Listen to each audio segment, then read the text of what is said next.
to be correct at all, because, and that's also mentioned in my introductory remarks, the Income Tax Act was originally enacted in 1961, came into effect in 1962, sir. At that time, they had only 298 Act sections, and that is correctly referred. But then as the time went by, year after year, many more sections were added. And as it stands today, there are 819 sections. From that 819, we are bringing down to 536. So he should look at what it is today rather than what is in 1961.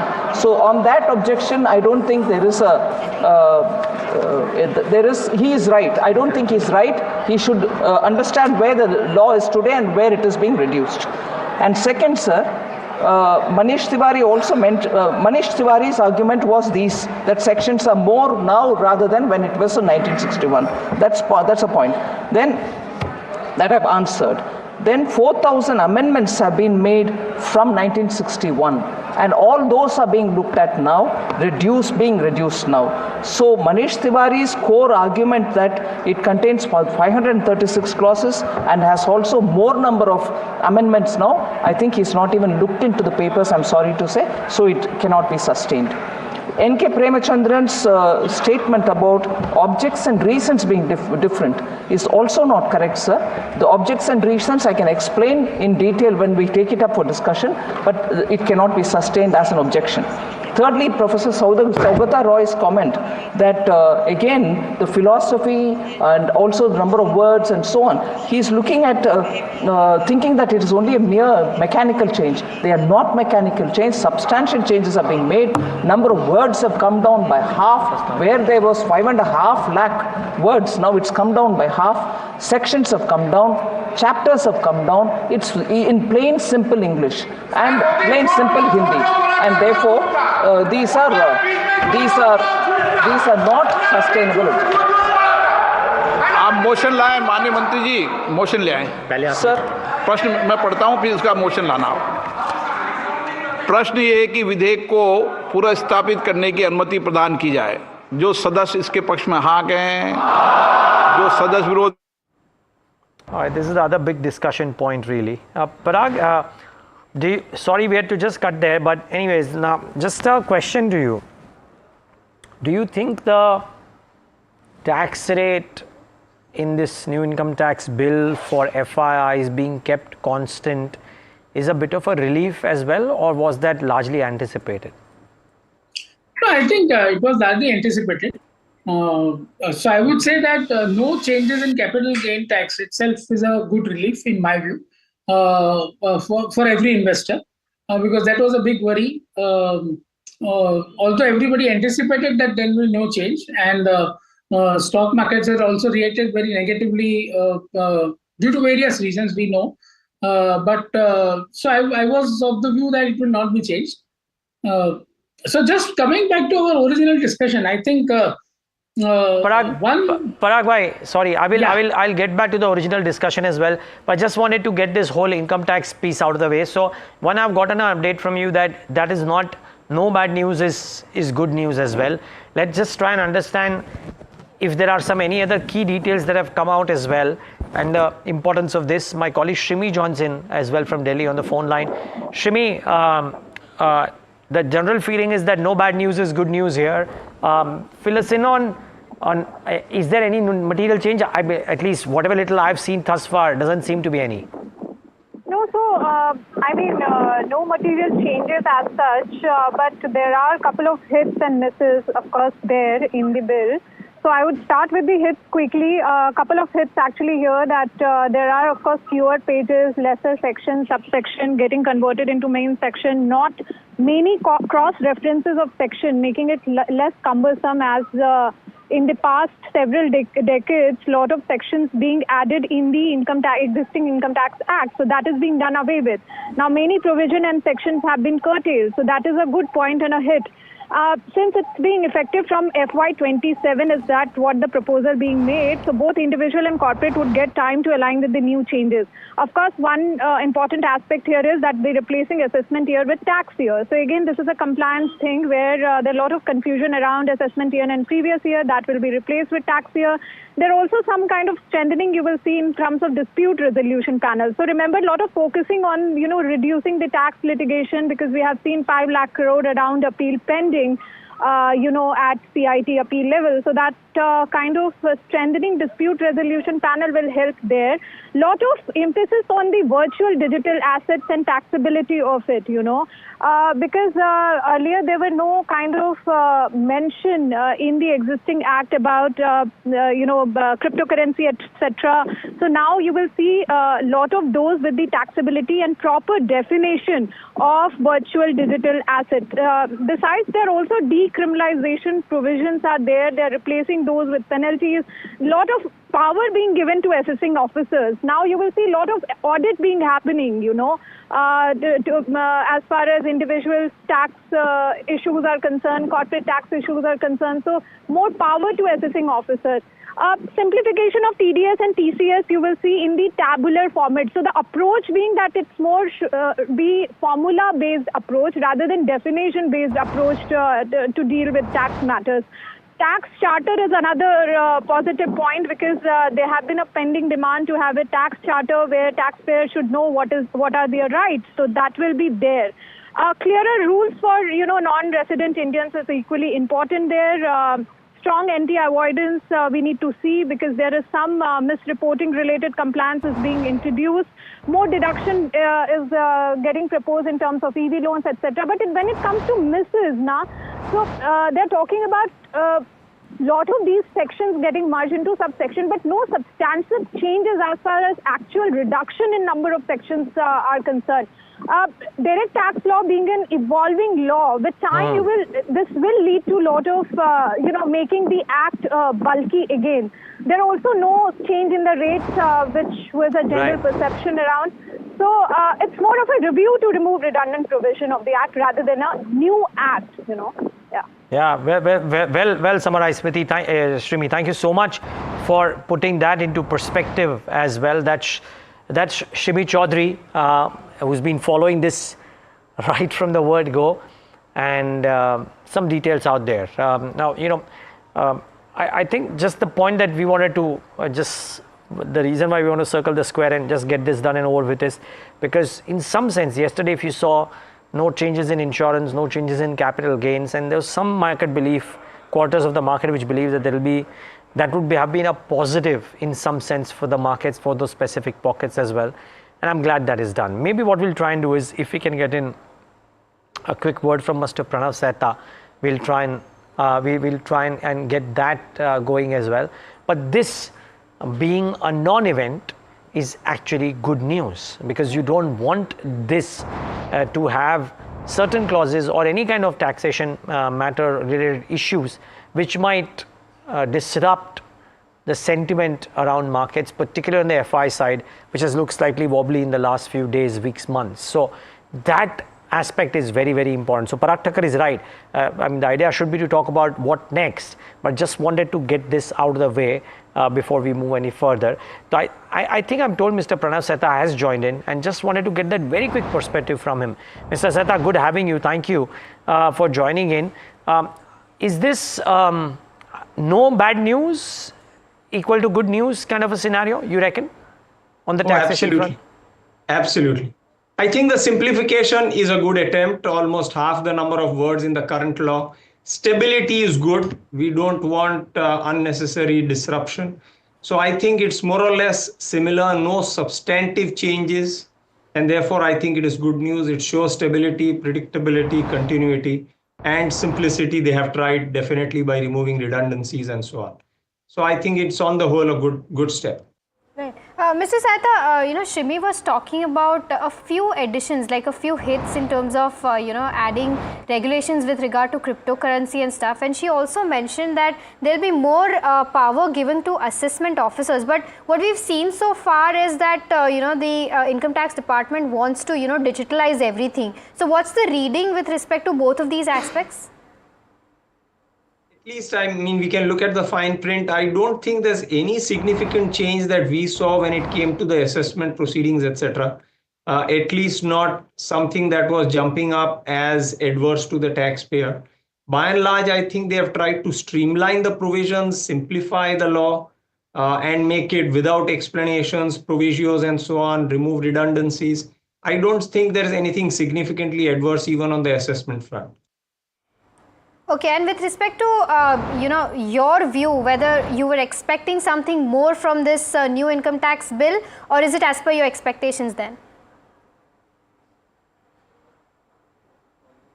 Sorry, I was on mute. Yes, I would feel it's by and large as per expectations. There was never a feel that they would make any substantive changes to the law.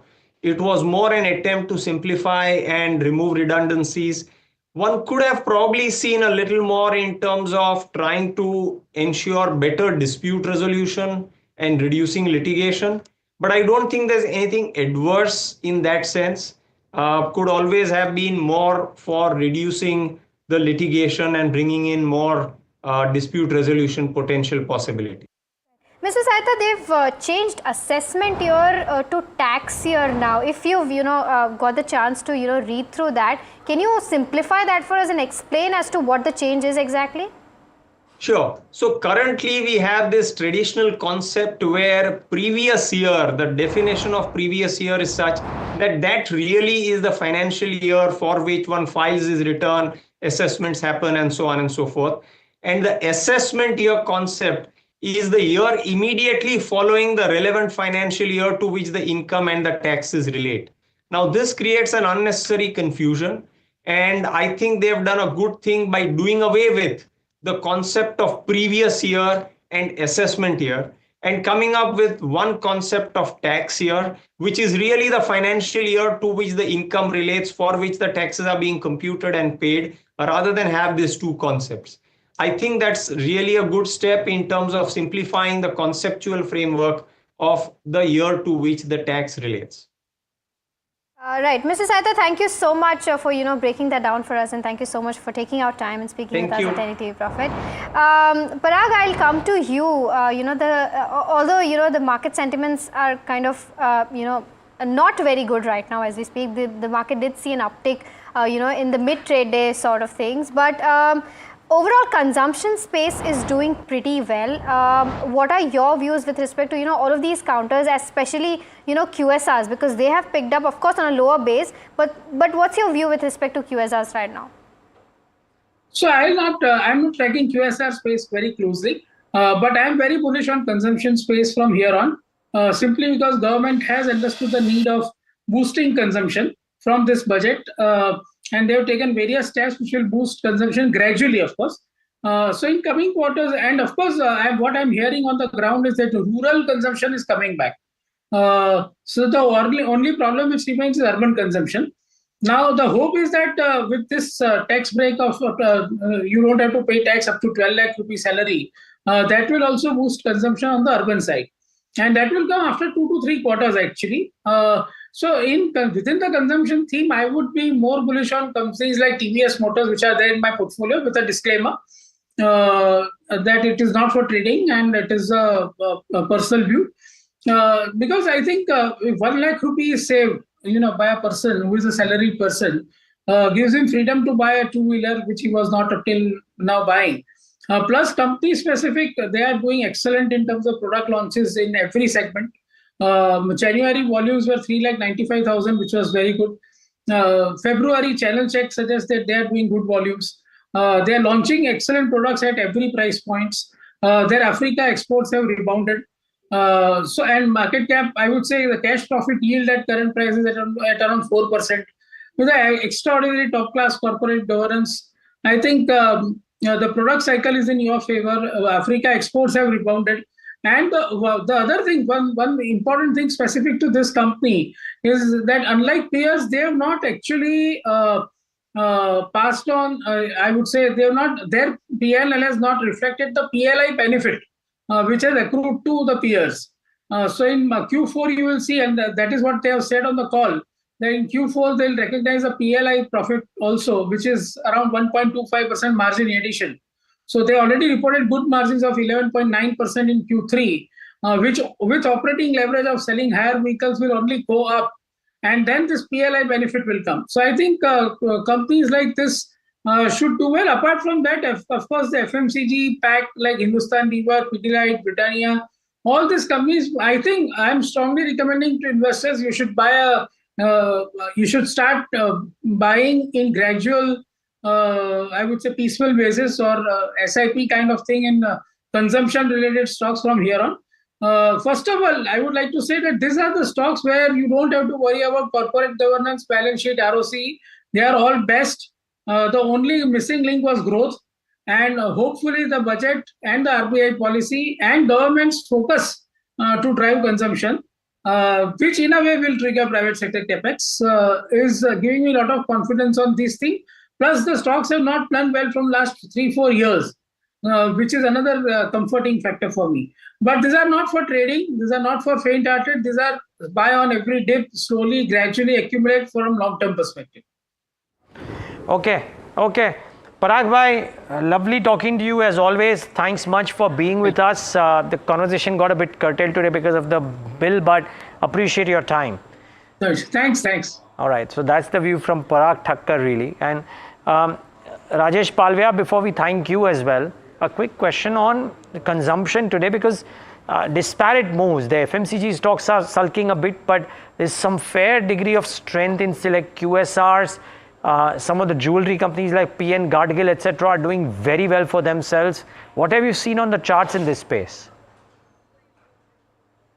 I think in jewelry stocks, buying action is there at lower level. PN Gadgil, if we describe stock is now trading above 20-day moving average. Stock managed to give breakout of its falling trend line.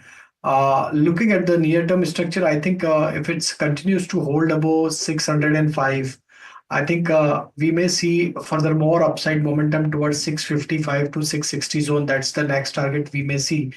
But those who are already bought at lower level can hold the position with stop loss of 605. Market is volatile, so I think it's a mixed kind of behavior in this all consumption related stock. But yes, PN with Gadgil, one can hold on as breakout is already there on the near-term chart. We talked about consumption. Rajesh did talk about PN Gadgil in the jewelry space. But in the QSR space, anything that looks attractive to you right now? Oh, I think most particularly. Okay, yeah, sure. The question is for Kush. Sure. Not particularly. I mean, if you look at some of these names, there has actually not been any kind of a meaningful, rebound on some of these names. They've been trading under their key averages for some time now. The only consolation that I take, something like a Devyani or a Westlife, if you see some of these names, they're down on fairly thin volumes. So perhaps the end, the selling is now coming to an end, but the price action hasn't really given us that confirmation. So up until that happens, and up until the tide turns, purely in sense of the price action, I don't think you should go bottom fishing just yet, especially in a market like this. So definitely keep these on your radar, but don't go bottom fishing just yet because the price action confirmation is missing. With that, it's time to slip into a short break, but we'll take a view here. Here's a reminder: NDTV Profit is holding its first ever conclave on February 18th in Mumbai. We're excited to be in conversation with stalwarts of the markets, the giants of India, INC and policy makers steering the nation. From how the India consumer habits and behavior has changed with the rise of quick commerce to how to make India the manufacturing hub of the world, gritty entrepreneurs from a brave new generation open up and give us their valuable insights. We're excited to host the NDTV Profit Conclave 2025, the blueprint for Viksit Bharat 2047.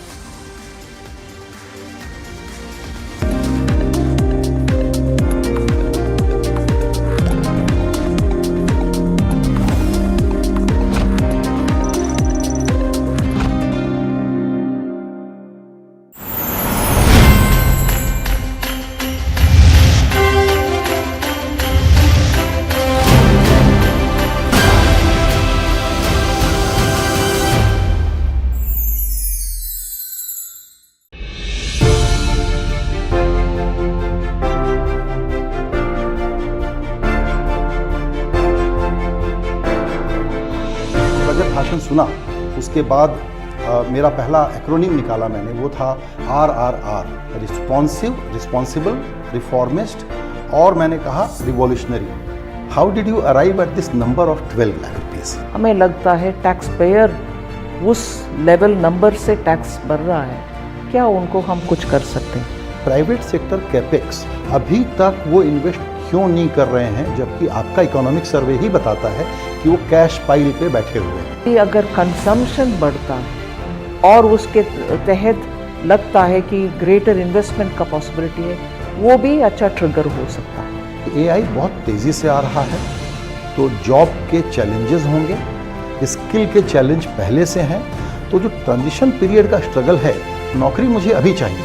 पूरे साल का exposure दिलाने के लिए हम internship programme ले आए, और इसके साथ साथ इस बजट में भी ट्रेनिंग फॉर AI इसके लिए सेंटर्स बनाए हैं।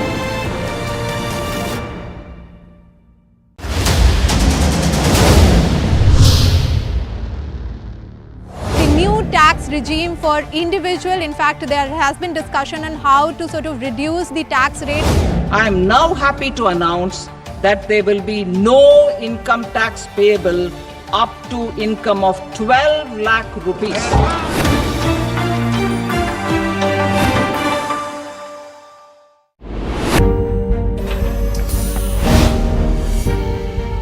Do you really know the company you invest in? What's the picture behind presentations and claims? Is the outlook as rosy as the company claims? Know your company, powered by NDTV Profit's research, shines a light on the biggest stock market movers. Know your company at 11:30 a.m. Monday through Friday, only on NDTV Profit. Headlines you start your day with. What matters worldwide is now in the palm of your hands. Get ready to seize the day and maximize your financial potential. Stay ahead of the curve with all you need to know on NDTV Profit.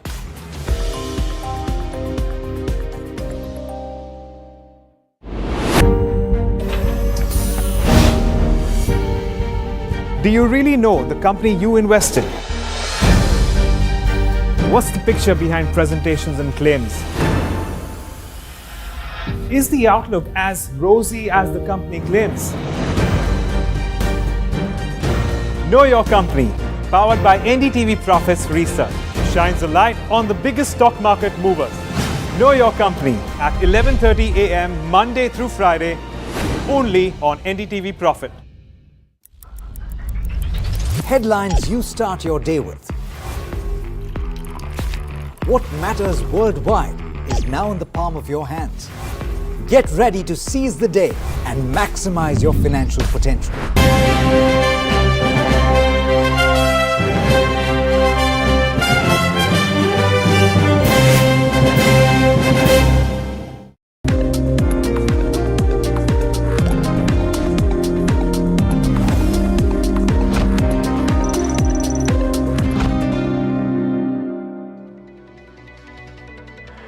All right, back with India Market Close right here on NDTV Profit. It's the markets are now, well, not deep in the red, but in the red. The Nifty, Bank Nifty, and everything else is in the red. The only point is that almost every large expert that we've spoken to has not sounded too negative on the markets currently. So it's a good time. While we've given you the headline names, Sunil Singhania, Ravi Dharamshi, Sandeep Tandon, Radhika Gupta, it's good to get a sense of what's happening behind closed doors of the dealing rooms. Let's try and get that intelligence on our segment Heard on the Street. And Somit joins in as usual at this point of time to talk about what is it that he's picking up from his sources. Somit, good afternoon. Good afternoon, Neeraj. Firstly, it's Premier Energies which is in focus. Delivery-based buying is what we have been hearing from dealers on both DI and FI desks. Both the institutional desks are active buyers when it comes to Premier Energies. The stock is down around 30% from its recent high, and valuations seem to be reasonable at this point of time. And solar module prices are also rising, which is another trigger. coming in for Premier Energies. The second stock on the list is Zaggle. Now this counter was down around 30% and dealers are indicating in the last 5 trading sessions, in fact the stock fell around 31% and dealers are indicating that there were FI selling pressure on this counter. But after this fall, HNI interest seems to have now picked up again when it comes to Zaggle prepaid. Now earlier the stock was down post they had announced their Q3 numbers and some acquisition that they had announced. Other than that, it's ABB which is also in focus. Now BofA in the morning had upgraded its rating on ABB to neutral from underperform, and the stock did perk up after that upgrade in rating that we saw. But what I understand from my dealers is that selling pressure continues on this counter at higher levels. HNIs have been continuously selling this counter at higher levels. And lastly, it's United Breweries. Now, despite the positive news flows that we have heard in the last couple of days when it comes to United Breweries, what I understand is that large HNIs have been continuously selling this counter at higher levels. So keep an eye out for United Breweries. The numbers, I guess the company will be announcing its numbers today. Okay, and maybe Mahika can talk about that, but Samit, just one thing. On ABB, is it largely around ABB alone, or is it that every expensive MNC capital goods facing company is big with punchy valuations is being shunned?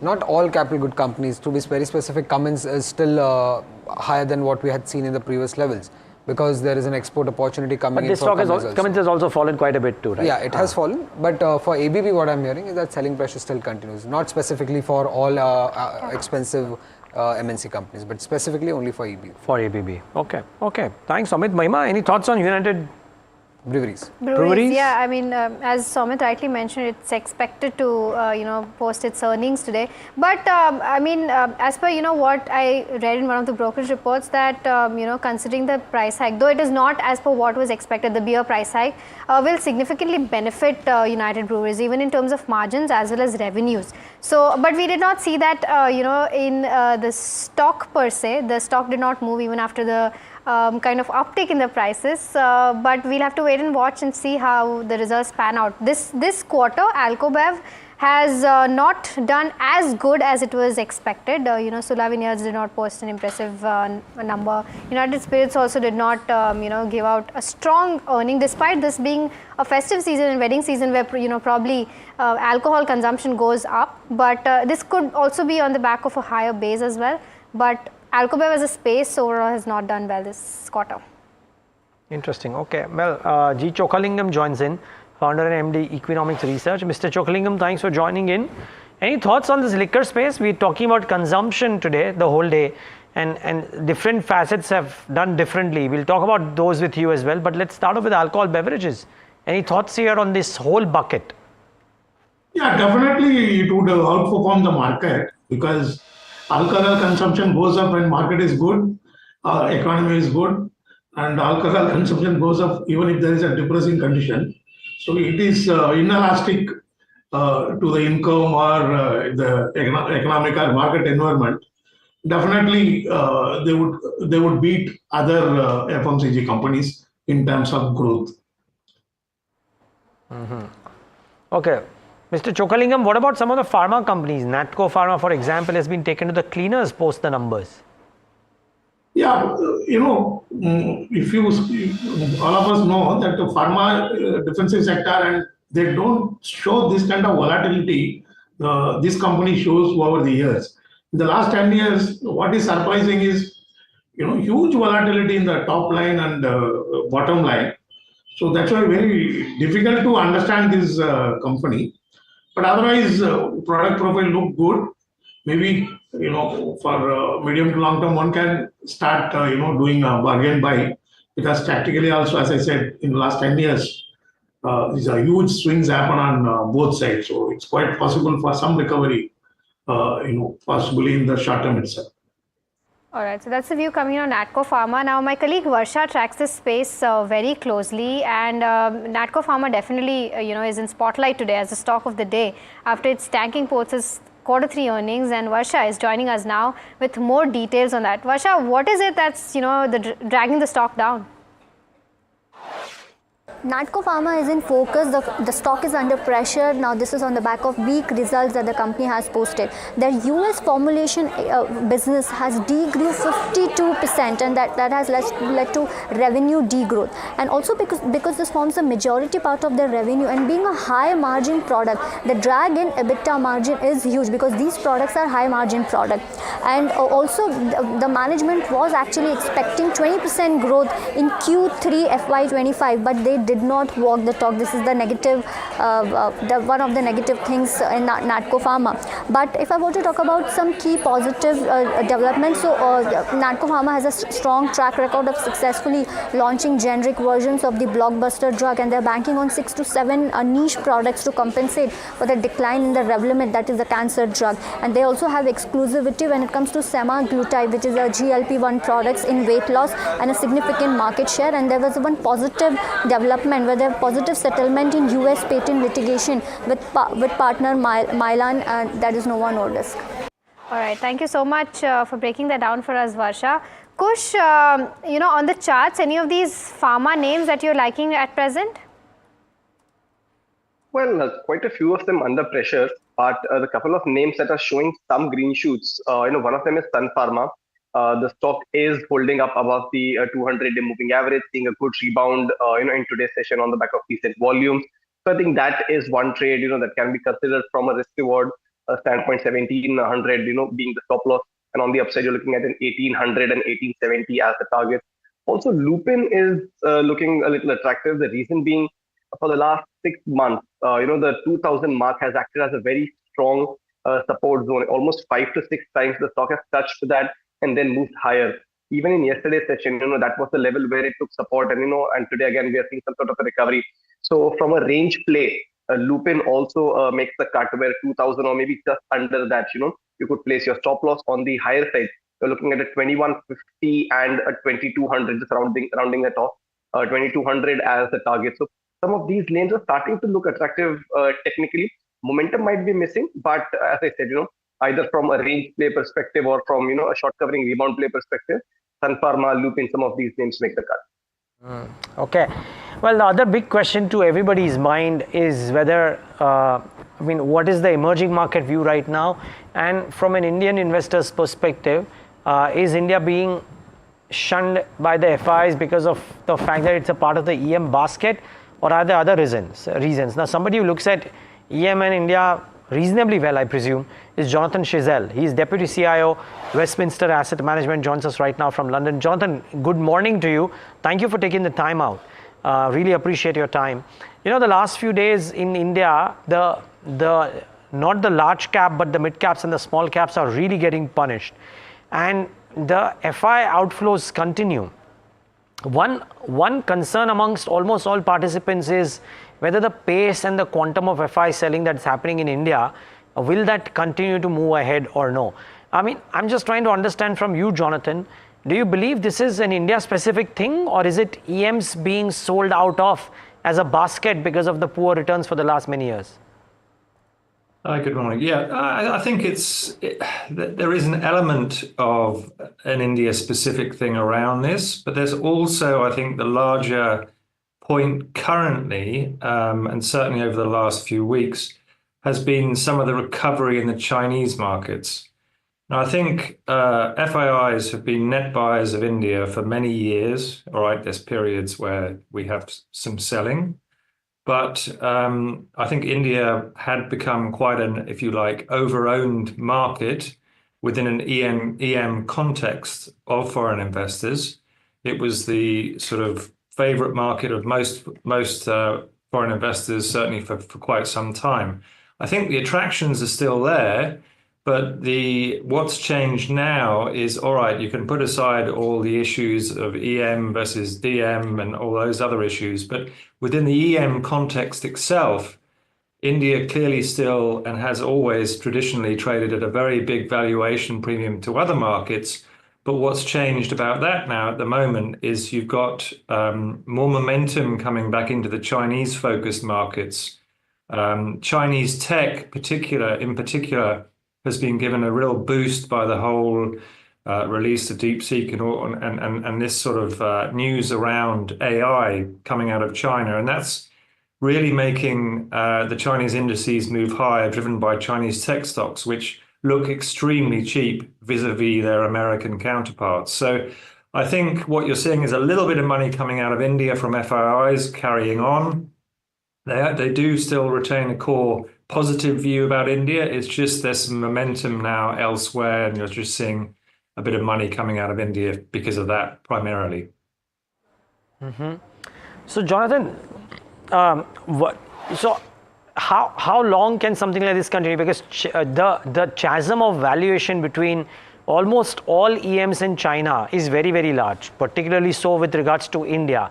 Plus the fact that FIs might largely like currency stability around the world, and right now there is anything but that. So while we've been reading headlines, or even we've been making headlines about how the FI underweight on India is at a 15 or a 16-year high, can that continue for the intermediate future or the near term? Yeah, I think it can carry on, for a bit longer. It's not only China. There's a little bit of interest again coming back into South America and Brazil stuff, which, these markets have been badly beaten and historically look extremely cheap. The argument around the Indian valuation has been going on for decades.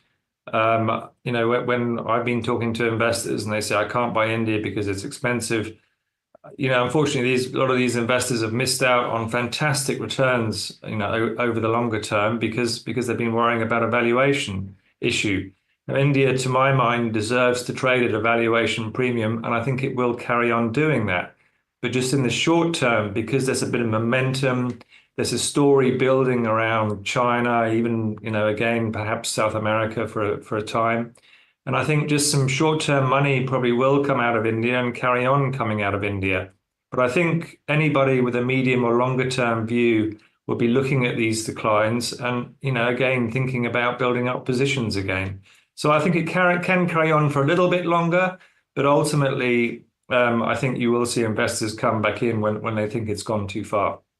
So Jonathan, what is that tipping point? And I'm just trying to understand this, because when I map the earnings estimates for India, we are now close to the long-term averages. And yes, the pendulum can swing a lot longer and a lot deeper into the undervaluation territory as well. But I'm just trying to understand, what would it take to swing? Would it be that for now, even if the valuations become cheaper because the other stories are promising, investors stick to that and they turn around once maybe the currency stabilizes or growth picks up or earnings pick up? What would be the tipping point? I personally would think it's not going to be an India-specific reason. Valuation, as you rightly point out, is a very difficult measure to time markets on. As you say, valuations can trade at extremely cheap or extremely expensive valuations for some time. I think it will probably be a factor that drives money back out of the more cyclical emerging markets back into the longer term play of India. That'll probably be a catalyst. It could be trade issues. It could be further, US moves against Chinese corporates or investors finding it more difficult to buy Chinese shares. Something like that will probably be the catalyst, but I don't think, as you rightly say, it will be because it gets too cheap. I have in the past, talked to investors when India has had those brief periods of extremely cheap valuation, and you tend to find very few people who tend to bite on cheap valuation alone. So it's probably going to be some sort of external factor which will sort of, bring foreign investors back into the Indian market. Got it. And of course, that can't be known as of now. It's a bit of an unknown entity. One last question, Jonathan. If the currency were to stabilize, is that a big positive, or really in the current scheme of things, you don't think the currency matters as much as the other stories? I think the currency, had been remarkably stable for some time. I think foreign investors, traditionally have been used to a declining rupee, but I think the foreign, the currency is important, but I think it's not going to be the primary factor that will cause investors to consider India. And obviously, the bigger picture at play is the dollar and what's going on in the US that has the overall influence about where the direction of the dollar. So, obviously, Trump has in the past indicated he'd rather see some sort of weakening of the US dollar. And that would obviously have implications if that does come about for the rupee going forward. Jonathan, so good talking to you. Thanks for taking the time out and being with us. Really appreciate your time and the insights. And viewers, I think there is some important takeaways from this conversation. A lot of relative attractiveness of other markets, which may lead to the institutional investors globally to not necessarily come back to India in a hurry, if you will. And it's very difficult to time as to when could that happen.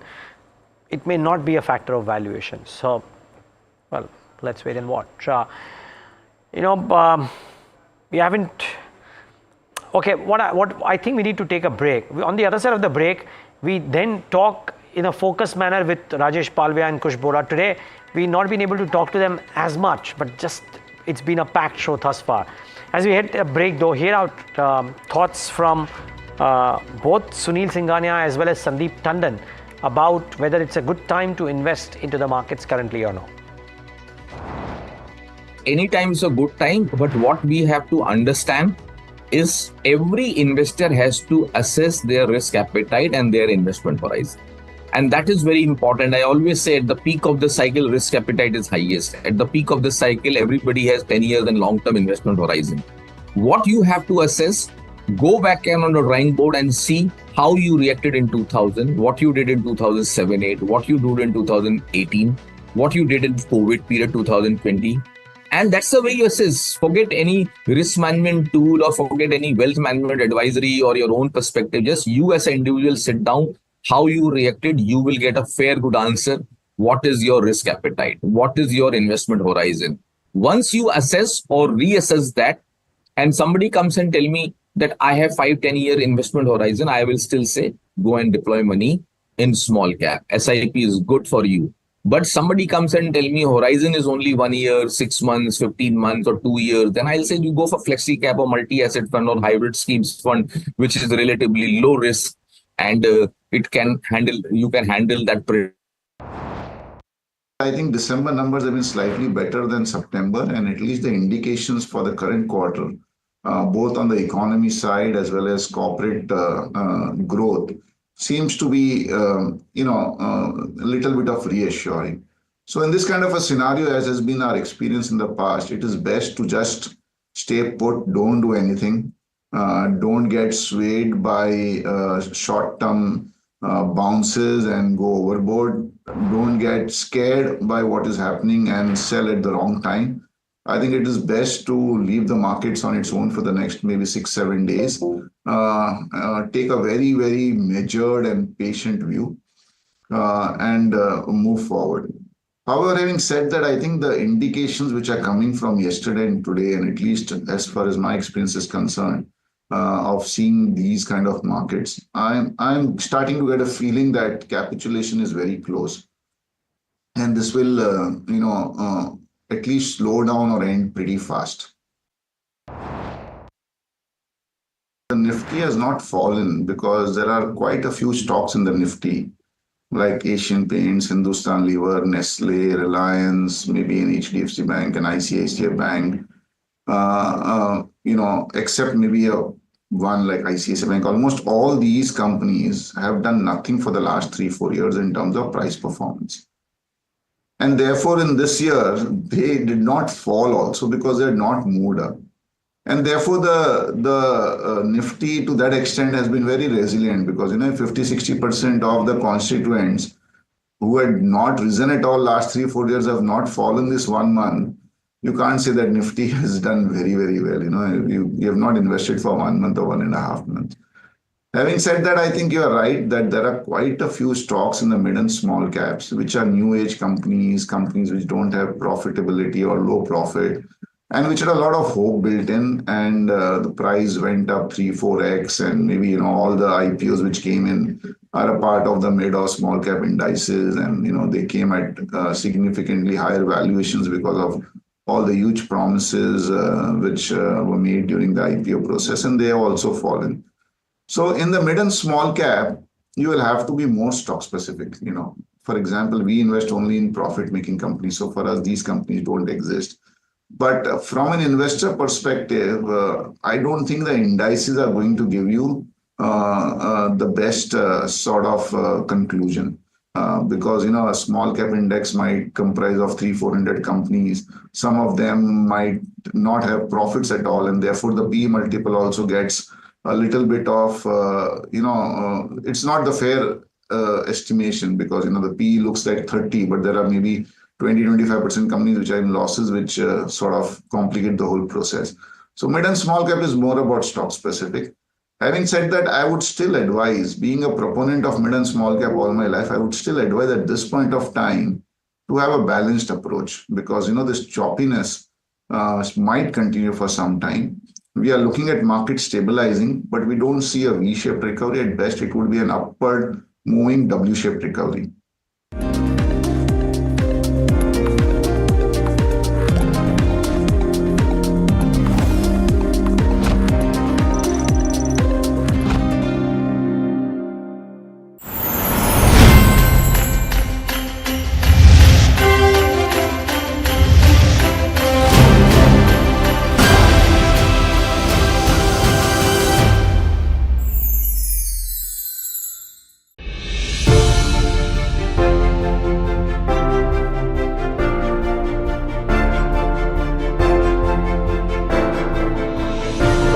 सुना उसके बाद मेरा पहला acronym निकाला मैंने, वो था RRR, responsible, reformist, और मैंने कहा revolutionary. How did you arrive at this number of 12 lakh rupees? हमें लगता है टैक्स पेयर उस लेवल नंबर से टैक्स भर रहा है, क्या उनको हम कुछ कर सकते हैं?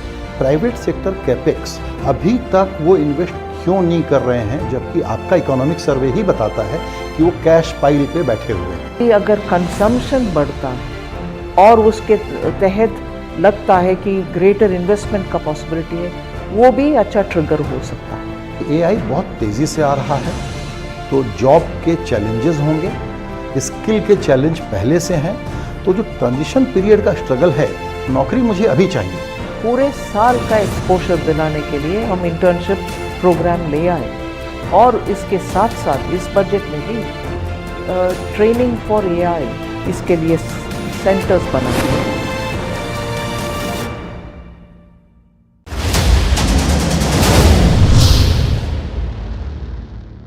This entire special package and measures are kind of focused on AI skilling and how to sort of facilitate the AI centers which is existing at this point of time. Now a center of excellence in artificial intelligence for education will be set up with a total outlay of 500 crores.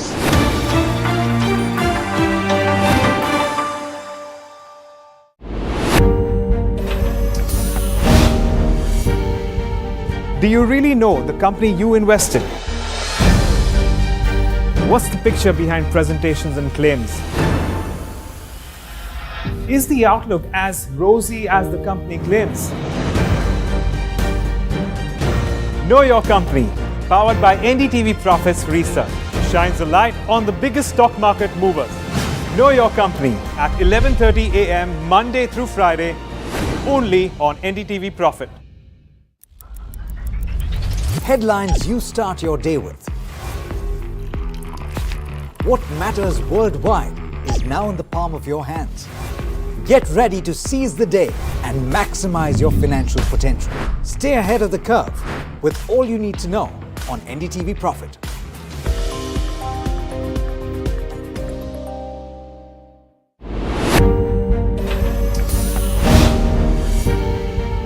Do you really know the company you invest in? What's the picture behind presentations and claims? Is the outlook as rosy as the company claims? Know Your Company, powered by NDTV Profits Research, shines a light on the biggest stock market movers. Know Your Company at 11:30 a.m. Monday through Friday, only on NDTV Profit.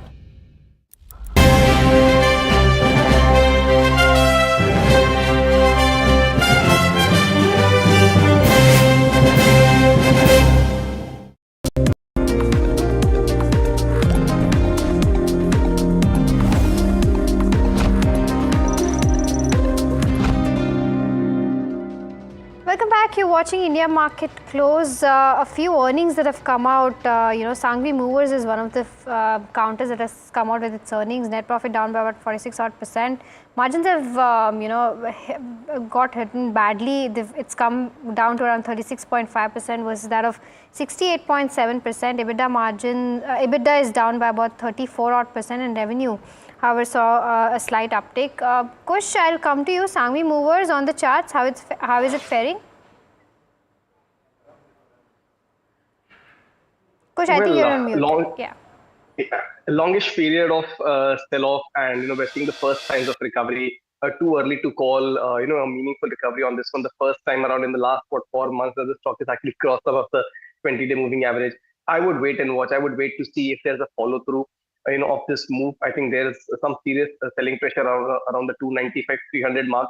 While that is still some distance away, the immediate resistance doesn't really make it a very attractive trade despite the kind of fall that it has seen.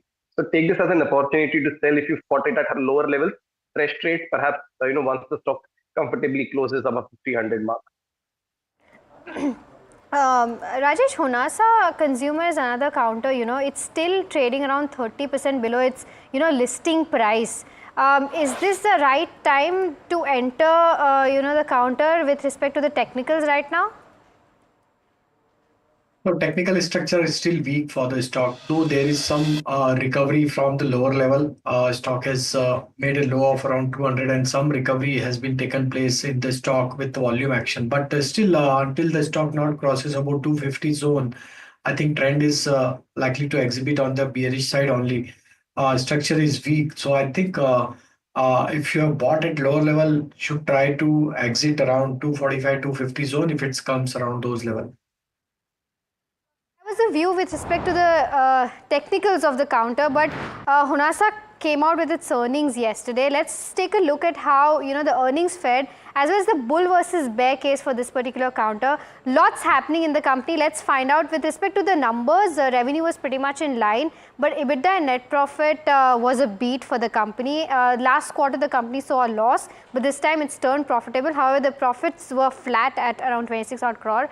In terms of the bear case with respect to this, Mamaearth as a brand has not been doing well for the company. It's the acquisitions and the partnerships that Mamaearth has entered into are working well for the company. The revenue did see a low double-digit decline, in fact, in the Mamaearth brand. Moving on to the next case, the focus categories did see an 18% uptick growth in terms of 9 months FY25, but Mamaearth originally started off as a baby care business and is now selling skincare business. So I mean, the management right now has to decide as to what it wants to do exactly. It's not clear whether it's want to be a baby care brand or a skincare brand overall. Moving on to the next case, the bull case suggests that the direct reach went to around 90,000 outlets from 45,000 outlets in the second half of calendar year 24. This is because they're shifting towards a general trade model, but management expects that a clear direction with respect to this will emerge in the next 6 months. So for the next 2 quarters, we'll have to wait and watch as to how this transition from a digital first brand to moving towards owned stores or a general trade distribution model, how that pans out for Mamaearth overall. In terms of the next counter with respect to the bull versus bear case, company has now turned to profit from losses. But moving to a general trade, margins will certainly be under pressure till the entire transition takes place. And of course, going into general trade will require a lot of other expenses also. So operating leverage will not play out in their favors, and hence margins will remain under pressure going forward as well. With respect to the stocks, the stock is kind of has seen gain in trade today.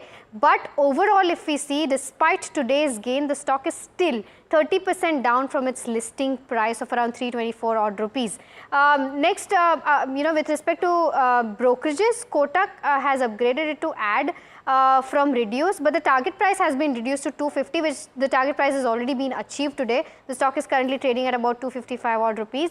But Citi, on the other hand, has maintained sell with a target price of 180. Both of them have given their arguments respectively. Kotak has upgraded, and it's saying that, following the 45% correction overall in the stock, the stock looks attractive to buy right now, but Kotak target has already been achieved. So we'll have to wait and watch as to what is the next target for Kotak going ahead. But Citi has said that it's cautious due to uncertainty on growth as well as margins going ahead. So this is the overall view as to how Q3 has panned out for Honasa and how the bull versus bear case looks for Honasa. Mr. Chokalingam, I'll come to you. Your view with respect to how one should do with Honasa if the person has this particular counter in their portfolio. I would give a sell call. I looked at the results. Top line has grown significantly, but year-on-year profit growth almost stagnant.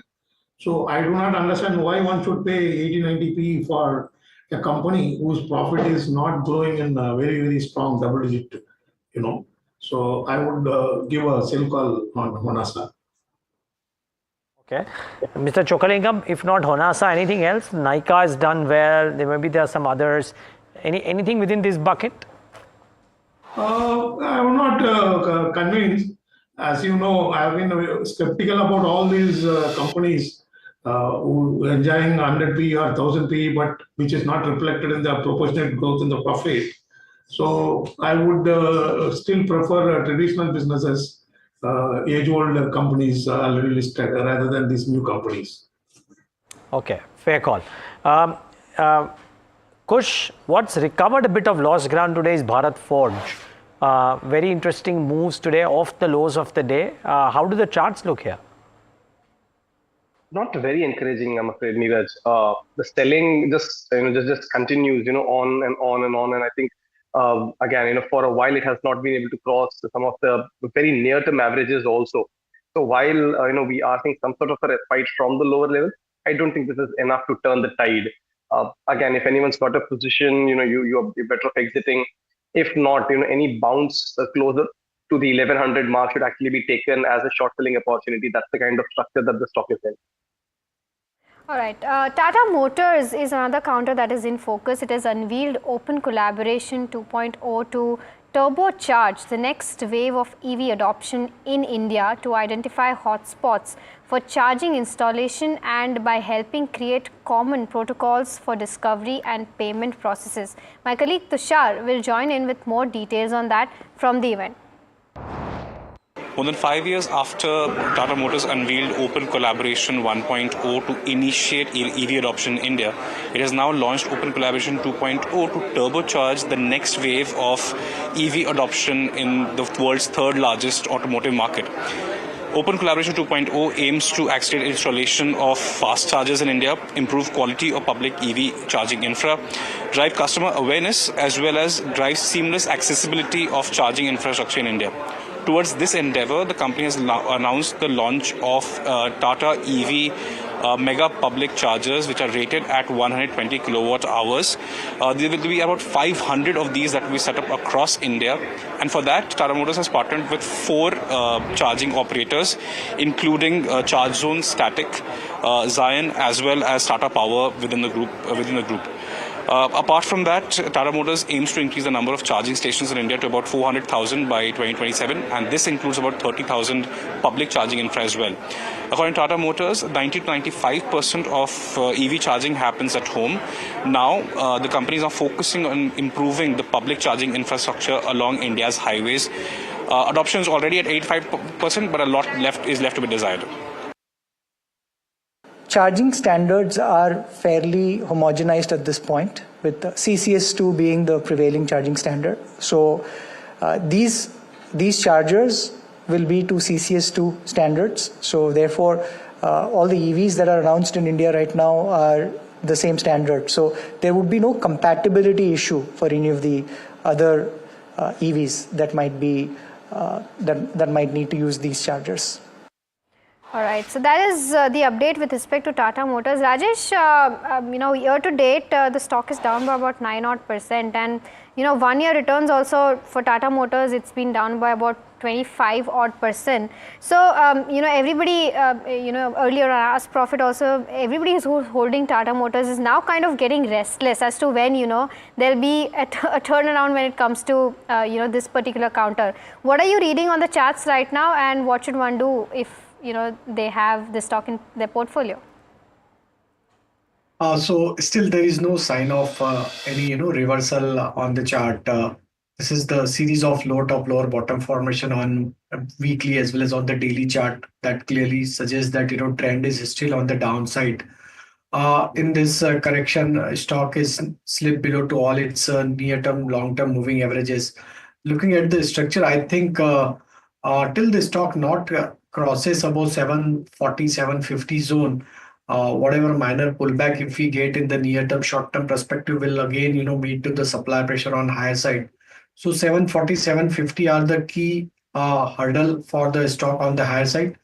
On the downside, if it's again, break below 670 mark, I think further more downside towards 640 is still open on the near-term, short-term chart.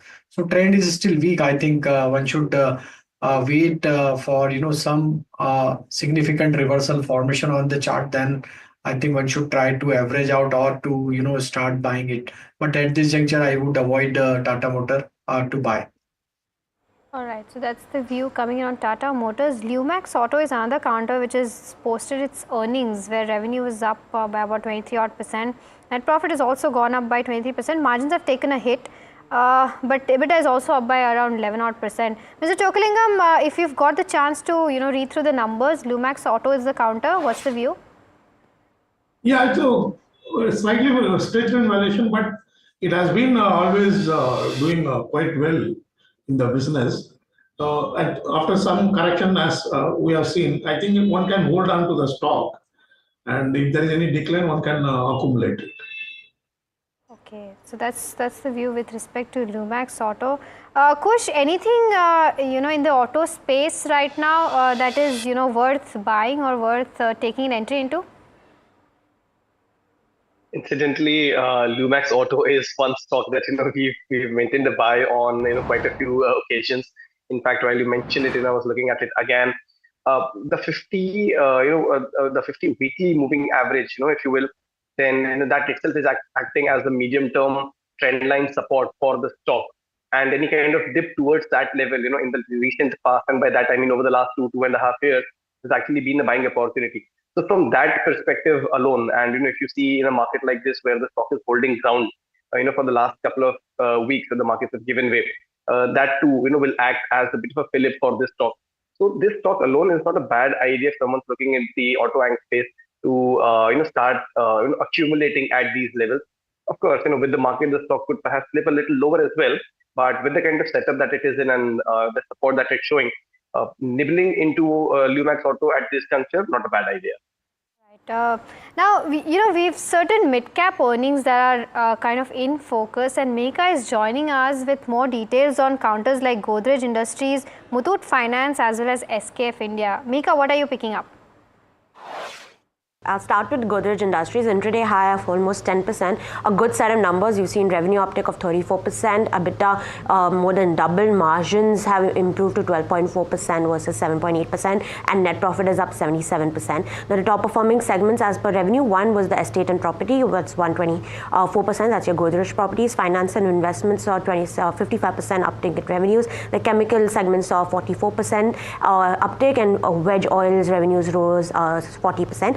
EBITDA was also helped by the higher revenue growth, a 31% fall in the stock and trade purchases, as well as an inventory reversal of all 2,900 odd crores. Then we have Muthoot Finance, intraday high of 7%. Their net interest income was up 42.8% on a year-on-year basis, and net profit was up 32%. And their loan assets under management also saw a 34% increase on a year-on-year basis to 1.11 lakh crore. And lastly, we have SKF India on the other side, intraday low of almost 4%. EBITDA and profits have missed estimates. Despite revenue uptake of 15%, we've seen EBITDA come off and fall 30%. Margins have contracted to 9.7% versus 15.8%, and net profit is down 17% at 109 crores, missing the estimate of 154 crores. In terms of what hurt earnings and the EBITDA and margins despite the revenue uptick, one is a 56% rise in stock and trade purchases, a 15% rise in their material costs, which is their highest amount of costs, and the 13% rise in their employee costs as well. Thanks for that, Mihika. Muthoot Finance, Mr. Chokalingam, strong delivery, brokerages are upbeat, has a positive read-through for others as well, like Manappuram. Any thoughts here? It's quite a good management. For the last 5 years, the performance has been more or less consistent. So one can hold, considering the market condition. If it declines, one can buy the stock. Rajesh, would you have a view on Muthoot or a Manappuram? So Muthoot Finance, we have seen a very strong, move in last couple of weeks. Stock has already broken its consolidation range, which is placed at around 2260 level. So I think if it's sustained about 2260 level, we may see furthermore, buying action to continue. Very stable structure in this kind of market. So I think 2260 should be your stop loss to hold the position, and I believe that if it's hold, then possible target towards 2400 we may see in the coming days. So Muthoot Finance is looking attractive at this juncture. Even if we analyze on the Manappuram Finance, that stock has also shown strength in the last couple of weeks, but on the higher side, the major supply zone is placed at around 205, 210 zone. So that level needs to cross. Once the stock crosses those level, then rally can extend here also towards 240. But at this juncture, I think in decline towards 185 is again, buying opportunity in the stock for a near-term trading perspective. Okay. All right. Earlier today, we also spoke to Alexander George of Muthoot, joint MD at Muthoot Finance, after the company announced its Q3 numbers about the quarter gone by and growth outlook. Listen in. When we started this financial year, we gave a guidance of about 15%. We crossed that in the first 6 months itself. And quarter three, now we stand at about 29% growth. We are expecting good growth in quarter four, but I cannot give you a specific number what it would be like. But we are expecting good growth in quarter four, primarily because we are doing a lot of good new acquisition strategies to expand the category in the gold financing space. We have done a lot of things on the marketing front, on the digital front, and that has been testimony to all the new customers that we've added. Almost 13,70,178 customers, and to the tune of 15,723 crores have been dispersed. So our new customer acquisition strategy thrust remains. At the moment, with a loan book of more than 1,11,308 crores, we would give a estimate in financial year 26 of 15%. The book is large. The entire loan AUM has grown significantly. So as of now, we'll give a 15% guidance. We will definitely review it as the quarters progress and take a stance of if we need to revise it further. Right. So that's with respect to Muthoot Finance. Now, other counter which is in focus, after a Macquarie note is SBI Cards. Now, the brokerages upgraded it to outperform from neutral and hiked the target price to 1,000. From 735, and we're seeing good moves on the counter. It's up by about 5% as we speak. Now the upgrade is because they believe that the tide may be turning now. Channel checks indicate that credit card slippages are kind of plateauing. They expect credit costs to start declining materially in the next 2 quarters, and other catalysts include falling rates, easing liquidity, tax cuts, and RBI's incrementally softer stance towards unsecured loans. Mr. Chokalingam, your view with respect to SBI Cards? I would give a sell call on it because the last 5 years we have been waiting and it has not been able to grow any consistent growth. I also doubt whether the slippages can come down because economic growth has slightly slowed down, and there is a slowdown in the aggregate demand in the system. And also there is a lot of pressure on the entire NBFC space, including credit card business in unsecured segment. And I think the sudden recovery in the stock is a good opportunity to sell the stock at current price. That's the view with respect to SBI Cards from Mr. Chokalingam. Rajesh, what are your picks with respect to buy today, sell tomorrow, or vice versa? So, stock idea which is looking weak for going short, that is PI industry. Stock is continuously making lower top, lower bottom formation. Again, in today's session, we have seen that there is a short built up in the stock. So, PI industries can be looked at for going short for downside target of 3170, 3160. Keep stop loss towards 3265 to go short in PI industry. Wow, the numbers weren't the best for PI, but this is very interesting that it is now. If you bring up the the last 6 month chart, you will see I'm talking about, but 4% down today for PI industries, and that's a consistent downtake at a point of time when everybody is talking about how maybe agrochemicals seem to be bottoming out. Mr. Chokalingam, for all the fanfare around how chemical companies are probably turning the corner, this quarter has been really weak, except for 2 or 3 names. Almost every other chemical company has had an issue or two, agrochem, specchem, what have you. Would you wait for the time being, or are there some chemical companies that you really like? I would wait. You are absolutely right. The pain is increasing quarter by quarter. It also partly has to do with the European economy, because interestingly, the Indian chemical sector seems to be having high correlation with what's happening in European economy, and particularly within the chemical sector, anything related to agri sector is really feeling the maximum pain. And this market correction of over 80 trillion rupees of meltdown in the overall market cap has created a lot of opportunities in other sectors and segments. So therefore, I would stay away from chemical and particularly agro-related chemical business. Okay, Kush, what are you picking up? What are the counters that you find attractive with respect to buy today, sell tomorrow, or sell today, buy tomorrow? It's the latter today. It's an STBT call, and that's on Havells. The stock continues to falter, on every rise. The 20 and the 50-day moving average band, around the 1600 or rather 1590 to 1640 mark has actually been taken as an opportunity to sell. The stock is poised to, test the lows that it had made in the last month, close to the 1485, 1490 mark. So Havells, a sell-on rise is the structure that is maintained even at the current juncture. If you want to consider, then it can be sold into for targets of 1510 and 1495, and your stop loss on this one comes in at 1540. Okay, so BTST trades done by both our experts. The one stock that we asked a technical view on, but not a fundamental view on, is Bharat Forge, and was recovering quite well, but posted a muted Q3. We spoke to Amit Kalyani about what lies ahead. Hear out what he had to say.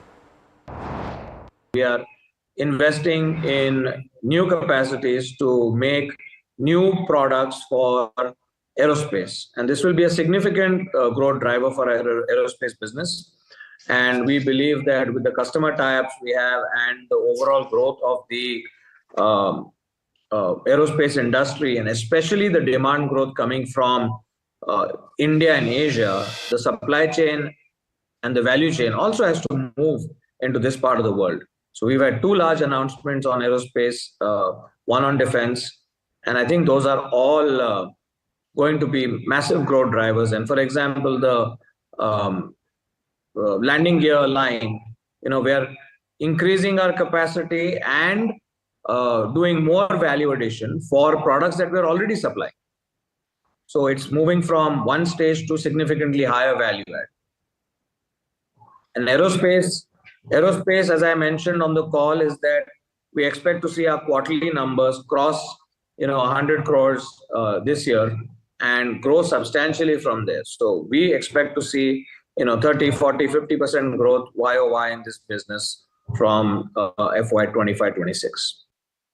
All right, Mr. Chokalingam, your view with respect to Bharat Forge?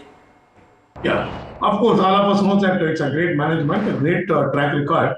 But if you look at last 3 months or 9 months results, growth is lacking. In fact, there is a degrowth in both time periods. So my only point is, considering the current market condition, whether one can buy at the current price when the stock is valued over 50 PE on current year expected earning. So I would be a little skeptical at current price, considering the current valuation. I would rather wait, for at least another 10% correction in the stock before recommending it. All right, another 10% correction in the stock is what Mr. Oklangam is looking for to enter the counter. Let's also discuss, before the market gets closed, what to watch out, post market today and of course tomorrow as well. Euro area industrial production is something to watch out for. US PPI, US unemployment claims, US Fed balance sheet, as well as US total household debt. All of these data will be coming out. In terms of earnings, we are towards the end of this earnings season, but a few important earnings to watch out for will include Glenmark Pharma, GNFC, Samvardhana Motherson, RVNL, as well as Zen Technologies. In terms of corporate actions, a couple of interim dividend counters. We'll have Bharat Dynamics, BEML, Cummins India, Engineers India, Escorts Kubota, MRF, National Aluminium, and REC with respect to the interim dividend. And lastly, one counter which will witness record date for bonus shares tomorrow is Transformers and Rectifiers, where the bonus issue will be approximately 1:1. Okay, very quickly, just before we start wrapping up the market, just want to mark the final indices and just keep in mind that the small cap index is closing in with about 0.52% of a loss. Sensex and the Nifty are absolutely flat, and the Nifty IT is down about 1% on close. Take a moment to thank all our guests, of course, for joining in today. If not already, really appreciate your time in today's session. And Mahima, over to you. Not the prettiest of closes. Absolutely, and that's been the case since quite some time now, unfortunately. Let's pull up the Nifty 50 and the Sensex to see how it's ending. There you go. Nifty 50 down by about 0.1%, Sensex down by about 0.08%. Nifty Bank down by about 0.3%. And if we can also pull up the charts with respect to Nifty 50 and see, how the day has, fared overall. Before that, the Nifty heat map, some counters which are really feeling the pain is Hero MotoCorp, Infosys, L&T, ONGC. But some counters that are doing well, Bajaj Finserv is one of them, Sun Pharma, Tata Steel, Cipla. Sun Pharma, ending with gains of about 3% odd. Some counters that are also doing pretty well in the BFSI space is Kotak Mahindra Bank, there is IndusInd Bank, there is Axis Bank. All of these counters doing well. Let's also pull up the sectoral heat map and see how the sectors have fared throughout the day. There you go. Nifty Pharma leading the pack by about 1.3% odd. Healthcare up by about 1%. Nifty Metal up by about 0.6%. But some counters feeling the pain. Nifty IT down by about 1% almost. Nifty FMCG, saw some gains in 2 days of trade earlier, being the defensive pack, but it's down by about 0.9%. There's Nifty Oil and Gas down by about 0.4% odd. Nifty Auto down by about 0.3%. Let's also put up the advanced decline ratio and see how that is, faring out in trade today. Well, it was diverging, and there you go. It diverged, and now there are more declines as compared to advances. Although the chart was, pretty broad in the start of the trade and in the midday of the trade, but now it is narrowed down and we have more declines as compared to the advances. Let's also quickly pull up the BSE or NSE 500 and see what counters, are the biggest losers as well as gainers. Natco Pharma down by about 20 odd %, probably locked in lower circuit. Godfrey Phillips, seeing profit booking. Aegis Logistics, FTC, Uno Minda, all these counters under pressure, but some, counters that are doing well despite the kind of pressure the market has seen. Phenolex is one of them, up by about 15 odd %. Reddington up by about 7 odd %. Muthoot Finance, Suven Pharma, SBI Cards, Ipca Labs, all of these counters, up by about 6 to 5 odd %. But with that, we're completely out of time on this edition of India Market Close. Hopefully a better day of trade tomorrow, and hopefully we start as well as end in green. But for now, stay tuned to NDTV Profit for more news and updates that are lined up for you on the other side.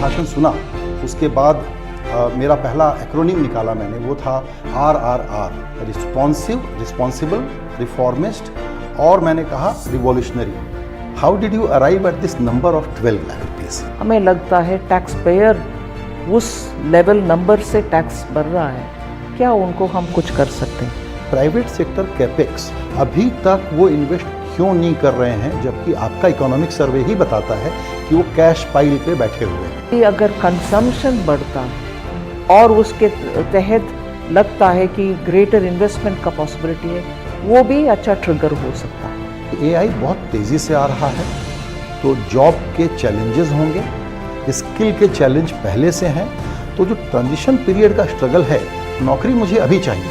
पूरे साल का exposure दिलाने के लिए हम internship programme ले आए, और इसके साथ साथ इस बजट में भी ट्रेनिंग फॉर एआई, इसके लिए सेंटर्स बनाए हैं।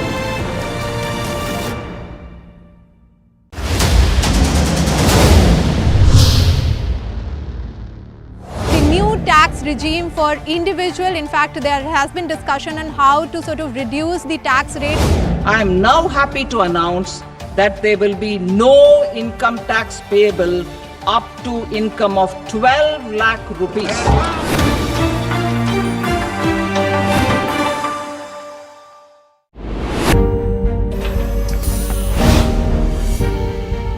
Do you really know the company you invest in? What's the picture behind presentations and claims? Is the outlook as rosy as the company claims? Know Your Company, powered by NDTV Profits Research, shines a light on the biggest stock market movers. Know Your Company at 11:30 a.m. Monday through Friday, only on NDTV Profit. Headlines you start your day with. What matters worldwide is now in the palm of your hands. Get ready to seize the day and maximize your financial potential. Stay ahead of the curve with all you need to know on NDTV Profit.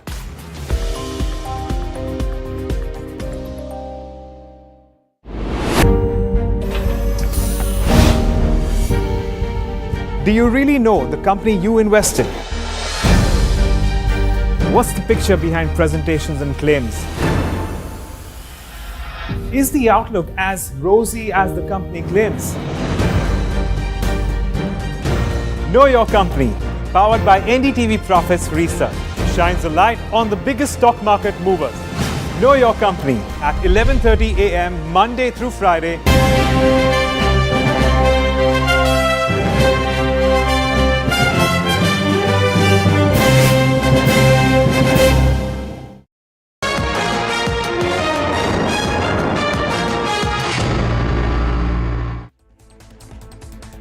Good afternoon. You're watching Market Express and I'm Malika Mishra. Let's get straight into the show. Markets rebound to end flat for the second straight session. The Nifty ends above the 23,000 mark and the Sensex ends above 76,100.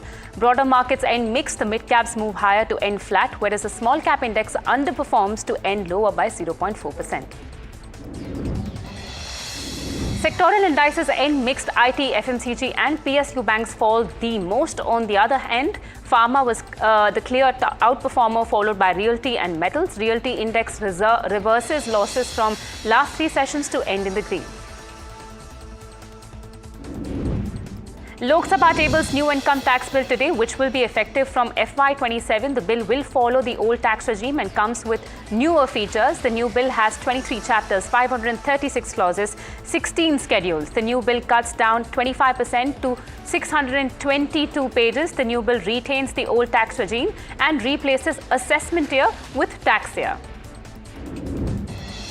Brokerages have given a positive view on Kotak Mahindra Bank, maintains a neutral stance on the company with a target of 2,100 rupees. The lifting of restrictions is likely to support loan or fee growth of the bank. Macquarie maintains an outperform stance on the company with a target of 2,200 rupees, says they welcome the lifting of RBI's restrictions and that it will aid growth further. Honasa Consumer pops about 10% as the company swings to profitability in Q3. The company reports in-line revenue, EBITDA and a beat on net profit. New brands delivered 30% plus growth and increased the salience to 40 to 45% from 35% earlier. The focus category saw around 18% growth in 9 months of FY25. The company grew market share and increased household penetration in Q3. Jubilant Food stock jumps today on back of a sharp acceleration in same-store sales growth. Domino's India like-for-like growth registered at 12.5%, whereas the company delivery channel grows 30%. App installations increased 29%, and the loyalty membership rises 43% due to delivery fee waiver. New launches, stable pricing, customer acquisition experiences a growth of 55%. The news of President Donald Trump considering exemptions to reciprocal tariffs. Stocks like Oro, Pharma, Cipla, Lupin rise on the news. Lloyd's Engineering stock gains on the back of Q3 results. The revenue grows 14% at 230 crore versus 201 crore year on year, whereas the net profit jumps 24.4% to 33.7 crore. The EBITDA gains 10% to 39.3 crore rupees, whereas margins are at 17% versus 17.7% year on year. National Commodity and Derivatives Exchange approves launch of equity and equity derivatives segment. The new segment aims to invest 400 to 600 crore for expanding into equity and equity derivatives segment. Remember, currently NCDEX focuses on agri-commodity space. Macquarie maintains outperform on IRCTC with a target price of 900 rupees. The company reports higher margins and milder volumes in 13. Witnesses softness in catering segment, but the revival in tourism businesses aided growth. Management focus is now towards driving growth in non-convenience space. Management commentary remains positive overall. Muthoot Finance stock jumps after the company reports net interest income growth of 43% to 2,720 crore rupees, 22 crore rupees. The management is bullish on the growth of the company. Expect net interest margins in the range of 11 to 12%. The company aims to build on new product categories as a more effective strategy for us. Nuvama upgrades Muthoot Finance to buy, high target price to 2,550 rupees. Company's third quarter turns out to be another solid quarter. There has been expectations of strong AUM growth with stable net interest margin. The brokerage firm is bullish on consistent performance, gold prices moving up and other lending segments putting up a mixed performance. Lupin stock jumps after the management explains what led to decline in India growth. The company expects bounce back in respiratory portfolio, which drags the growth in Q3. The company is eyeing double-digit growth from US businesses. Godrej Industries moves higher by 4% after the company's net profit jumps 77% in the third quarter. The revenue growth was higher by 35% to 4,824 crore rupees. The EBITDA doubles to 597 crore rupees, aided by a high revenue, 31% fall in stock in trade purchases, and inventory reversal of 2,971 crore rupees. SKF India stock falls, reacting to a subdued set of numbers. The EBITDA was under pressure despite a revenue uptick. 56% rise in stock in trade purchases. Rise in material and employee cost hurts the EBITDA growth. Macquarie initiates coverage on 3 hotels, initiates outperform rating on Lemon Tree with a target price of 210 rupees. Chalet Hotels gets an outperform rating with a target price of 1,100. The company is the operator of premium hotels and real estate in India and is focused on Tier 1 metros. Last one is Indian Hotels, which gets a neutral rating with a target price of 840 rupees. Indian Hotels risk reward is currently balanced. Balaji Amines shares plunge as the company's operational performance takes a hit in Q3. Total volumes fall 10.4%, whereas the company announces expansion of around 750 crore rupees in subsidiary Balaji Specialty Chemicals. The company's profit declines significantly in Q3. Another stock reacting to a subdued set of results is IOL Chemicals and Pharmaceuticals Limited. The company is prominent pharmaceutical or API company and a major participant in the specialty chemical sector. The company's flat revenue was led by pricing pressure and stagnant demand. The net profit declines 11% to 20.53 crore rupees. Venues Pipes reports revenue of 231 crore rupees, marking a 11.7% increase from 207 crore rupees in the same period last year, while the company's consolidated net profit for the October-December quarter was down 22.8% to 18 crore from to 23.2 crore in the year-ago period. The company's EBITDA for the quarter was down 4.6% at 37.1 crore rupees compared to 39 crore rupees in the corresponding period. Swiggy eyes rate correction for partner merchants on old commission models as up to 5,000 merchant partners likely to see a 2% hike in commissions they pay to Swiggy. Reports say about 90% of Swiggy partner merchants are unlikely to be impacted by this correction. Swiggy originally sought to rationalize commissions by February 16th, but has deferred the deadline for commission rationalization after pushback from restaurants lobby. SEBI feels new proposals stricter rules for ESG rating providers, says that the ERPs can withdraw ratings only under strict conditions. Subscriber pays ERPs can withdraw ratings only if no active subscribers exist. Issuer pays ERPs must rate securities for at least 3 years before withdrawal. ESG ratings must be disclosed on stock exchange websites. Internal audits for Category 2 ERPs will start after 2 years. Governance norms for smaller ERPs relaxed for the initial 2 years. RBI Governor Sanjay Malhotra meets select NBFCs and MFIs today. The meeting focuses on industry issues. RBI Governor had previously met with bank and MD and CEOs. All of this is a part of regular industry consultation by the regulatory body. Elon Musk's AI chatbot and ChatGPT challenger Grok 3 is in the final stages of development. The app will be released in a week or two, says Elon Musk. He was speaking at the World Government Summit 2025. In a message to West Asia audience, he says that US has been extremely pushing in the past and should mind its own business. Mahanagar Gas tells NDTV Profit that price increase and 50% reinstatement of APM gas regulated by government and volume growth has helped them to tide over the deallocation period. Vartika Shukla, the chairman and MD, says the company will provide BP with engineering support via PACT. The company is eyeing expansion in Guyana in the near term. Siemens Energy business demerger remains on track. The company plans to list its energy business on the bourses in 2025 itself. The company foresees growth to be driven by waste heat recovery projects and renewable energy integration. Siemens has bagged several orders in the segment. There has been a strong demand, particularly in the transmission space. In a bid to boost the EV charging infrastructure of India, Tata Motors unveils Collaboration 2.0. Balaji Rajan, the Chief Strategy Officer of Tata Motors EV, says that this move will accelerate installation of fast chargers and will also drive customer awareness on EV adoption. Volvo Group CEO Martin says that their global capacities are led from India, with the country being the second highest hub globally for the company. He further adds India is one of the top two countries where they are investing and continue to be bullish on the prospects. Bharat Forge is buzzing after posting a muted Q3 result. We spoke to Amit Kalyani, Vice Chairman and Joint Managing Director at Bharat Forge, about their growth and revenue outlook, and he says that the company is not happy with the performance of European subsidiaries and that FY25 growth is likely to be flat.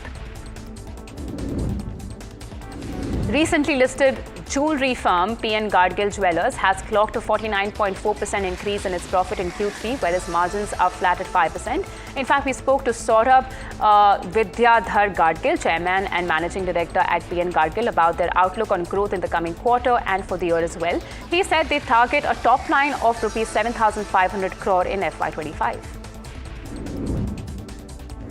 With new venture capital positions and high potential fields over the course of 2024, Titan Group is expanding its portfolio and further accelerating its innovation strategy.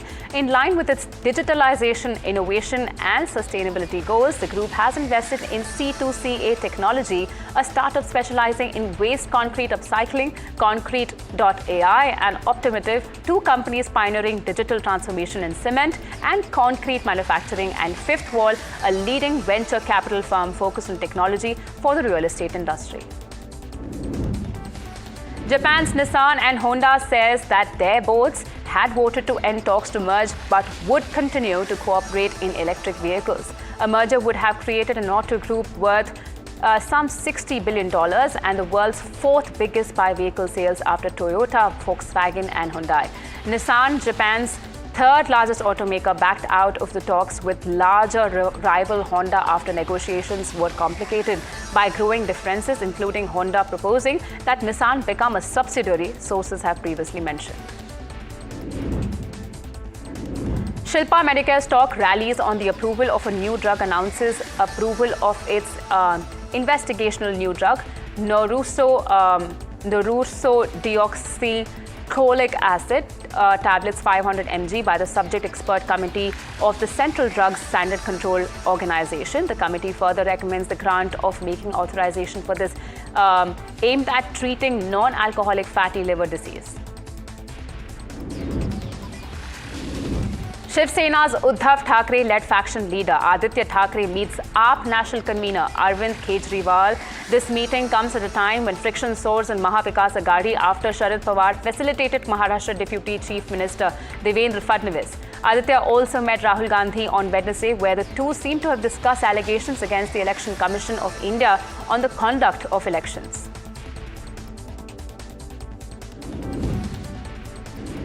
Maharashtra Cyber Cell summons YouTuber Samay Raina for the second time this week amid a row over podcaster Ranveer Ahlabadia's comment on the former's YouTube show India's Got Latent. Raina, who is to return from the US on March 17th, seeks more time to respond to the summons. A massive argument erupts in Parliament today after several opposition MPs alleged that parts of their dissent notes had been deleted from a joint parliamentary committee's report on the Waqf Amendment Bill. But the government trashed the allegation and said no dissent note had been deleted. However, it stressed that the panel's chairman has the discretion to remove sections that cast aspersions on the committee. After Bengaluru Metro height fees, Chief Minister Siddaramaiah took to social media to express concerns, asking for revision in ticket prices. He wrote that he has reached out to the MD of Bangalore Metro Rail Corporation Limited to immediately address the issue. He also highlighted that the price increase has led to anomalies, with fares almost doubling in some sections, adding that commuters' interest must be safeguarded. Andhra Pradesh reports first death from GBS. A 10-year-old boy from Srikakulam district surrendered to the Guillain-Barré syndrome after being declared brain dead. This is the first case in the state after the dangerous syndrome cost 8 lives in Maharashtra. The state administration issues a directive to district health officials to remain vigilant and raise public awareness on GPS. PM Modi arrives in the US to meet President Donald Trump. He will later also meet Tesla CEO Elon Musk. The time of this meeting becomes important, with several actions of the president making global noise, like Trump tariffs, his controversial Gaza plan, and mass deportation being some of the key global friction points. And these issues will most likely be discussed between Modi and Trump in order to strengthen bilateral ties between the two nations. US President Donald Trump speaks to President Zelensky of Ukraine, saying the conversation went very well. He says that both Putin and Zelensky want peace, signaling at a plausible end to the long-standing Russia-Ukraine war. He adds, it is time to stop this war that led to unnecessary death and destruction. White House plans to dismantle Department of Education as Trump says that it is a big con job. And the irony here is that the Education Secretary nominee Linda McMahon will appear today before the Senate Committee on Health, Education and Labor Pensions, while the future of the department itself hangs in doubt of existing in the first place. In fact, earlier Elon Musk slashed nearly $1 billion of funding to the Education Department and cancelled contracts related to diversity, equity and inclusion. Turkey's president meets Pakistan's Prime Minister Shehbaz Sharif at his office in Islamabad to discuss situation in Gaza and a range of bilateral issues. They will sign several agreements for boosting trade and economic ties between the two nations. Elon Musk's ex agrees to pay President Donald Trump $10 million to settle a lawsuit from the days when the company was still called Twitter and owned by Jack Dorsey. The lawsuit took issue with Twitter's decision to ban Trump after January 6th, when Trump's supporters stormed the US Capitol. Rajat Patidar has been appointed as the new captain of Royal Challengers Bengaluru for IPL 2025. The development was contrary to wide speculation that Virat Kohli would lead RCB after the team did not retain FAF du Plessis. The IPL is set to begin on March 21st. Premier League top performers Liverpool edged 7 points clear at the top of the league, but the Red Devils were denied a vital win after Mohamed Salah goals, after the full-time 4 red cards were issued on a dramatic final. Well, with that, it's a wrap on Market Express, but do stay tuned to NDTV Profit for more news and updates.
सुना उसके बाद मेरा पहला acronym निकाला मैंने, वो था RRR, responsive, responsible, reformist, और मैंने कहा revolutionary. How did you arrive at this number of 12 lakh rupees? हमें लगता है टैक्स पेयर उस लेवल नंबर से टैक्स भर रहा है, क्या उनको हम कुछ कर सकते हैं? प्राइवेट सेक्टर कैपेक्स अभी तक वो इन्वेस्ट क्यों नहीं कर रहे हैं, जबकि आपका इकोनॉमिक सर्वे ही बताता है कि वो कैश पाइल पे बैठे हुए हैं। अगर कंजम्पशन बढ़ता और उसके तहत लगता है कि ग्रेटर इन्वेस्टमेंट का पॉसिबिलिटी है, वो भी अच्छा ट्रिगर हो सकता है। एआई बहुत तेज़ी से आ रहा है, तो जॉब के चैलेंजेस होंगे, स्किल के चैलेंज पहले से हैं, तो जो ट्रांजिशन पीरियड का स्ट्रगल है, नौकरी मुझे अभी चाहिए।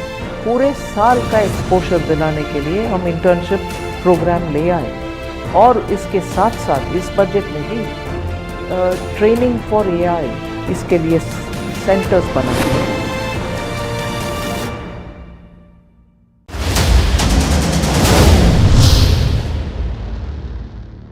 This entire special package and measures are kind of focused on AI skilling and how to sort of facilitate the AI centers which is existing at this point of time. Now a center of excellence in artificial intelligence for education will be set up with a total outlay of 500 crores.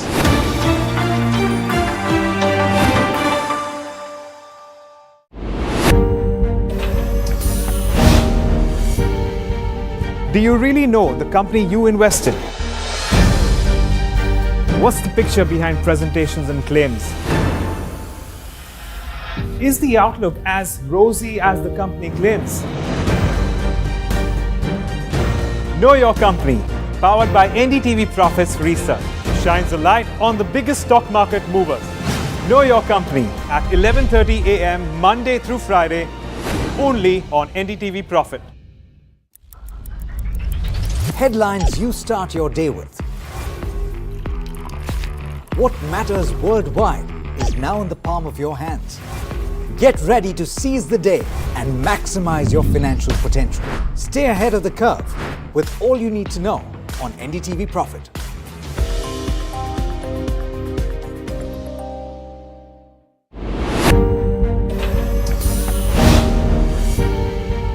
Do you really know the company you invest in? What's the picture behind presentations and claims? Is the outlook as rosy as the company claims? Know Your Company, powered by NDTV Profits Research, shines a light on the biggest stock market movers. Know Your Company at 11:30 a.m. Monday through Friday, only on NDTV Profit. Headlines you start your day with. What matters worldwide is now in the palm of your hands. Get ready to seize the day and maximize your financial potential. Stay ahead of the curve with all you need to know on NDTV Profit.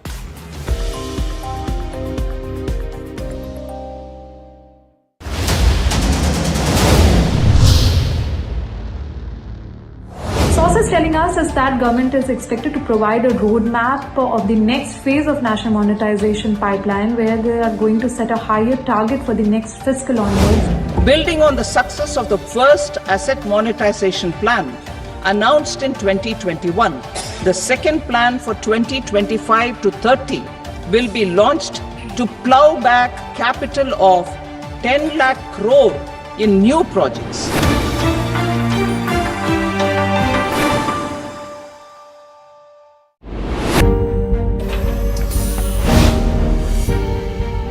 Do you really know the company you invest in? What's the picture behind presentations and claims? Is the outlook as rosy as the company claims? Know Your Company, powered by NDTV Profits Research, shines a light on the biggest stock market movers. Know Your Company at 11:30 a.m. Monday through Friday, only on NDTV Profit. Headlines you start your day with. What matters worldwide is now in the palm of your hands. Get ready to seize the day and maximize your financial potential. Stay ahead of the curve with all you need to know on NDTV Profit.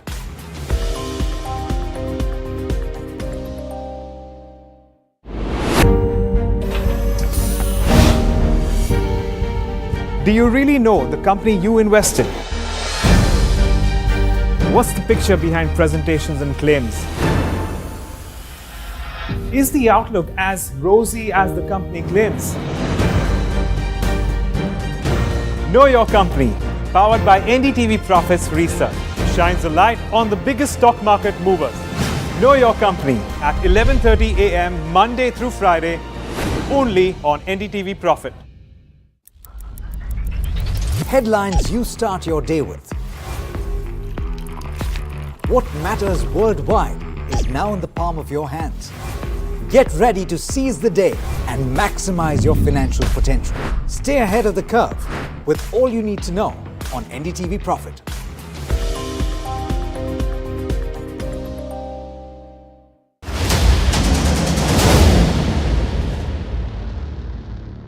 First of all, they're looking at, how to sort of reduce the number.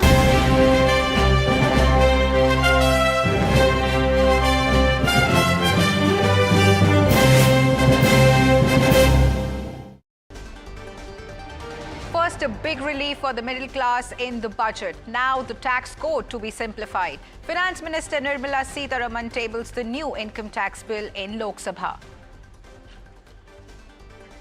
Nifty Sensex erased morning gains to end flat. Sectorial indices end mixed, with pharma gaining on potential exemptions to reciprocal tariffs on pharmaceuticals by the White House. Prime Minister Narendra Modi arrives in Washington, D.C. for a bilateral meeting with President Donald Trump. He also met U.S. Intel chief Tulsi Gabbard and will later meet tech billionaire Elon Musk.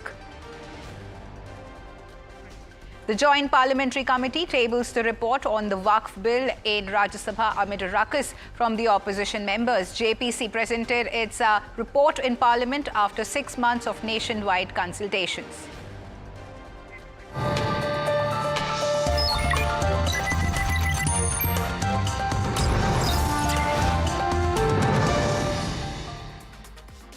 Hello and welcome. This is Profit 360 on NDTV Profit and I'm your host Himakshi Bahugna.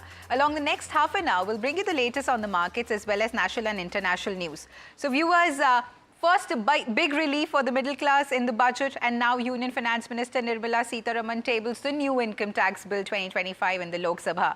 Spanning 622 pages, the new IT Bill 2025 aims to replace the 60-year-old Income Tax Act of 1961 and once passed will be called the Income Tax Act 2025. And in fact, the Finance Minister is speaking in the Parliament. Let's go straight into it. So predictions, there are no models that you can build and understand how the trends will be, because they are very dynamic, they're changing by the day. So it's very difficult to reasonably plan up for a budget. But despite that, we have tried keeping the assessments as close as possible to what can develop, keeping India's interest topmost. So this immense uncertainty is still playing out, and many Indian imports, which are very critical for our economy to grow, are also going to be left with uncertainty. So we are trying to make sure that the budget somewhat at least foresees all these and is ready for such eventualities. But even as we say about these things, the budget has very clearly identified the difficulties which are before us, because all these years, possibly even decades, we've been talking about globalization. Now we are facing a situation of fragmentation of the world. Whilst the post-COVID time has made states to borrow, and not just Indian states, but countries to borrow, to meet with the specific difficulties that they have to face, and also handhold people and at the same time give growth impetus, has led to a situation where countries are borrowing and rising debt is a problem. Whereas fiscal prudence has always been the matter which gets advocated. People tell that economies will have to be managed more fiscally prudent ways. So globalization versus fragmentation, which is a reality, fiscal prudence versus growing global debt, which is a reality, and everybody wants to have free market situation, but you have aggressive tariff barriers and non-tariff barriers. So you're facing a world where a lot of talk goes on about keep the markets free, but no one country wants to have free market when it comes to their interest. So with all this, the usual practice would be that you will approach multinational institutions to seek redressal or to seek handholding. Multilateral forums have also become today very diluted. They seem to be there but not really exerting themselves even with the given framework of things. So bilateral partnerships and regional forums are the ones which are really governing the situation. So much contrary to all those principles with which the world has moved in terms of an economic order, is all going through a major change. So the uncertainties can be defined in some terms, but you really can't predict what moves. In this situation, the first advanced estimates from the NSO has said that India's economy will grow by 6.4% in real terms and about 9.7% in nominal terms. So the budget this year, we have kept our goals in such a way that we are able to accelerate growth, secure inclusive development, invigorate private sector investments, uplift household sentiments, and also to directly or indirectly enhance spending power of the Indian rising middle class.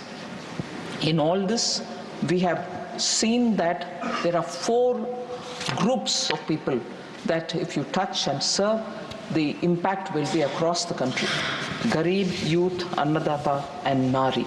And therefore, every scheme that we have before us has something to bring in terms of benefits for these 4 large groups. Sir, I want to take a minute to put it before this august House that when we are talking about capital expenditure, because I've heard quite a few members speaking about how capital expenditure is probably coming down, the shift is now from moving away from capital expenditure to boosting consumption. I just want to highlight the thought about or the idea of effective capital expenditure. What it does include is core capital outlays in the union budget and also the grants and aid for creation of capital assets to the states. So, though the grants and aid for creation of capital assets is accounted as revenue expenditure in the books of the union government, yet they go to the states to create capital assets, and therefore they are also effectively, eventually, only capital expenditure. So in the budget in the financial year 25-26, which is before us, the effective capital expenditure is projected at 15.48 lakh crore as against 13.18 lakh crore in the RE of 24-25. So there is just no reduction in capital expenditures.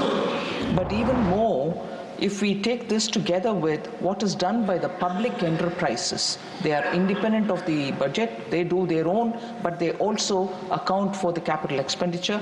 If we were to take that also on board, if we take that public enterprises from their own resources, when they invest money for capital expenditure, they do it substantially. And so if I were to include that for the year 25-26, the capital outlay, which I would define as effective capital expenditure, is likely to be in the range of 19.80 lakh crores.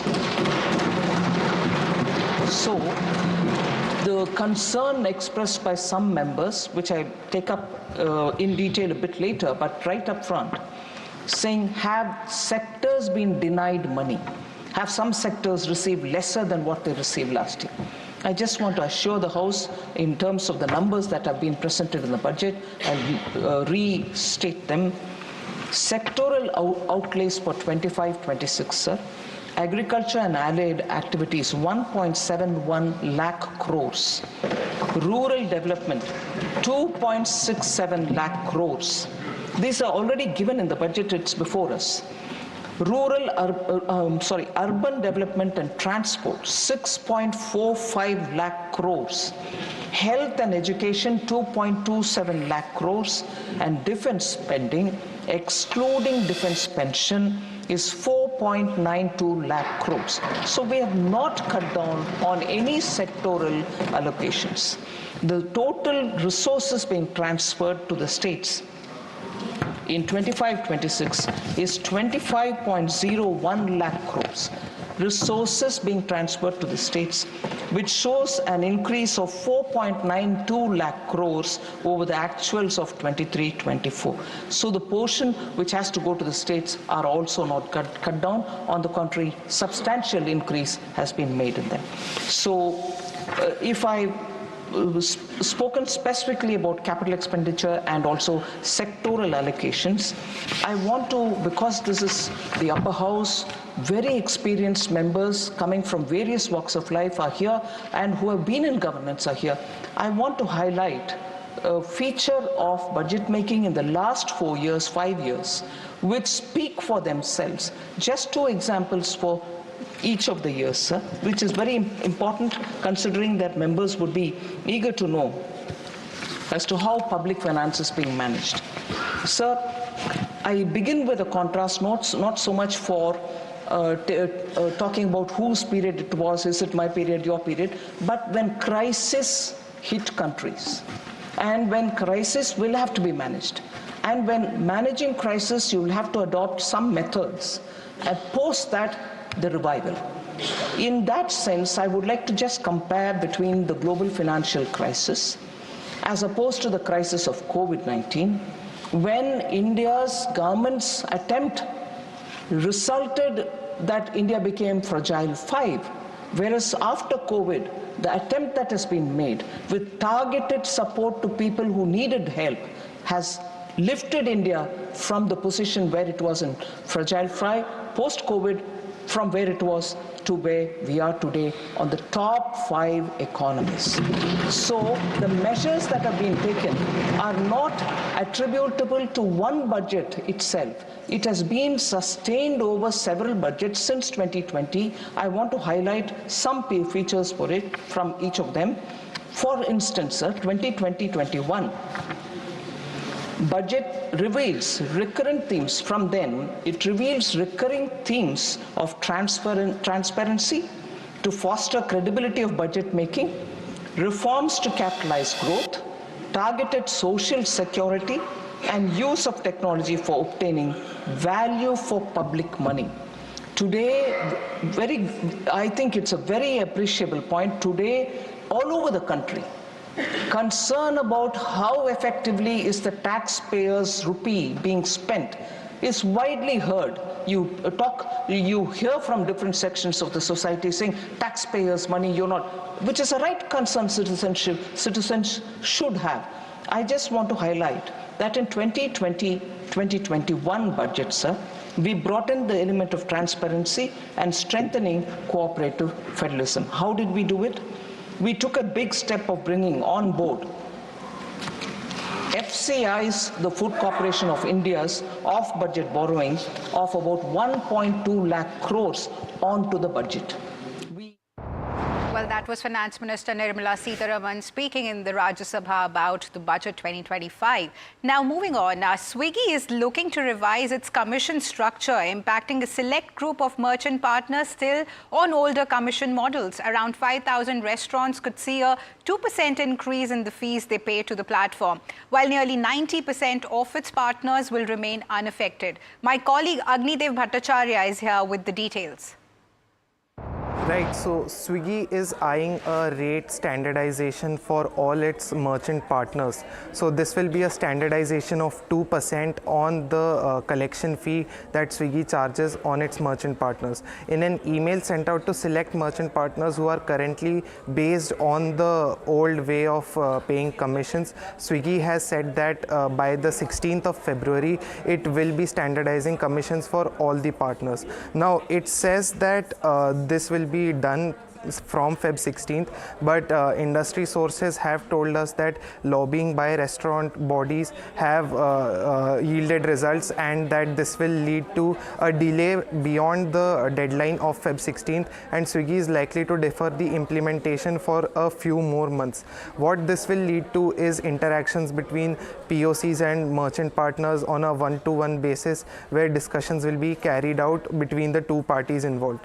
Industry sources have told us that only about 10% of merchant partners will be impacted by this rationalization exercise, as 90% of partners are already following the new method of paying commission.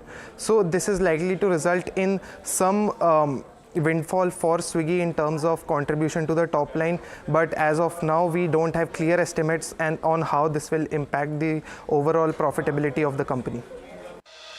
Right, Agni, thanks for bringing us those details. Now, benchmarks erase morning gains to end flat with a negative bias. The Nifty ends above 23,000 mark, whereas the Sensex ends above the 76,100 levels. Sectorial indices end mixed, with pharma gaining on potential exemptions to reciprocal tariffs on pharmaceuticals by the White House. Mahima is here with the market wrap. Great. So the Nifty and Sensex did turn green in the mid day of the trade, but it closed flat. Now, in terms of what stocks kind of made it to the list, Bajaj Finserv, Sun Pharma, and Tata Steel were the top gainers on the Nifty. Nifty ended lower for the 7th consecutive session. The Midcap 150 ended 0.16% lower, higher for the day, but led by Muthoot Finance, SBI Cards, as well as Godrej Properties. In terms of small cap, it ended around 0.35% lower for the day. It was dragged by Natco Pharma, Godfrey Phillips, and Aegis Logistics. In terms of the small cap, 250 it ended lower for the 6th consecutive session. The Nifty Pharma was the top sectoral gainer for the day, led by Ipca Labs, JB Chem, and Pharma. And Sun Pharma as well. The Nifty Pharma Realty snaps 3 days losing streak now. The Nifty Metal Financial Services ended higher on the 2nd consecutive day. The Nifty Media snaps a 5 days losing streak.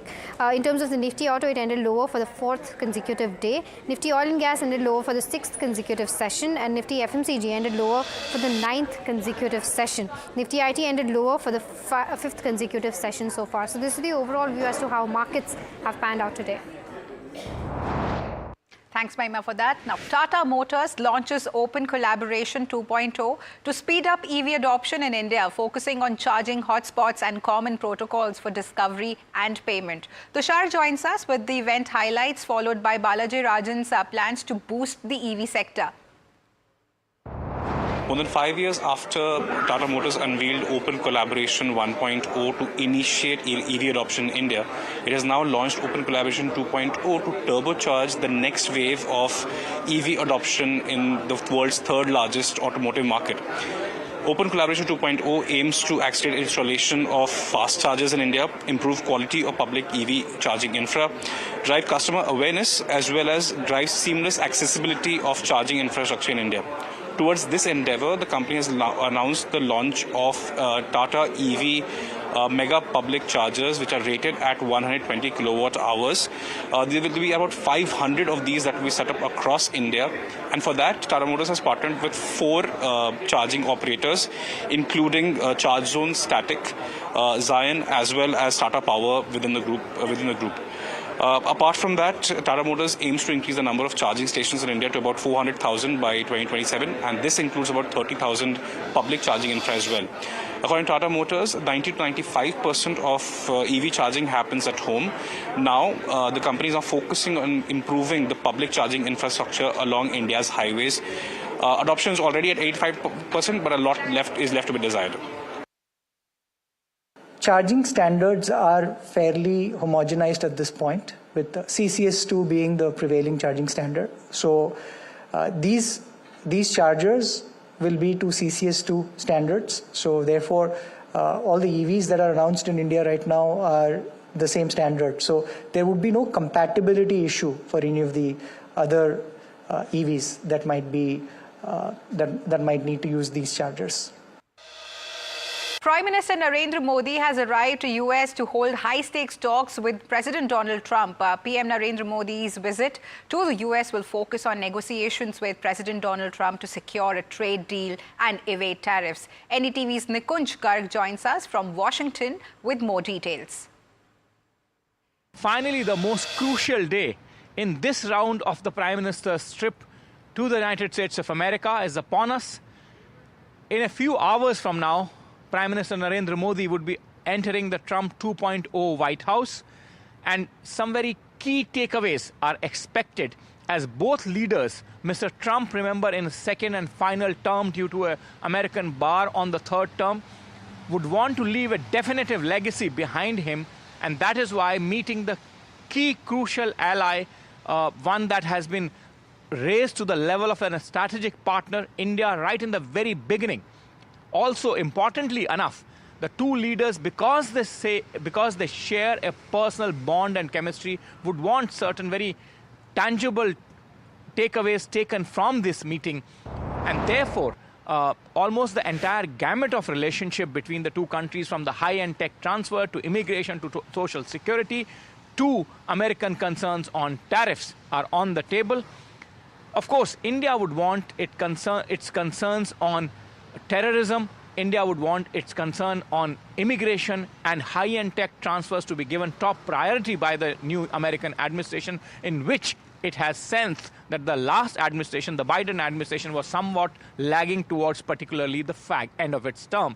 America, of course, under President Trump, is looking for a fairer deal, extending the campaign promises of President Trump from the world. Of course, when it comes to India, India has moved very nimble-footedly and tried to accommodate the American concerns wherever it is possible for them. Americans, of course, would want a fairer deal, and that fairer deal would India would wish to accommodate as long as Indian interests are safeguarded, ring-fenced from any kind of pushback from the American counterparts.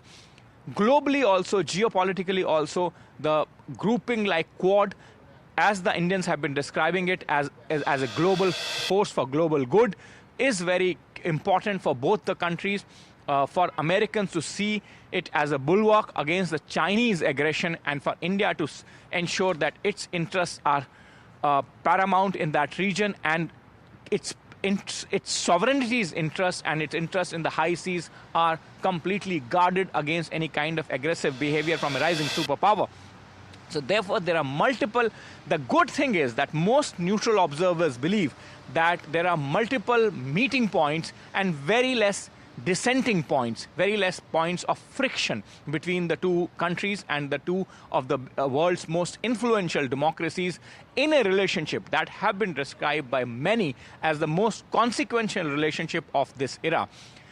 Going ahead on the global geopolitical front, the world has been facing the headwinds of two wars, one that has just been stopped, many would say embers still burning, but on the Ukrainian front, of which India has also been a sufferer, and the Prime Minister Narendra Modi has said on multiple occasions that this is not the era of war, a sentiment that has been echoed by many in the global capitals and the global leaders. So therefore, in that sense, as I said, multiple meeting points expected to emerge from that meeting between the two leaders of the biggest and the most influential democracies going forward through the day. Sources tell NDTV Profit that Delhi may get one Deputy Chief Minister and 7 ministers. The swearing-in ceremony may take place at the Jawaharlal Nehru Stadium. NDTV's Ishika Verma is joining us with exclusive details. Ishika, over to you. Well, in fact, as per the sources, what we are getting to know that BJP certainly is considering Jawaharlal Nehru Stadium as, in fact, the venue for the oath-taking ceremony. In fact, today itself in the morning, a police team had also in fact, reached there to inspect the entire area. Now, remember that sources also have told NDTV that, in fact, only after Prime Minister returns from the US will there be the oath-taking ceremony taking place here. And also, the chief ministers and also likely the deputy chief ministers of all the NDA governed stage will be sharing a stage at the oath-taking ceremony that will take place. Now, not just that, what we are also getting to know that, this time there is also a big possibility of a deputy chief minister and then 7 ministers. There are various big turncoats named that have also, that will also be there in the cabinet this time. Not just that, let me tell you that there is even more. In fact, what we are getting to know that in the first cabinet meeting that the newly formed BJP government will take, there will be very important decisions that will be taken. Number one is likely on the Mohalla clinics. Remember, the Mohalla clinics were flagship of the Aam Aadmi Party-led Delhi government, and now, in fact, the BJP, when it will be forming the government, there will be investigation into the corruption allegations of the Mohalla clinics, and also likely that, in fact, the implementation on the Ayushman Yojana will also be taken in the first cabinet meeting. So these are two big decisions that can be taken in the first cabinet meeting as per the sources to NDTV. Over to you. Right, Ashika, thanks for getting us those details there. And with that, it's a wrap on this edition of Profit 360. Stay tuned to NDTV Profit for more news and updates.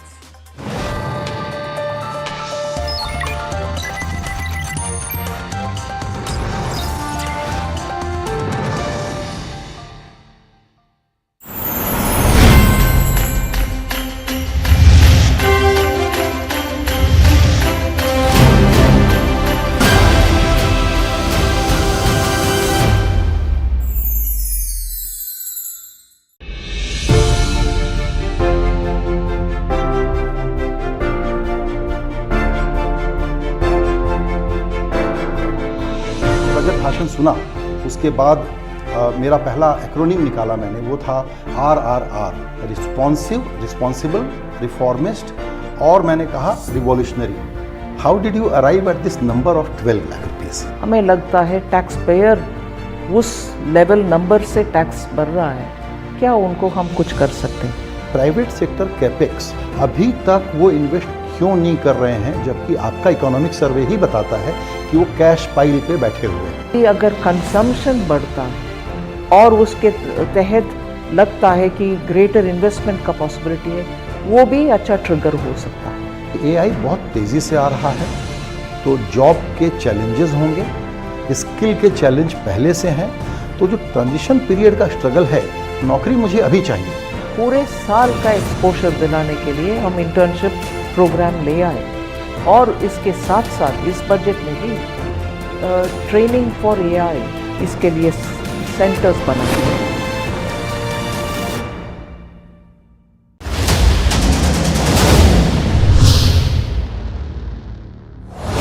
Tax regime for individual. In fact, there has been discussion on how to sort of reduce the tax rate.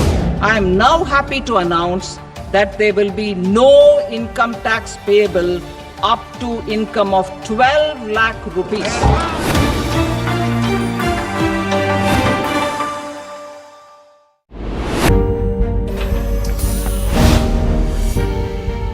Do you really know the company you invest in? What's the picture behind presentations and claims? Is the outlook as rosy as the company claims? Know your company, powered by NDTV Profits Research, shines a light on the biggest stock market movers. Know your company at 11:30 a.m. Monday through Friday, only on NDTV Profit.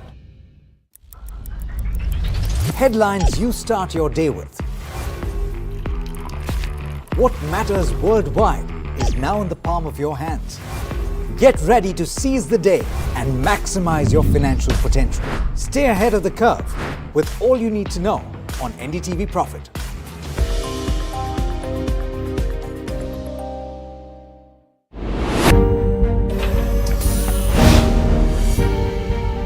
Do you really know the company you invest in?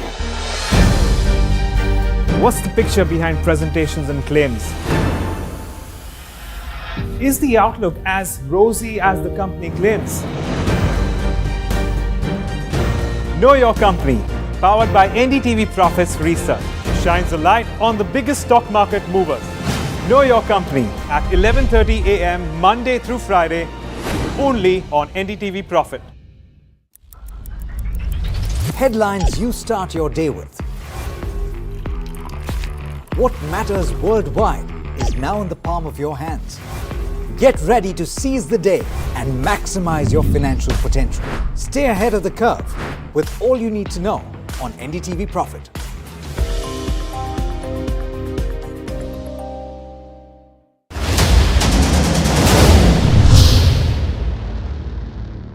Government is considering to increase the custom duty on the imported finished goods ranging from consumer electronics to medical devices. And to rectify inverted duty structure, I propose to increase the BCD on interactive flat panel display from 10% to 20%.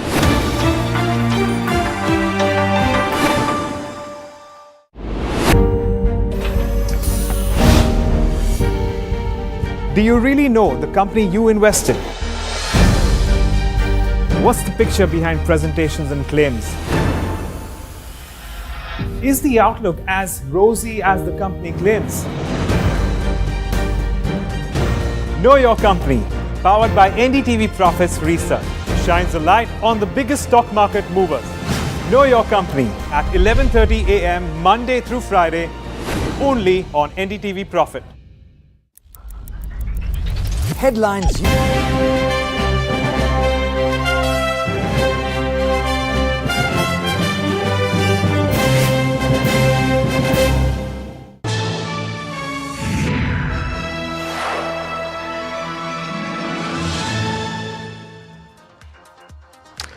Hello and welcome to KYC, a show designed to give regular investors powerful, actionable insights into the fundamentals of a single NSE-listed company every day.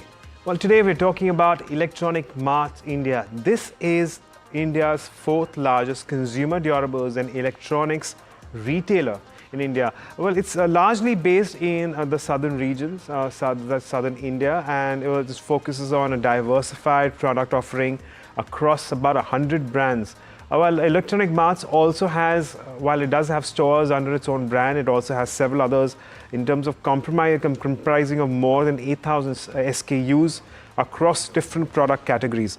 Now, this particular company has come to the fore over the last few years, even as we see takeoff in retail in India. And considering we do have a lot of listed retail players, but none in the consumer durables and electronic space, which does make Electronics Mart a very, very unique, listed entity at this point in time. Now, let me tell you about how things have fared as far as its presence in India is concerned. So, firstly, it has about 178, MBOs, that's multi-brand outlets. This is followed by about 13, exclusive brand outlets. And as I've said, that it has about 8,000 SKUs, and it has current retail business area of about 1.69 million square feet. A lot to talk about, but I reckon that it's gained most of its tractions through its multi-brand outlet, because that's where it's built itself out. Of course, I would say the private space, it does have peers in something like a Chroma or a Vijay Sales. But given the fact that its presence and dominance is more towards the southern India, it's also making a little bit of headway towards the northern India, in some markets, which would include, the NCR region and Chandigarh and so on and so forth. But in terms of store ownership, again, this is another crucial one to keep an eye on, because it gives you an idea about how many of these stores it owns and how many of these stores it has leased out. So it does have about 11 stores which it owns. About another 137 leased out, and it also has about 12 which were pre-owned and then leased. And so it's certainly a very interesting mix. Do remember that when a company actually owns a store, it doesn't need to shell out rent for that particular property, and that always works out to our advantage. Well, case in point, of course, DMart is the other one. Of course, it doesn't operate in consumer durables and electronics, but it's certainly an advantage. It does seem like at the moment, though, majority of all the stores that the company runs currently, about 137 to be precise, are leased. Well, with that, and on that note, let's shift focus to all the parameters that we are talking about. Now, as we always do, we assess the company based on the fundamentals of what the company has done over the past few years, and take it forward from there. So we do address your income statement, not just revenues, but the income statement as a whole. We talk about the balance sheet as well as the cash flows, and along with that, we also talk about the revenues return ratios as well.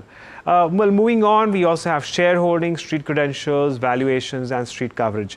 So, without any delay and a further delay, let me get in my colleague Mahima, who's also going to join us to give us an idea and shed more light into the company and what the company has done so far. So Mahima, good morning and thank you for joining in. Let's start as usual by talking about the income statement. How have the revenues and profitability turned out for this company?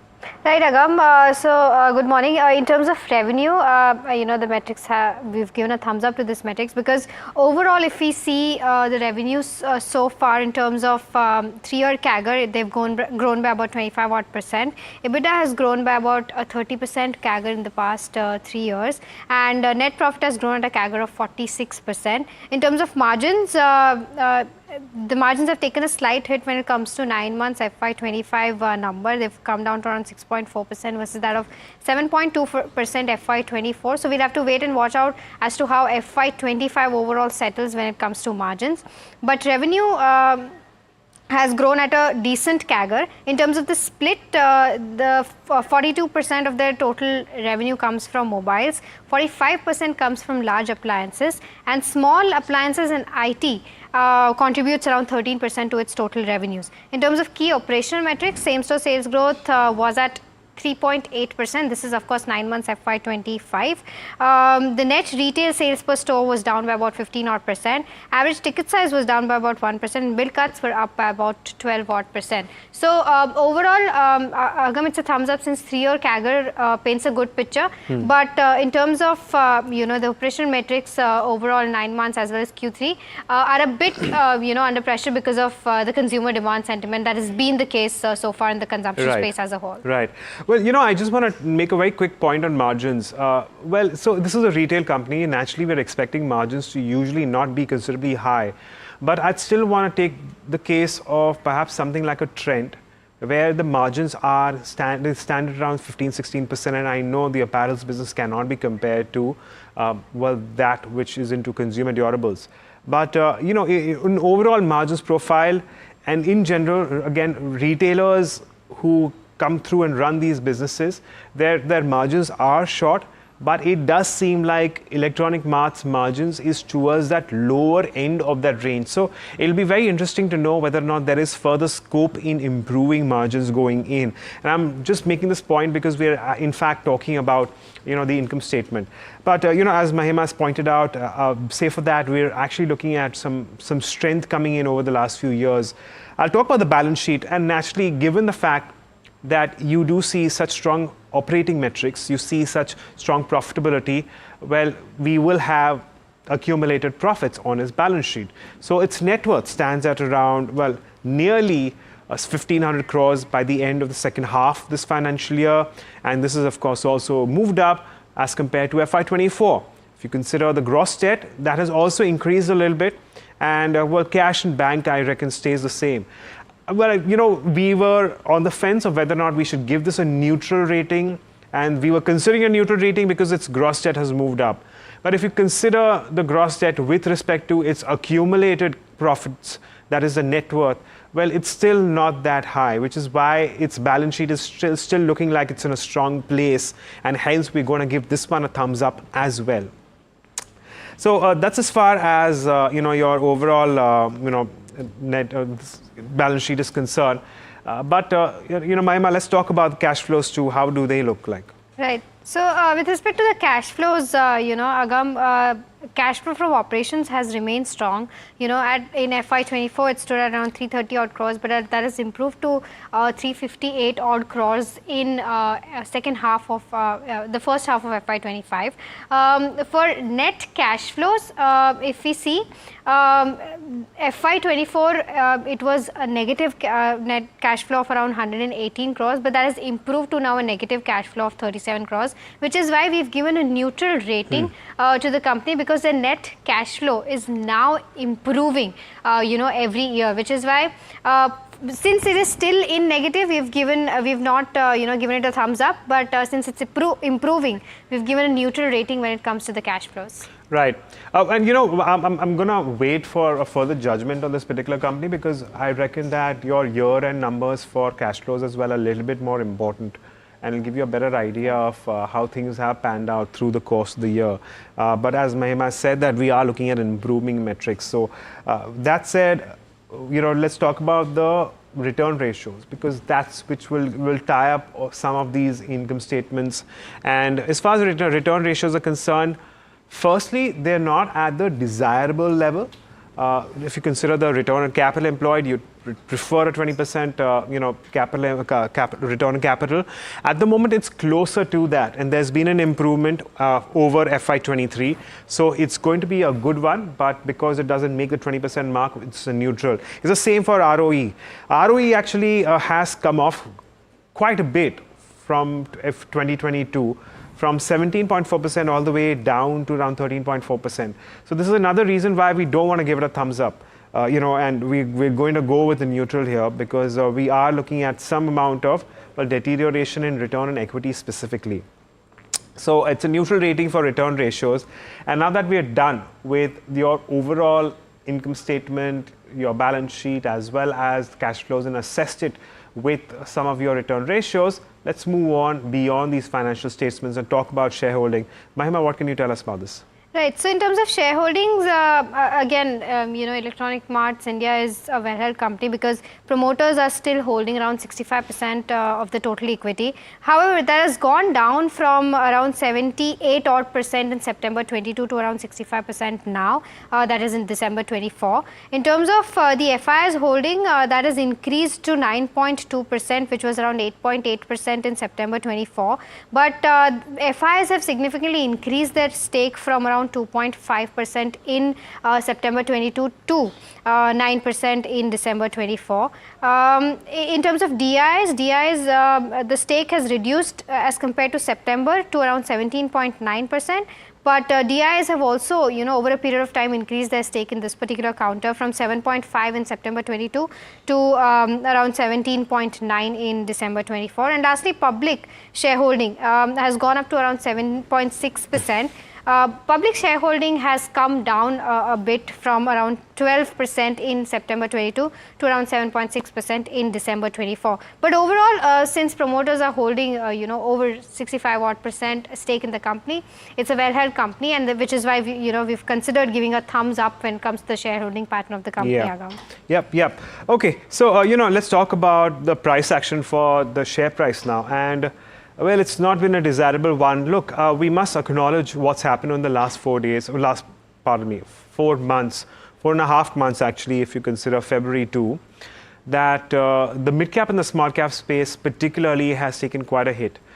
Well, from October onwards all the way to mid-February now, we have seen somewhat of a correction which has actually played out very, very poorly with respect to a lot of your portfolios.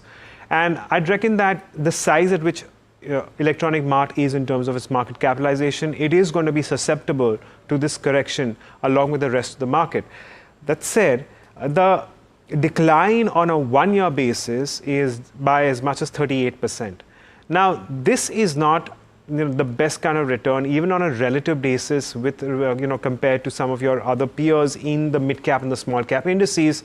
Well, there has been a little bit of an outperformance as compared to Electronic Mart, which is why it's not the most desirable of returns so far on a one-year basis.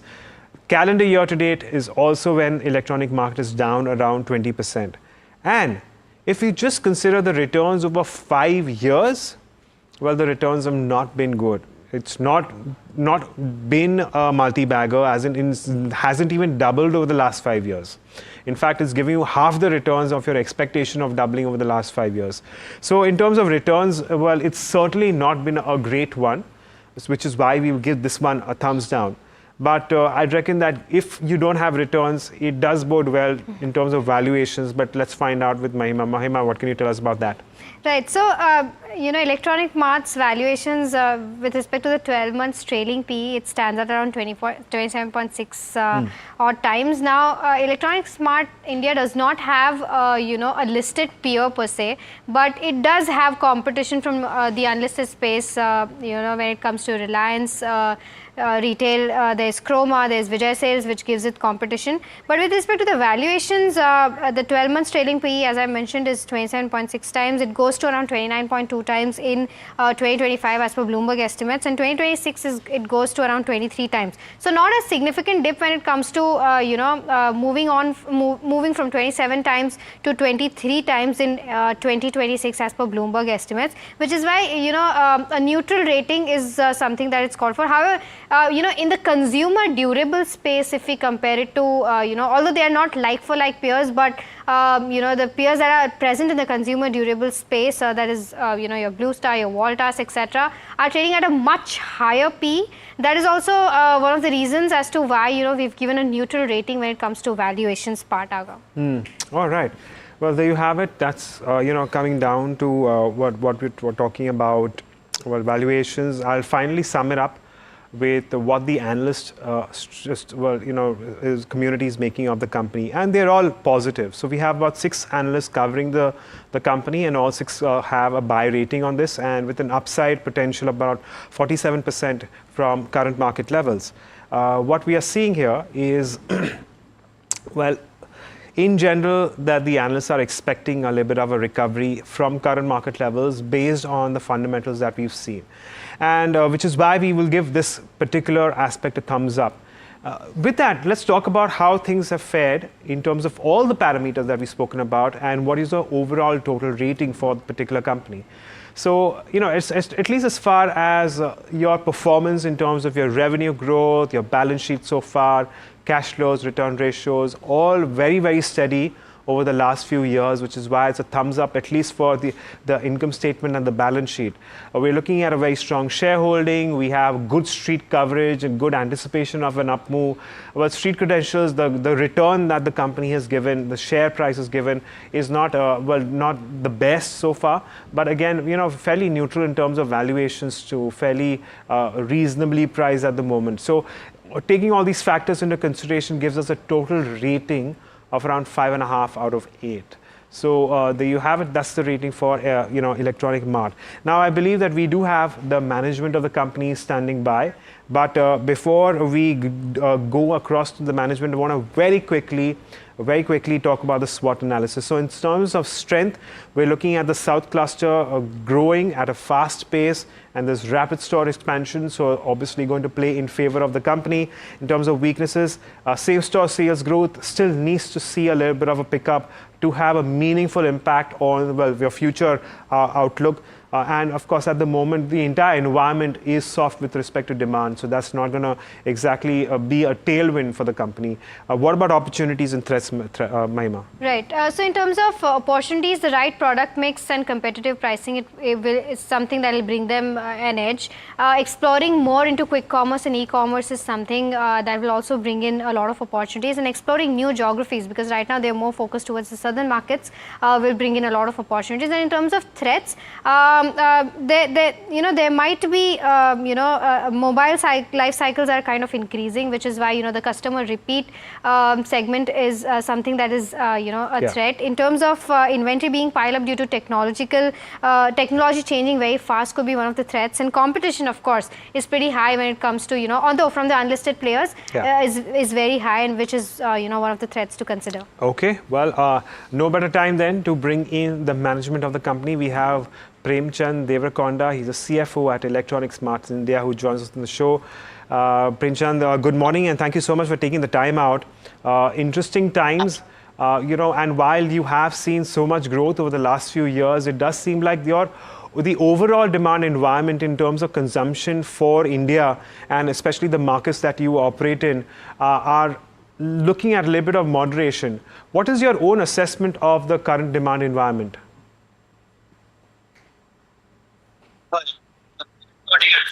Thank you very much for having me on your show.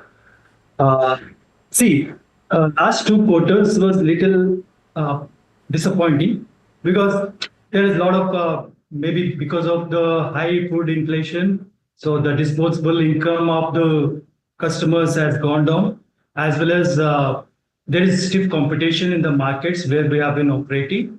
And when the competition increases, obviously we have to pass on additional discounts to the customers. So maybe these are the reasons. And also, moreover, so the average selling prices of certain categories have come down drastically. That means by 30% in certain categories as compared to last year's. So all these things contributed to little upset in this couple of quarters. Otherwise, when we looked at the quantity growth, it was quite promising. And since 1st February, again, the situation seems to be improving and promising. And we are quite optimistic that in the upcoming quarters, we'll be back on track in all respects. Right. Mr. Devarakonda, Mahima also joining in. With respect to the margins, I wanted to understand that, 9 months FY25, they stood at 6.4. But this quarter, they had come down to around, 5.2% when it comes to the EBITDA margins. So I want to understand, because your margins have been, over 7% as well. When do you expect the margins to recover to the levels that they were, and what will be the levers that will lead to the margin growth? See, again, the margin growth depends on the product mix. So normally what happens, there are certain categories like large appliances, IT and mobile, and then the small appliances.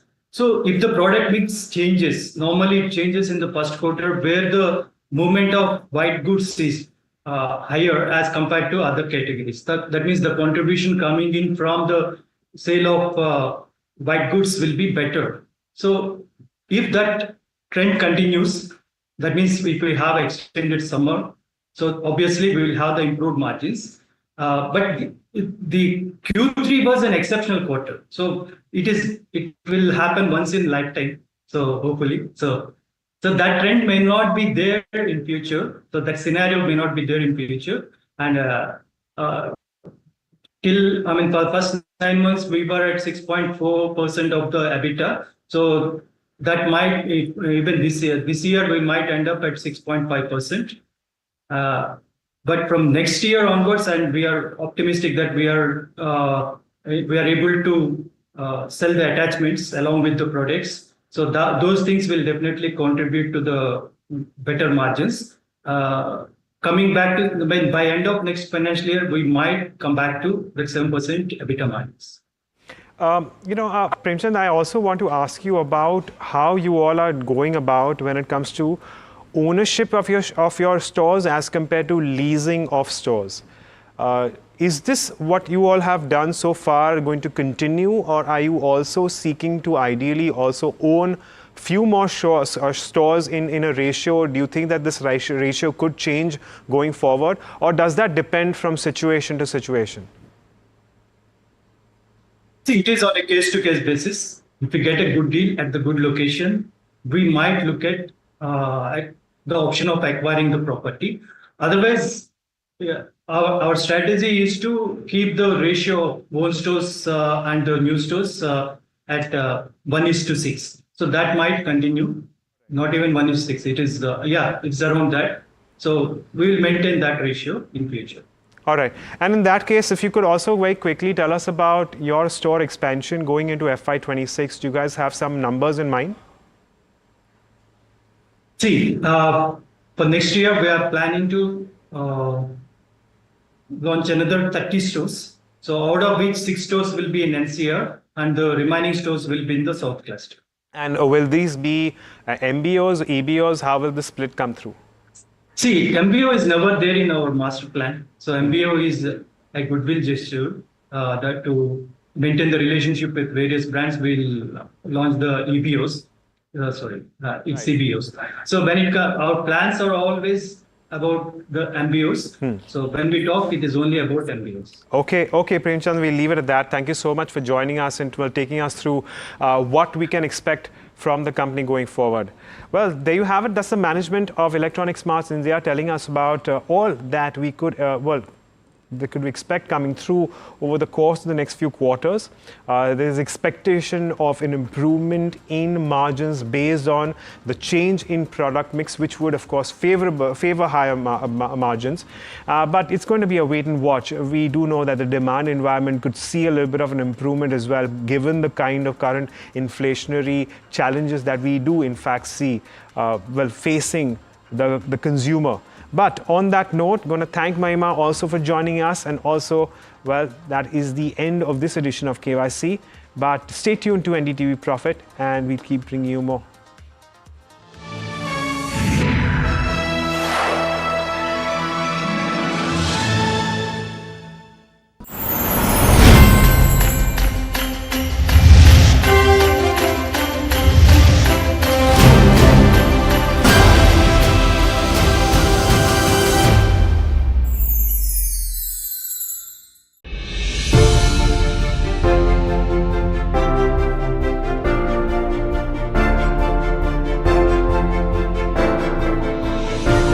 सुना उसके बाद मेरा पहला acronym निकाला मैंने, वो था RRR, responsible, reformist, और मैंने कहा revolutionary. How did you arrive at this number of 12 lakh rupees? हमें लगता है टैक्स पेयर उस लेवल नंबर से टैक्स भर रहा है, क्या उनको हम कुछ कर सकते हैं?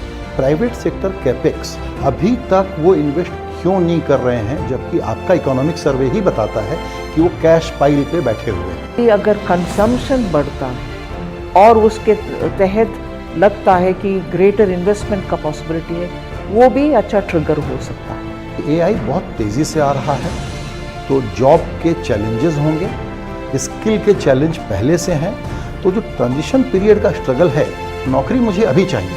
पूरे साल का एक्सपोजर दिलाने के लिए हम इंटर्नशिप प्रोग्राम ले आए और इसके साथ साथ इस बजट में भी ट्रेनिंग फॉर AI इसके लिए सेंटर्स बनाए हैं।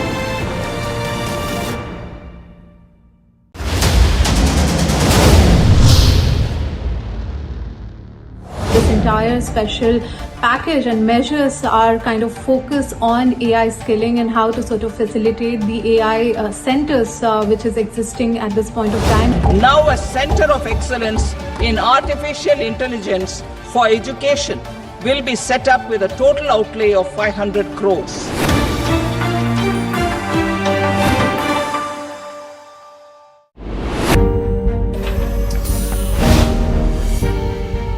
Do you really know the company you invest in?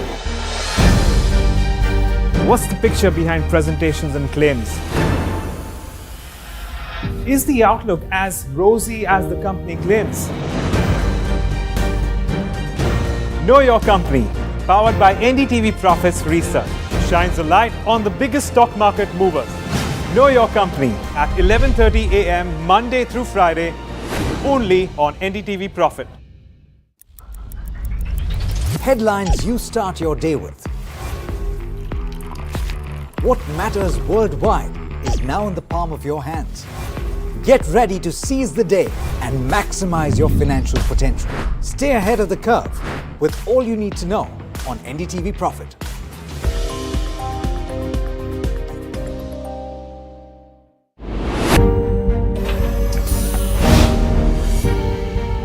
Do you really know the company you invest in? What's the picture behind presentations and claims? Is the outlook as rosy as the company claims? Know your company, powered by NDTV Profits Research, shines a light on the biggest stock market movers.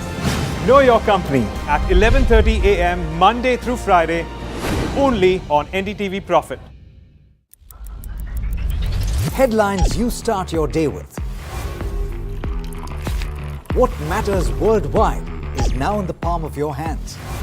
Get ready to seize the day and maximize your financial potential. Stay ahead of the curve with all you need to know on NDTV Profit.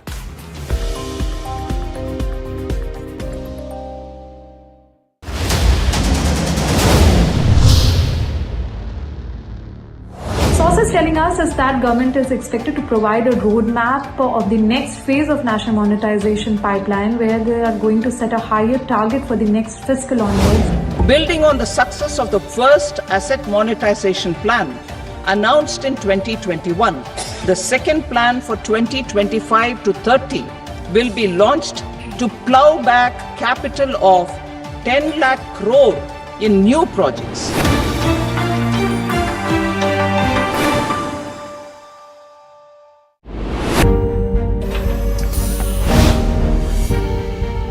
Do you really know the company you invest in? What's the picture behind presentations and claims? Is the outlook as rosy as the company claims? Know your company, powered by NDTV Profits Research, shines a light on the biggest stock market movers. Know your company at 11:30 a.m. Monday through Friday, only on NDTV Profit. Headlines you start your day with. What matters worldwide is now in the palm of your hands. Get ready to seize the day and maximize your financial potential. Stay ahead of the curve with all you need to know on NDTV Profit.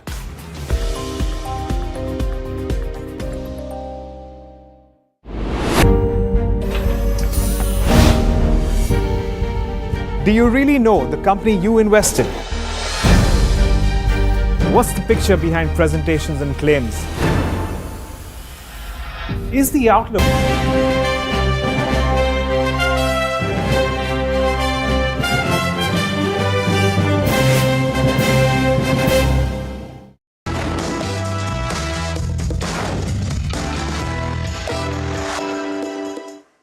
Hi, thanks so much for joining in. This is Your Money Matters on NDTV Profit. Like the name suggests, we talk about everything personal finance related.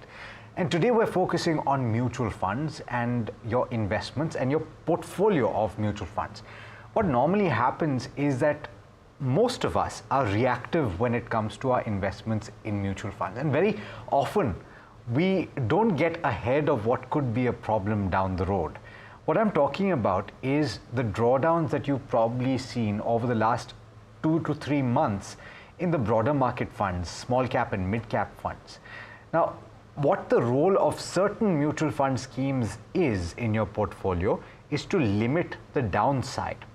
And I'm talking about the role of hybrid funds. I'm talking about balanced advantage funds. I'm talking about multi-asset funds. Their role is to serve as something of an anchor in your portfolio. They don't give you outsized returns on the way up, but they also protect your capital on the way down. Of course, you need capital appreciation as well, and that's where small and mid cap comes in, but you need to balance it out. Have these schemes managed to protect your capital is the question that you should be asking at this point, and how do you decide what should go into your portfolio? Joining me to talk about it is Prableen Bajpai, the founder of FinFix Research and Analytics. Prableen, thanks so much for taking the time. Always a pleasure having you. Let's first establish what role these schemes play in the portfolio. What my viewers have currently is my interpretation of it, but they're here to listen to you. So why don't you tell us? Good afternoon, Alex. Absolutely. I think as investors, majority of us want the best of both worlds, which is downside protection and participation when the markets are on the upside. And hybrid funds, and we are specifically talking about 2 categories within hybrid, which is the balanced advantage or the dynamic asset allocation and the multi-asset allocation funds. And I think these two have done, majority of the funds have done a great job doing both. So there has been downside protection, and they have been able to deliver returns when markets have been in the bull run and have performed well. So theoretically, they're supposed to move across different asset classes. For example, balanced advantage funds are supposed to move between the debt and the equity allocation. So they're supposed to change this percentage depending on the markets. And the multi-asset allocation funds also have an additional composition of gold/silver in their portfolios. So they move across 3 different asset classes. And that is how this movement, depending on their own assessment of how markets are, where there is opportunity, they make these allocations, and they're able to provide decent returns with downside protection. But having said that, it's not the same across the category. But broadly, Alex, if we see, for example, the recent fall of since September till about February 11th, 12th, if we look at that, Nifty has been down by about 12%. And if you're looking at the balanced advantage funds as a category, it has been down by about 7.5%. So 5% lesser than Nifty 50. And if you're looking at the balanced advantage fund, we're moving to multi-asset funds. As a category during this time period, it has been down by about 5.86, almost 6%. So half of Nifty's fall. And then within these, of course, the performance has really varied. There are schemes which have been able to minimize the downside to just about like 0.3, 0.4%. But there are also schemes within the balanced advantage where the fall has been as high as 20%. And likewise, in the multi-asset allocation, there have been 2 funds actually which are in the positive. So plus 2.86%, and that's the highest performance within the multi-asset allocation during this time period. It has given positive returns, but the worst performance has been around 19%. So majority of the funds within these categories have been able to restrict the downside with a single-digit fall as compared to Nifty 50 at 12%.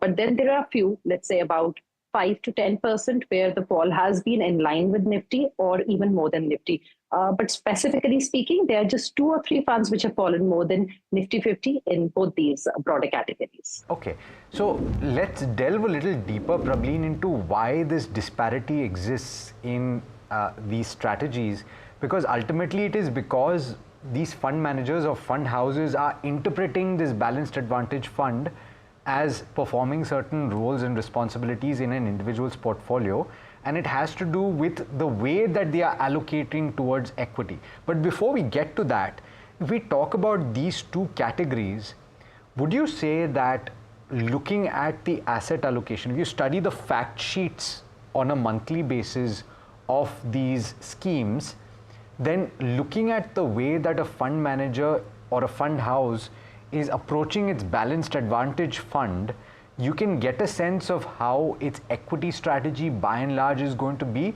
The reason I ask this is that if a fund house is moving away from equity and even within that balanced advantage fund is gravitating towards large cap, the interpretation for me would be that they are risk off and they feel that they want to protect capital, and that should give you a sense of what they think for the equity allocation or the pure equity schemes as well.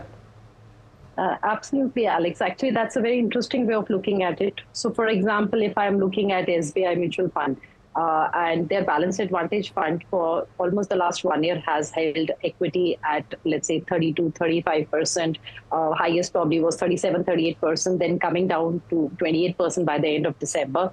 So that definitely tells that they were a little cautious about the markets and the sentiments that, the markets were going up, and they were slightly looking to protect and, have a conservative stance. Likewise for ICICI. So depending on the fund house, Motilal, on the other hand, has had higher allocations, for example, towards equities. So yes, definitely DSP has had lower allocations. So depending on what their approach is in their hybrid funds, I think that definitely conveys a broader mindset towards equities or the other classes of equities that they are managing. So I think as a fund house, their philosophy to some extent definitely gets reflected through their hybrid funds. Okay. What I also want to do, Prableen, in this conversation is to explain, or for you to explain with examples how some of these strategies differ.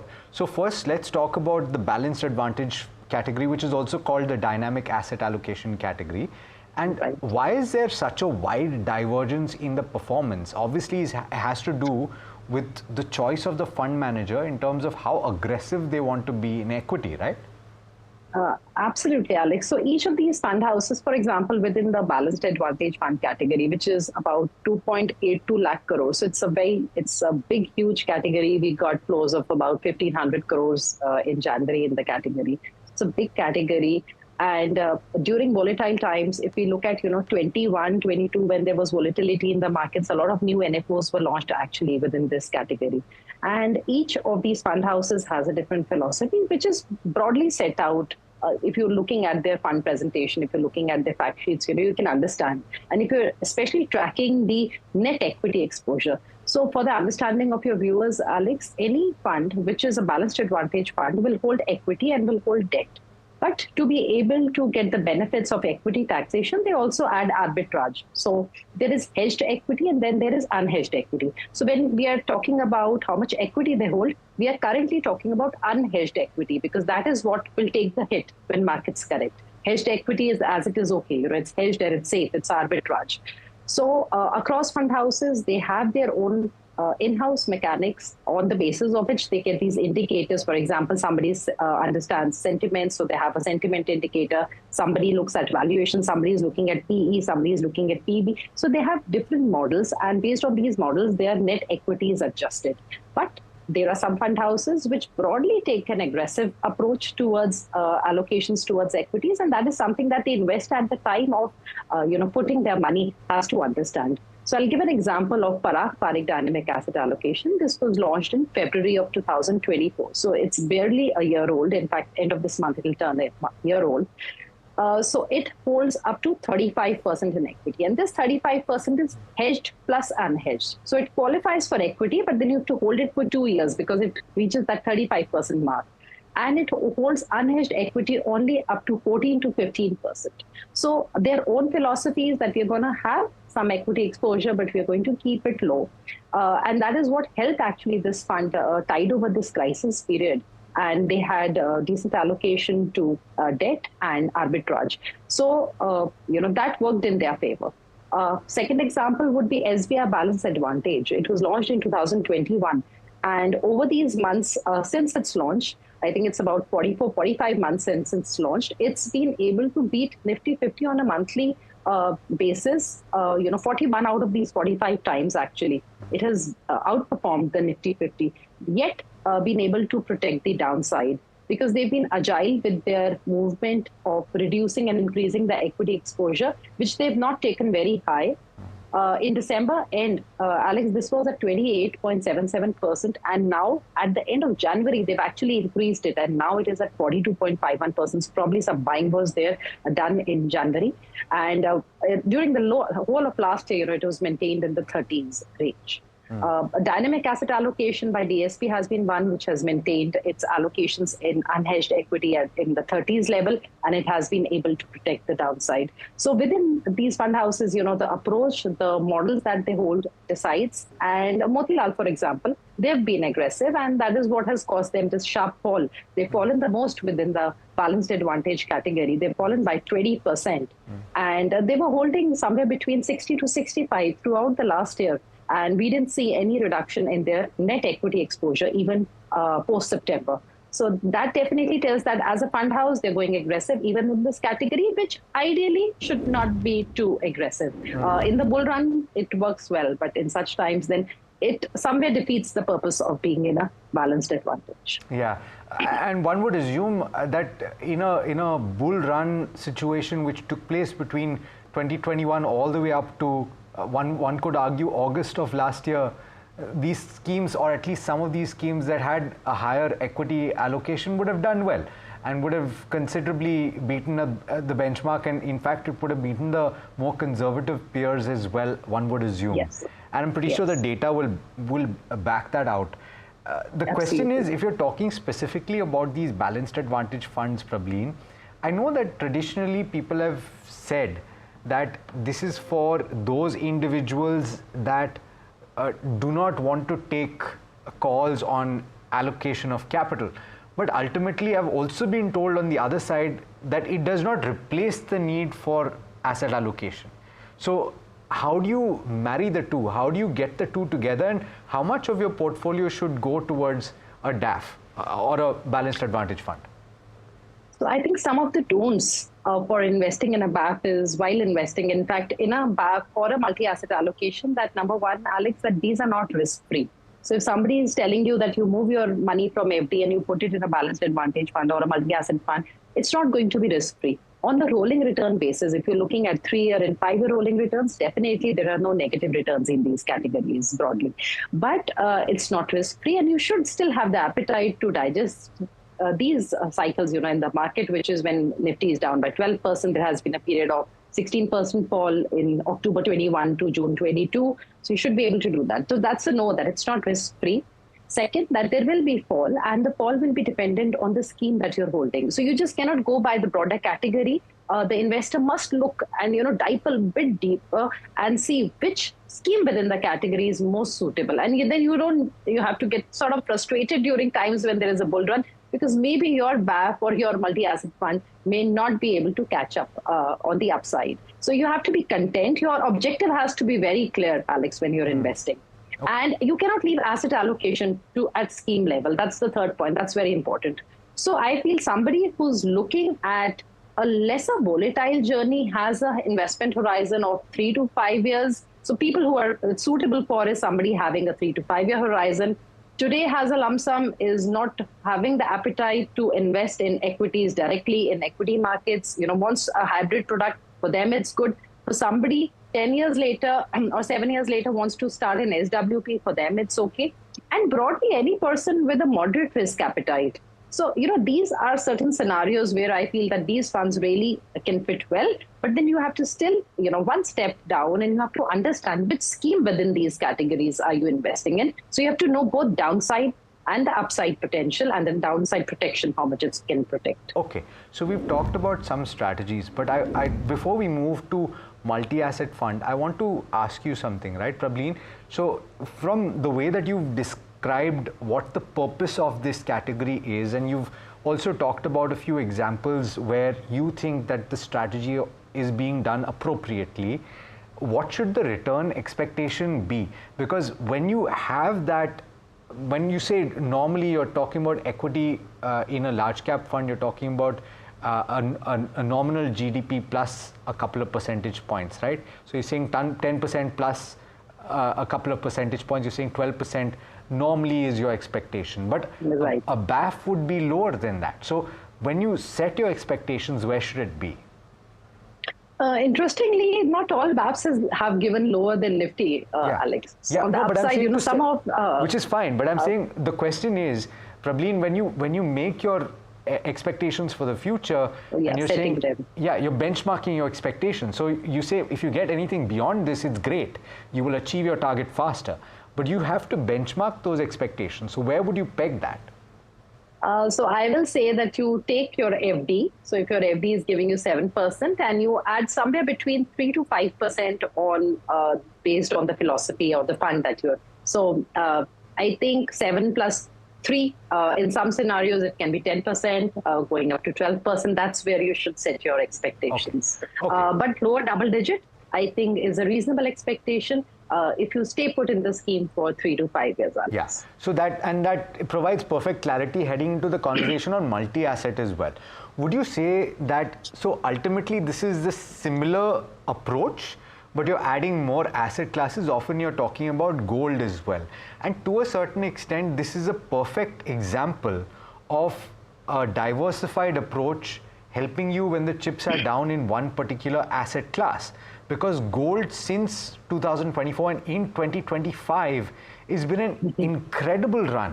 Whether this continues or not is a different matter, but at 10 to 15% allocation in certain portfolios of multi-asset funds, this is providing a very nice kicker, wouldn't you agree? Absolutely, Alex. I'll give you an example of White Oak Capital multi-asset fund first. It has been up 1.56%. Since September till February 12th, which is really good when Nifty is down by 12%. And they hold about 35% in equity. So again, to qualify for equity taxation, post 2 years, they hold this. But their unhedged equity was roughly around 24% as per the last fact sheet. And they had almost close to 20% in gold. So I think gold really helped them during this time period. So the right allocations within these, which asset class you want to be becomes really important in the multi-asset allocation category. Edelweiss, for example, has a very conservative approach of running its multi-asset allocation fund. So it says that we are going to hedge everything. So they hedge their equity. So all their equity is totally hedged. So Alex, whatever they're holding is going to be hedged, and they also hedge their gold and silver, interestingly. So on the downside, they've been able to protect and in fact deliver plus 2.86% returns since September 26th till February 12th, which is amazing. It's the highest return in the category. But given their conservative approach on the upside specific to this scheme, I would say that the return expectations will need to be on the higher single digit to lowest double digit. So I don't think that returns in this specific fund can go beyond 9 to 10%. But if you're getting equity taxation there and everything is hedged in the portfolio, it's still not bad. It's an interesting combination. It's a different philosophy of their, how they run the fund. Motilal, I'll have to touch upon it again because that has actually fallen the most in this category. The worst performance with 19.5% fall during this time period. And I think the problem again was the aggression on their unhedged equity. So unhedged equity still remains high, 60% plus in a multi-asset fund with gold at about 12%. So 12% gold was good. So mostly all these funds somewhere keep a double digit in gold. Let's say it can vary from 10 to 15, 20%, 25% also in gold. But the unhedged equity was very high, and again, the role of debt was less, and that is why the fund has really got the beating. So within the multi-assets, some of the funds, for example, ICICI, which is a very old fund in the category, has done pretty well, Alex, over the years. If you look at its 5-year SIP returns or the 5-year CAGR, it's at about 20%, which is amazing with downside protection. In this time period, it had fallen just by about 4.5 to 5%. So if you're getting a category which is able to protect the downside and deliver decent returns on the upside, I think it's a win-win. But again, investors need to understand that it is not the solution to their asset allocation, number one. Second, that the performance, of course, going forward can vary.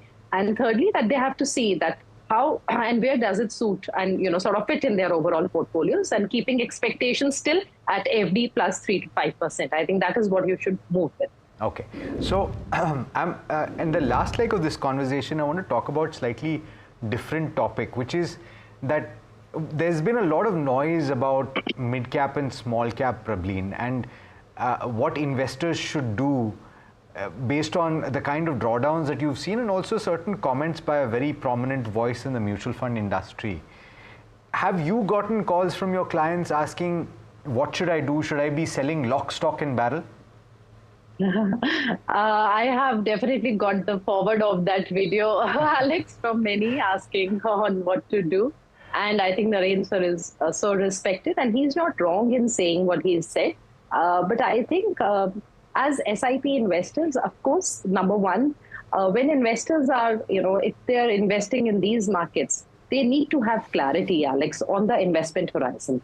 So if my investor has a 7 to 10 year horizon, I'm not worried. But let's say for any investor, if he has overexposure to the mid-cap and small-cap space, and it's far breached the levels which was decided, let's say, at the time of investment, then definitely some profit booking. Not now, actually. It should have been done, let's say, 6 months back. That if it's exceeding in markets when they're doing well, you should trim and invest in those categories which probably are underexposed for you. Secondly, if any of the goals are near, again, Alex, there has to be profit booking which needs to be done. So if a goal is 1 or 2 years away, definitely you need to book profits. And irrespective of whether you are over allocated in a certain category or not, because the goal is close, and we say that in equities, if your goal is 3 years away, you start reducing your exposure and you start saving for the particular goal. You start taking out the profits. But third, if your allocation is low, if you have a 7+ year horizon, then I feel that these are the times when, as an SIP, because that is the basic premise on which SIP is based, that you continue during downturns. And if you have the stomach to withstand 0 to negative to very minimal returns for the next 3 to 4 years, then definitely continue. But if you don't have the stomach for that, then I think then you are in the wrong category. So as a small cap or a mid cap investor, we need to be prepared for lesser returns, even lesser SIP returns in the next 3 to 4 years. And it has happened in the past. If you look at 2018, 1 year SIP in 2019 was giving like minus 27% returns. By 2020, it was negative 3-4%. By 21, it was in positive. So theoretically, when we say these numbers, Alex, it's easy for investors. Okay, my SIP will come in positive. But you still have to live through that painful time. And if you cannot live through that painful time, it's better to exit when, there is still time. So if there is a further fall, SIPs will reward, because you're buying in during the downturns, and they will reward you, but then have a longish horizon, which is at least 7 years, I would say.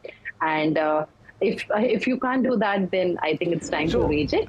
So Prableen, then the question is, and I know a lot of people have suggested this, right, to keep things simple. Ultimately, complicating things also makes things difficult, right?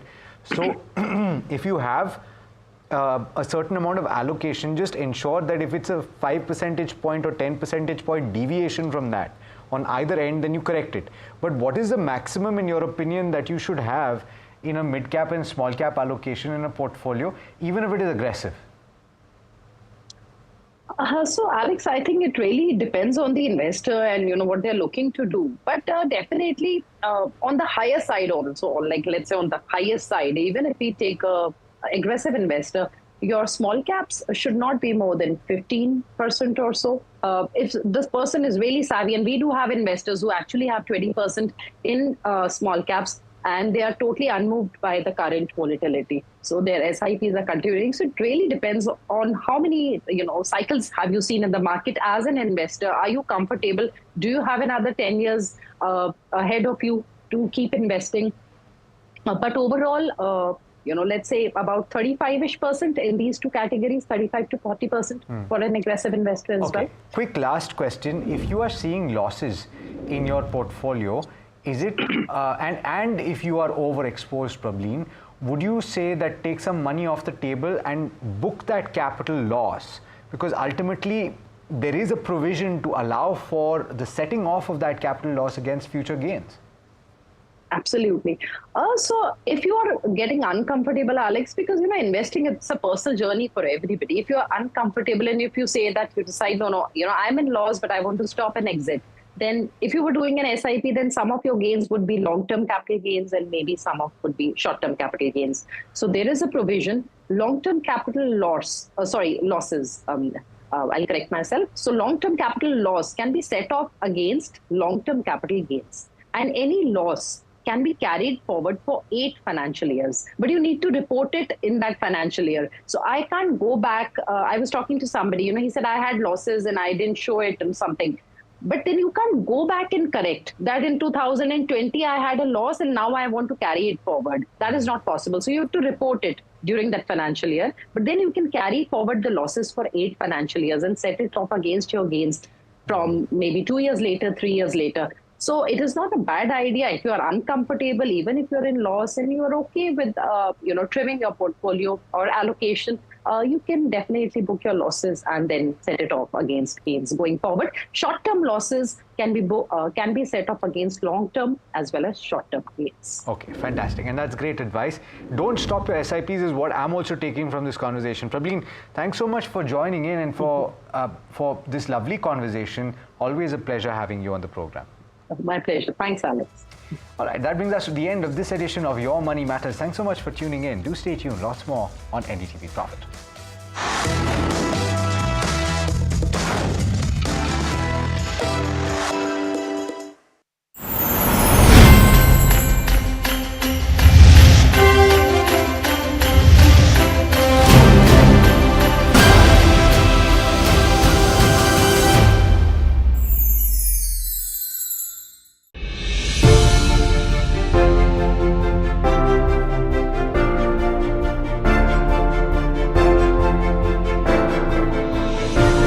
सुना उसके बाद मेरा पहला acronym निकाला मैंने, वो था RRR, responsible, reformist, और मैंने कहा revolutionary. How did you arrive at this number of 12 lakh rupees? हमें लगता है टैक्स पेयर उस लेवल नंबर से टैक्स भर रहा है, क्या उनको हम कुछ कर सकते हैं? प्राइवेट सेक्टर कैपेक्स अभी तक वो इन्वेस्ट क्यों नहीं कर रहे हैं, जबकि आपका इकोनॉमिक सर्वे ही बताता है कि वो कैश पाइल पे बैठे हुए हैं। अगर कंजम्पशन बढ़ता है और उसके तहत लगता है कि ग्रेटर इन्वेस्टमेंट का पॉसिबिलिटी है, वो भी अच्छा ट्रिगर हो सकता है। एआई बहुत तेज़ी से आ रहा है, तो जॉब के चैलेंजेस होंगे, स्किल के चैलेंज पहले से हैं, तो जो ट्रांजिशन पीरियड का स्ट्रगल है, नौकरी मुझे अभी चाहिए। पूरे साल का एक्सपोजर दिलाने के लिए हम इंटर्नशिप प्रोग्राम ले आए और इसके साथ साथ इस बजट में भी ट्रेनिंग फॉर एआई, इसके लिए सेंटर्स बनाए हैं।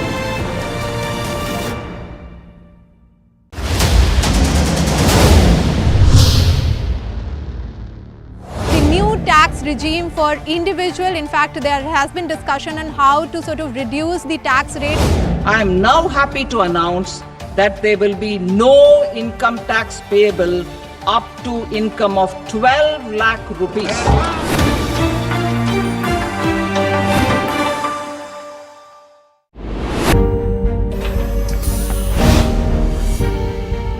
Do you really know the company you invest in? What's the picture behind presentations and claims? Is the outlook as rosy as the company claims? Know Your Company, powered by NDTV Profits Research, shines a light on the biggest stock market movers. Know Your Company at 11:30 a.m. Monday through Friday, only on NDTV Profit. Headlines you start your day with. What matters worldwide is now in the palm of your hands. Get ready to seize the day and maximize your financial potential. Stay ahead of the curve with all you need to know on NDTV Profit.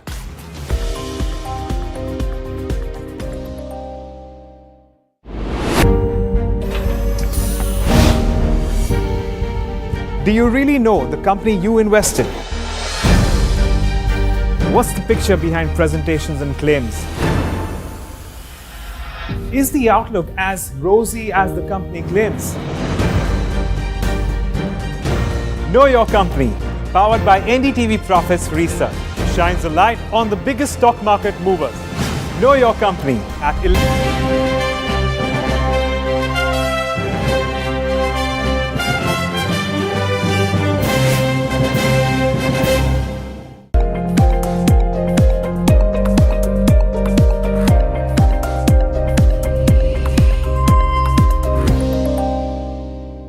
Sandeep, great having you. Thank you so much for taking the time out. Important to have you today.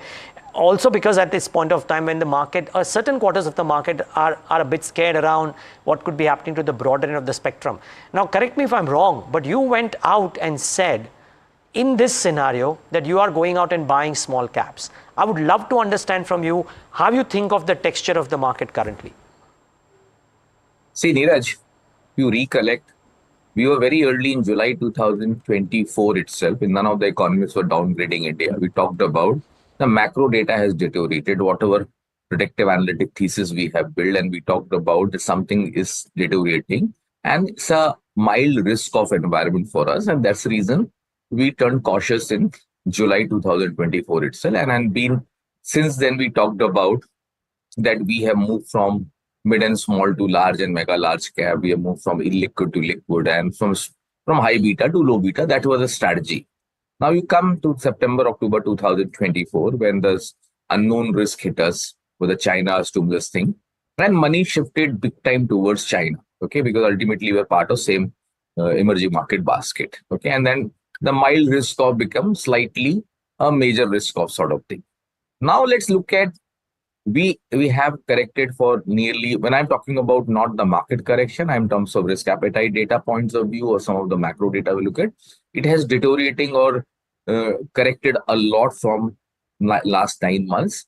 I think as per our understanding of risk metrics, we think we have covered 60% of the journey. Okay.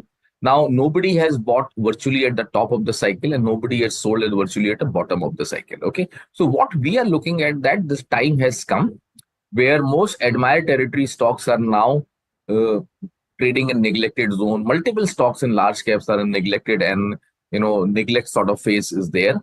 I think some of these names have bottomed out, which means selective buying opportunity is definitely there in the large caps in particular.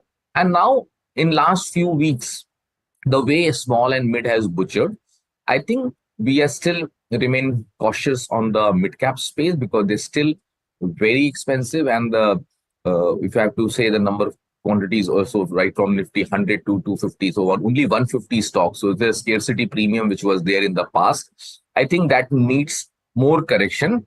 But I made a statement on small cap. Yes, we are buyer in small cap because we think many names have now trading in the neglected zone. So selectively I'm buying. See, I will not able to, as an institution, the size which we buy, we will not able to participate virtually at the bottom of the cycle.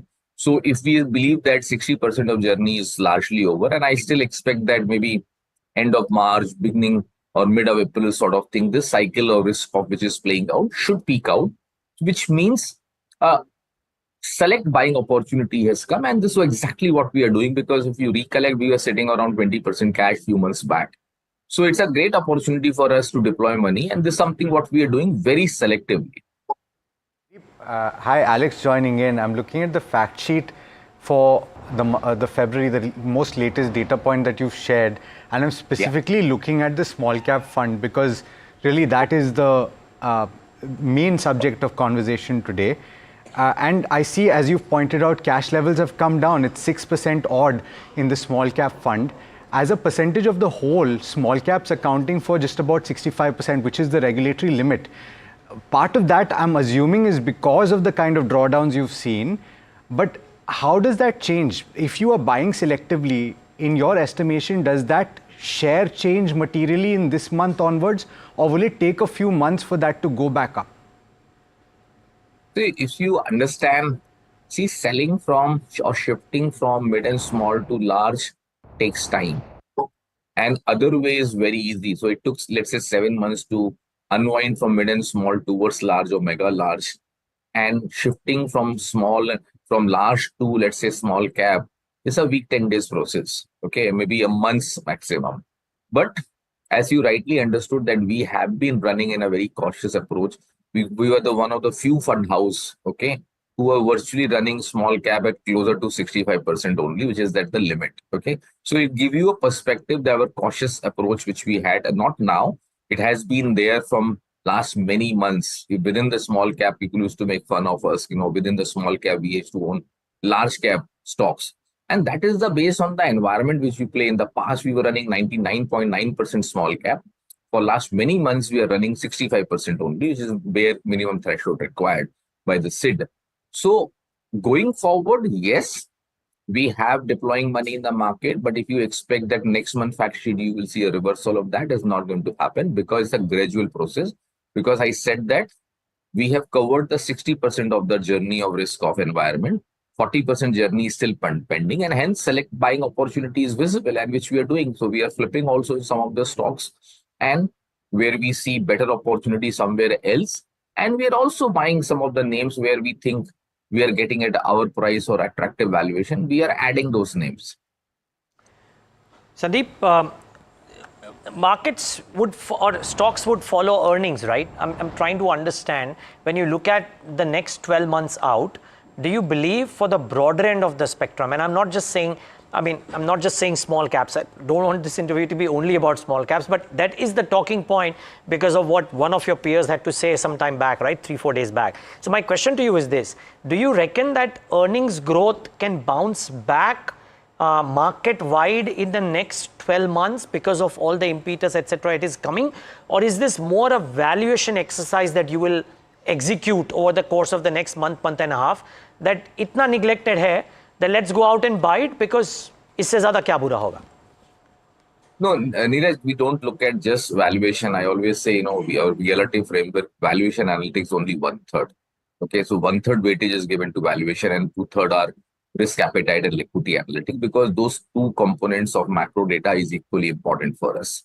Now, we strongly believe that market is always ahead, like how we spotted in July that something has changed or something is deteriorating. Okay, so we spotted it much earlier. I think similarly, I believe market is at least 1 or 2 quarters ahead. Generally, I see 2 quarters ahead in terms of if market believes that, let's say our cycle is bottoming out. Let's say a lot of people anticipate the March quarter will be the worst and then things will start improving. Then market will be ahead of that.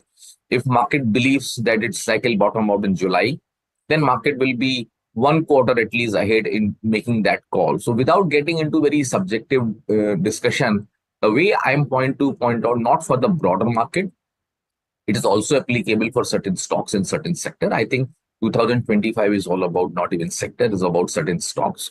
So wherever we are getting that perspective that earning cycle worst is behind or is nearby, I think those are the areas we will take call. If we think that consumption cycle has bottomed out and the budget will give a lot of stimulus, we were early to spot that, and we still believe that consumption as a theme should do very well. India centric, giving the background which we have, where we have worry about the dollar index and the currency front. Right from August, September, we have been showcasing how DXY is the perceived risk in the market, and now it has become a known risk and still not over. Okay, in the beginning of the year, on multiple channels, I talked about this year we should focus on currency market and global yields and global currency market. That will give you better clue for equity market rather than looking something else. With that background, the way I look at the market is that yes, the way you have buying opportunity selectively is emerging in the large cap in a big way, mega large cap also.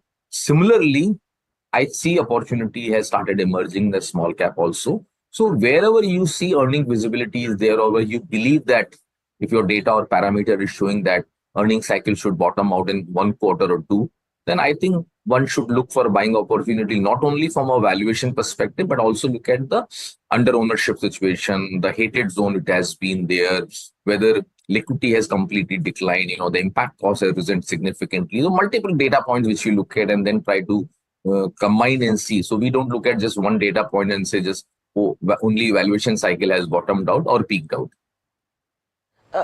Sandeep, this is Hiral on this side. So clearly what you're saying is that you're expecting a risk-on environment. Does this mean, one, you're selecting high beta small cap stocks in terms of your investments at the current juncture? And number two, when you speak about the FI cycle as well, Now, FIs are almost holding 16 to 17% in terms of small caps and mid caps, and they were the ones who were selling the large caps. I think their ownership right now is in that 6 to 7% kind of a bracket. Once they start to come in as well, are you going to see buying that would come in terms of the large caps? And if that happens, why would you say that you still buy the broader markets and probably the exposure with regards to large caps could be on the sidelines for the time being? No, the way I've said that, we are not saying it's an aggressive risk-on environment. We talked about a mild risk-on environment. So very clearly articulate some mild risk-on because, and as I said that maybe by end of March or beginning April sort of thing, we believe this risk-off cycle which is going on, which started in July 2024, ideally should peak out. Again, as a house, we will take a call as and when data points suggest. As of now, mathematically, this is what we can extrapolate and tell you. This is the way we believe the probability is there. But again, no hard and fast rule of exact timeline. As and when it happens, we will reassess and then take conscious call on that. Now, as far as FIs is concerned, I think the way FIs looks at the market is more for their biggest worry is currency market. And if vulnerability on currencies is still there, which is the narrative or noise which is there related to Trump tariff, I think not only emerging market, even developed market currencies are slightly more volatile. And that trend we spotted in September 2024 when we talked about DXY rallying. And it's not only emerging market, rupee has become weak. It's the most of the developed market and emerging market has depreciated significantly.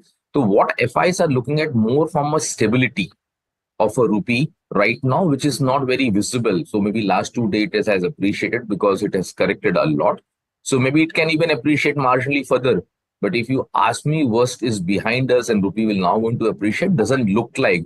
So again, currency is a pair which is more look for more, less from the absolute perspective, more from a relative perspective. We have to see how global currency movements happen, how the global yields movements happen. Based on till the time that stabilize, FIs will not going to be turned buyers so easily. But if I also look at multiple data points which we track, we think we are getting early signs. And again, using the word early signs of exhaustion. It's not completely exhaustion FI selling, which means maybe a month or two, maybe next 2 months time, you might see selling exhaustion happening from the FI perspective. But I will not preempt that. I will like to take that conscious call as and when it happen, because based on our macro data, we still believe that first half of 2025 will be quite challenging from a currency and yield perspective. And within first quarter will be equally challenging. So I am not in a hurry to take that call, whether it will reverse tomorrow morning. But based on the prevailing environment, we have reconstructed our portfolio, keeping rupee weakness in mind. And that's the reason we have some large exposure also towards, let's say, pharma or some export company, and largely towards domestic side. Sandeep, the context that we're speaking in, of course, is a lot of conversation about retail investor behavior in broader market funds. We were speaking to some of your peers as well, trying to understand whether there is redemption pressure that came through in the first 10 days or so of this month. I'd like your insight on this as well. And the second part is, there were a few comments that were made. There are, in fact, a lot of, shall we say, rumors on social media that there are few schemes in the broader markets that may not be able to very easily take redemption pressure, and as a result of which, I'm trying to get ahead of this. You and I have spoken. Sir, one. Just let me complete that point. Yeah. The stress test results, and we spoke about it when it was introduced. Whether we like it or not, the next stress test result a lot of people are going to focus on. So how do you read that number? And understandably, if free float has come down with market cap erosion, there is going to be a higher number and higher number of days for dilution, right? So I tell you a very simple answer. Okay. Vested interests do create noise about the market of certain mutual fund facing redemption, or some of the select schemes are talking about. And I think if you've seen last month mutual fund numbers, It does not indicate. As far as we are concerned, we can tell you in last 10 days also we have not faced redemption. We are net inflow. Yes, overall inflow has come down, and we also have been talking about the risk of environment. And if you really sit down and analyze mutual fund data for last many months, in most of the categories, flow has come down, though it is not reflected in overall flow because maximum money has moved to the thematic funds. And this is one point I highlighted a few months back also. When extraordinary money goes to thematic fund, typically thematic fund has more risk. It's a classic signs of a high risk appetite that investors are extraordinarily confident and or complacent about market. They are very happy to subscribe high risky products like thematic schemes as compared to flexi or large cap or more diversified scheme, because thematic funds are more concentrated schemes. And that's one of the reason the pain valley which we are seeing today, because we have seen signs of exhaustion. There also the risk appetite is actually peaked out, not only from the market perspective, but from a retail investor perspective. And that was not a good sign. Now to extrapolate because some noise is in the market, I think we would like to say that look at the numbers closely, don't get panic in the market because people have vested interest in spreading these news or rumors about small, mid or redemption, because everybody has own vested interest for the short-term perspective. So I can only tell you retail investor have showcased a lot of maturity, and his retail investor is much more evolved as compared to what I have seen in the past. In fact, every fall, at least we have seen our inflow moves up. I think this bull run, which is driven by retail, has many more legs, and I think they have so far showcased maturity as compared to HNI and family office, who have panicked much more than the real investor. Because I keep on hearing in the market, a retail investor has suffered. Retail. If you really define investor, retail investor, they are the people who invest money from their savings. They don't indulge up to that extent in the F&O market. All F&O market is largely HNIs and family office. For them, I always repeat, is a business. This is not the investment which they do. So the good news is that even the leverage position in the market is on the lower side. So I don't think we should really clearly distinguish between the real retail investor and other investors. So real retail investor is still not panicked. That's not the way. Mutual fund data is also endorsing. So I think we should not mix up the HNI flows with the retail, and that's a big confusion which is there in the market. Yeah, Sandeep, not to belabor the point, I'm just trying to get ahead of the number that we will see on the 15th. And I'm only looking at the last 2 months of data, right? Stress test. And I know that we've spoken about it because I look at your small cap portfolio as well, and I see you have very liquid stocks, large cap stocks, 25% allocation to large cap. So in the event of any redemption event, I'm pretty sure that you'll be able to deal with this. But how do you describe that number? It is elevated. And I tell you, you have to understand that part. That's a very theoretical number as far as concerned. Okay, all this theoretical number, if there is an event like September 2008 or COVID, this all numbers will remain like a nice number only on Excel sheet. It has no value. Okay, but events unfold. People don't look into this thing, and just exit is more important at that point in time. So that's very first thing. Second thing, one way of defining data does not give you true perspective of the entire composition of the portfolios. Okay, so if you understand our thesis, since we understand liquidity very well for the markets and the asset classes we talk about, or the country-specific liquidity, why we will not understand our own portfolio liquidity? And we as a one fund house, when we started our journey few years back, most of us, almost all the schemes, we don't have exit load.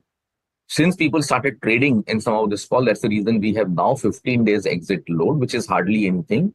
So when we believe that exit load is a more of a psychological game, nothing more than that, we have removed it from, I think it showcased our confidence that our portfolio are fairly liquid. Okay, that's the first point.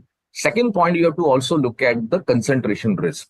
A lot of people talk about this redemption pressure, don't look at the investor concentration.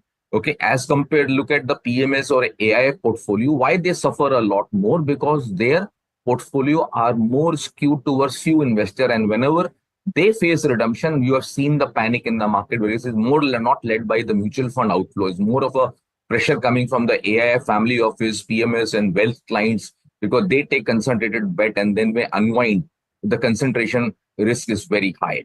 So what is very important, if you really look at from a mutual fund industry, is very largely retail driven. The concentration base is very, very low. If I talk about our own fund, I don't think anybody owned more than 0.2 or 0.3% of my AUM itself. So look at the concentration risk, 90 lakhs folio we have. But concentration risk is insignificant. So you have to look at not only the liquidity aspect, you also have to look at the concentration risk, and you also have to look at the way you have designed your portfolio. What is the impact cost of your stocks which you are owning? So it's a combination. You look at the few examples I've given.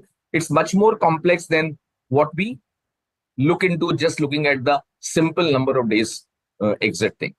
Got it. Sandeep, last couple of minutes. Two questions. One, is this a good time to start an SIP in the small cap space? So Neeraj, any time is a good time, but what we have to understand is every investor has to assess their risk appetite and their investment horizon. And that is very important. I always say at the peak of the cycle, risk appetite is highest. At the peak of the cycle, everybody has 10 years and long-term investment horizon. What you have to assess, go back on the drawing board and see how you reacted in 2000, what you did in 2007-8, what you did in 2018, what you did in COVID period 2020. And that's the way you assess. Forget any risk management tool or forget any wealth management advisory or your own perspective. Just you as an individual sit down, how you reacted, you will get a fair, good answer. What is your risk appetite? What is your investment horizon? Once you assess or reassess that, and somebody comes and tell me that I have 5-10 year investment horizon, I will still say, go and deploy money in small cap. SIP is good for you. But somebody comes and tell me horizon is only 1 year, 6 months, 15 months or 2 years, then I'll say you go for flexi cap or multi-asset fund or hybrid schemes fund, which is relatively low risk.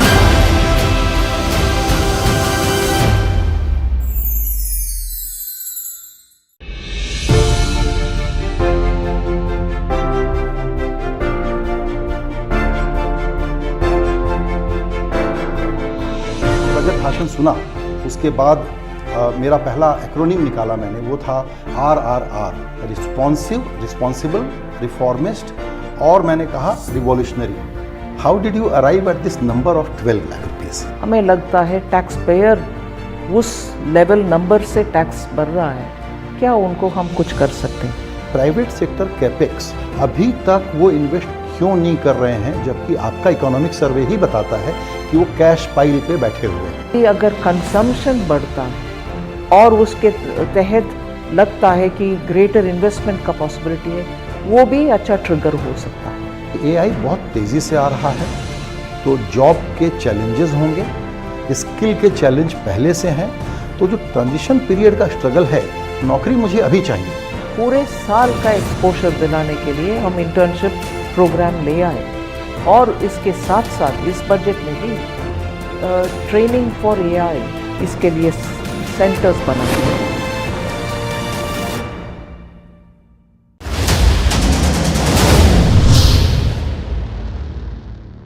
This entire special package and measures are kind of focused on AI skilling and how to sort of facilitate the AI centers which is existing at this point of time. Now a center of excellence in artificial intelligence for education will be set up with a total outlay of 500 crores.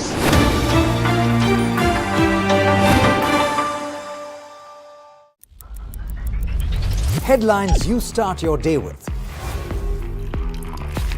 What matters worldwide is now in the palm of your hands. Get ready to seize the day and maximize your financial potential. Stay ahead of the curve with all you need to know on NDTV Profit.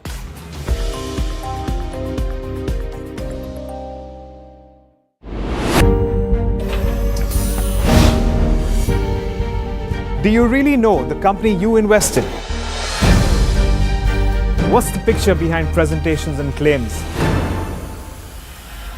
Is the outlook as rosy as the company claims? Know Your Company, powered by NDTV Profits Research, shines a light on the biggest stock market movers. Know Your Company at 11:30 a.m. Monday through Friday, only on NDTV Profit. Headlines you start your day with. What matters worldwide is now in the palm of your hands. Get ready to seize the day and maximize your financial potential. Stay ahead of the curve with all you need to know on NDTV Profit.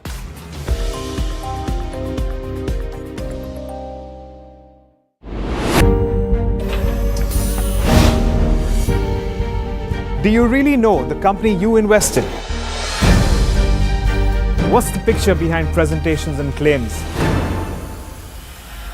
Is the outlook as rosy as the company claims? Know Your Company, powered by NDTV Profits Research, shines a light on the biggest stock market movers. Know Your Company at 11:30 a.m. Monday through Friday, only on NDTV Profit. Headlines you start your day with. What matters worldwide is now in the palm of your hands. Get ready to seize the day and maximize your financial potential. Stay ahead of the curve with all you need to know on NDTV Profit.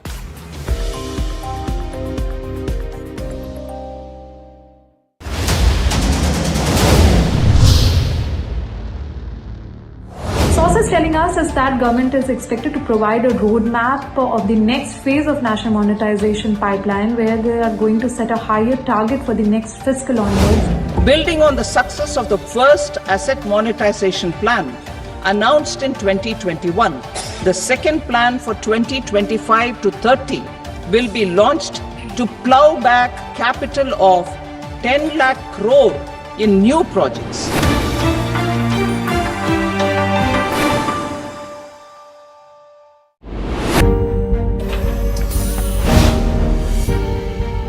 Do you really know the company you invest in? What's the picture behind presentations and claims? Is the outlook as rosy as the company claims? Know Your Company, powered by NDTV Profits Research, shines a light on the biggest stock market movers. Know Your Company at 11:30 a.m. Monday through Friday, only on NDTV Profit. Headlines you start your day with. What matters worldwide is now in the palm of your hands. Get ready to seize the day and maximize your financial potential. Stay ahead of the curve with all you need to know on NDTV Profit.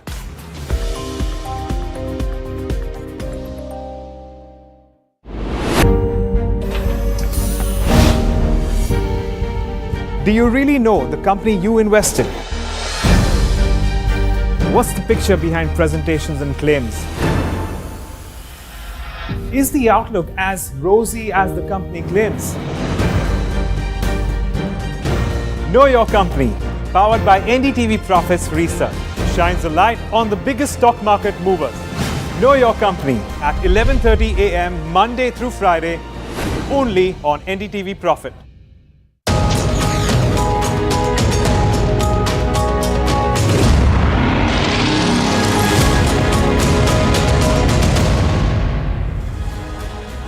Welcome, you're watching The Big Question. I'm Tamanna Inamdar. It's a meeting that could define the future of Indo-US relations, as Prime Minister Modi is all set to meet US President Donald Trump in Washington on February 13th. The stakes are higher than ever.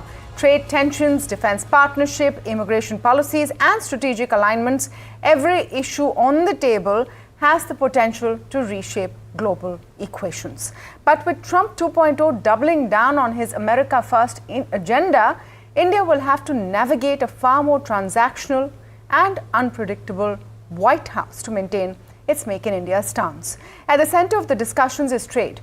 Trump wants greater market access for American goods and wants lower tariffs on American goods imported by India.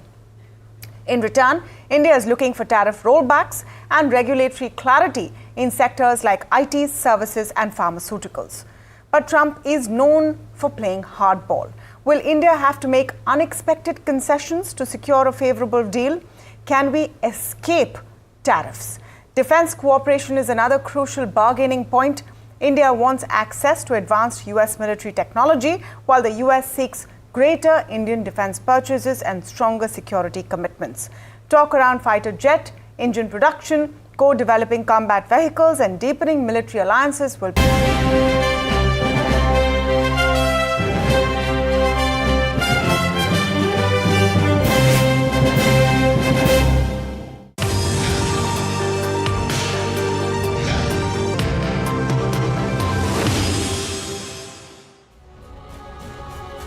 Hello and welcome to NDTV Profit. I'm Vishwanath Nair and you're joining us on this special conversation around the new tax bill. Now, earlier today, the Finance Minister Nirmala Sitharaman tabled the new tax bill in the Lok Sabha.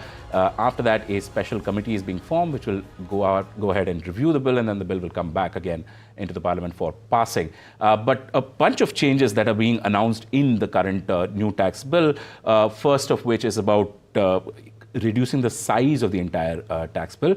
The new tax bill contains about 23 chapters, about 530 odd sections and 16 schedules. It has been brought down from over 800 schedules earlier.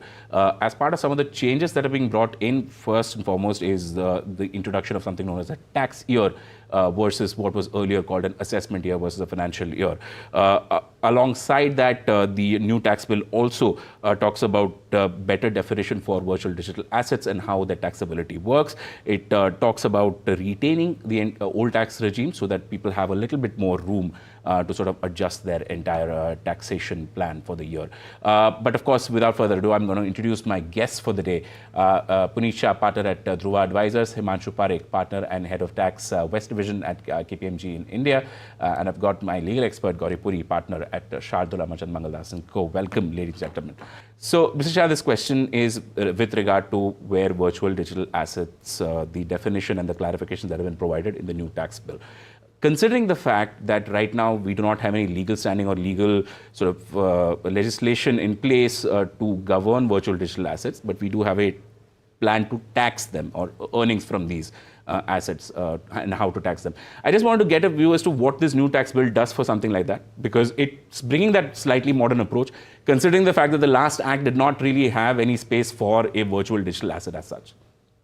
I agree. It's an anomaly between different laws. Today, exchange control regulations are a bit silent, or as such do not permit investment into virtual digital assets. Residents, of course, can do it freely. So that's an anomaly between the regulation as well as taxation of the VDA. However, the law, as and when an investor makes an investment into a VDA and it gets gains out of it, the law is very clear. The tax law is very clear that it will be taxed at a highest rate. So there's no anomaly there. The taxation provision till now has been very, very clear. And the new income tax bill just clarifies it. It just consolidates all the provisions concerning VDA. However, there is no significant change as such so far as taxation of VDA is concerned. All right, Mr. Shah. I want to jump on to Mr. Himanshu Parekh. Mr. Parekh, the one question that people in the newsroom also had was with regard to where we are in terms of assessment officers and the powers that have been granted to them under this new tax bill. I wanted to get your view. Do you think that these are a little bit more far-reaching? According to me, the powers which have been granted to the tax officers under the new bill are pretty much consistent with the powers that they had until now under the present Income Tax Act. So there was a series of powers available to them under the law, which is to conduct an assessment of the tax return of a taxpayer, which is to conduct TDS or withholding tax proceedings against a taxpayer, which is to call for certain kind of information or clarifications from the taxpayers. So those powers are pretty much consistent with the powers that are currently available to them under the current Income Tax Act. Right. I have with me my colleague Shrimi Chaudhary, who's joining us from Delhi. Shrimi, I hope you can hear me. But you know, you've had a chance to look at the entire bill. I wanted to get your view firstly on a bunch of changes being announced in the new tax bill compared to the old tax bill, slightly modernizing the entire conversation. Is this the best one could have hoped for, or do you think that maybe something got missed? I mean, of course, there are hits and misses, and I would like to start with the hits first, of course, because there are lesser sections, subsections getting merged with the main sections. In fact, a lot of emphasis on the cross-reference of sections, which has been there and accumulated over years. So now that has been done away with. Other than that, important aspect is here that they are changing, assessment year, replacing assessment year from tax year, which is in line with the global practices. And other than that, as you rightly mentioned also, Vishy, about virtual digital assets, so no amendment or changes in terms of taxation, but there is a proper definition being clarified in the new bill that is there. Apart from that, if you see, there are a lot of dispute resolution panel, they've been talking about how to sort of streamline that, how small taxpayer can make use of that. So that, streamline being done in the new bill is what we can, gathered. Other than that, you see a lot of changes in terms of anti-avoidance and NRI's rules as well. They have kind of tightened the monitoring rules because there are instances of misusing the tax treaties, etc. So that's why they're kind of, tightened there. Old tax regime is one of the contentious issue, and they've been talking about whether they will phase out in the new tax regime, but no, it's going to coexist even in the new bill. As long as misses are concerned, there is no major policy change is there in the new bill. In fact, even if you see the sections and subsections, there is not substantial changes or removal of such sections are there. So they try to sort of retain the structure of the existing Income Tax Act, and it's more of a review sort of exercise rather than having a overhaul of the direct tax laws. Right, Shimi. I wanted to bring in Gauri Puri in this conversation as well. Gauri, one of the things that have been widely discussed is the level of litigation and pending cases with respect to specifically direct taxes. The number that we got was, as of currently, about 5.6 lakh cases, 10.4 trillion rupees worth of cases still stuck at the CIT. I wanted to get your view. Do you think that maybe the rules that are being discussed at this point in time within the new tax bill, would that make maybe these handling such cases easier for lawyers such as yourself and people who are actually dealing with these issues? Sure. Thank you, Vishwanath. I think at the outset, what I want to make clear is that both the Honorable Finance Minister as well as the FAQs that the government's just released, they very clearly set out that this is not meant to be a change in tax policy. Whatever we've had to see so far, because of course the bill's just come out, so the devil is always in the details, and more detailed reading is required. We haven't seen any substantive changes in the rules. It's basically been an exercise of rewriting the existing law to make it more readable, more user-friendly, and sort of get rid of redundant provisions, simplify and consolidate. If you see from that perspective, there hasn't been really any change which would result in lowering of tax litigations or resolving of existing disputes. It's not that they've come up with a new alternative dispute resolution mechanism. If anything, we have new language being introduced. So we used to earlier have this word called notwithstanding XYZ, these taxes will be payable. That's been replaced with irrespective. So you've seen, of course, every time you simplify and you consolidate, language changes. So I would expect that there would be, in fact, during the transition phase, an increase in litigation, because that always comes as whenever you sort of redraft or rejig things.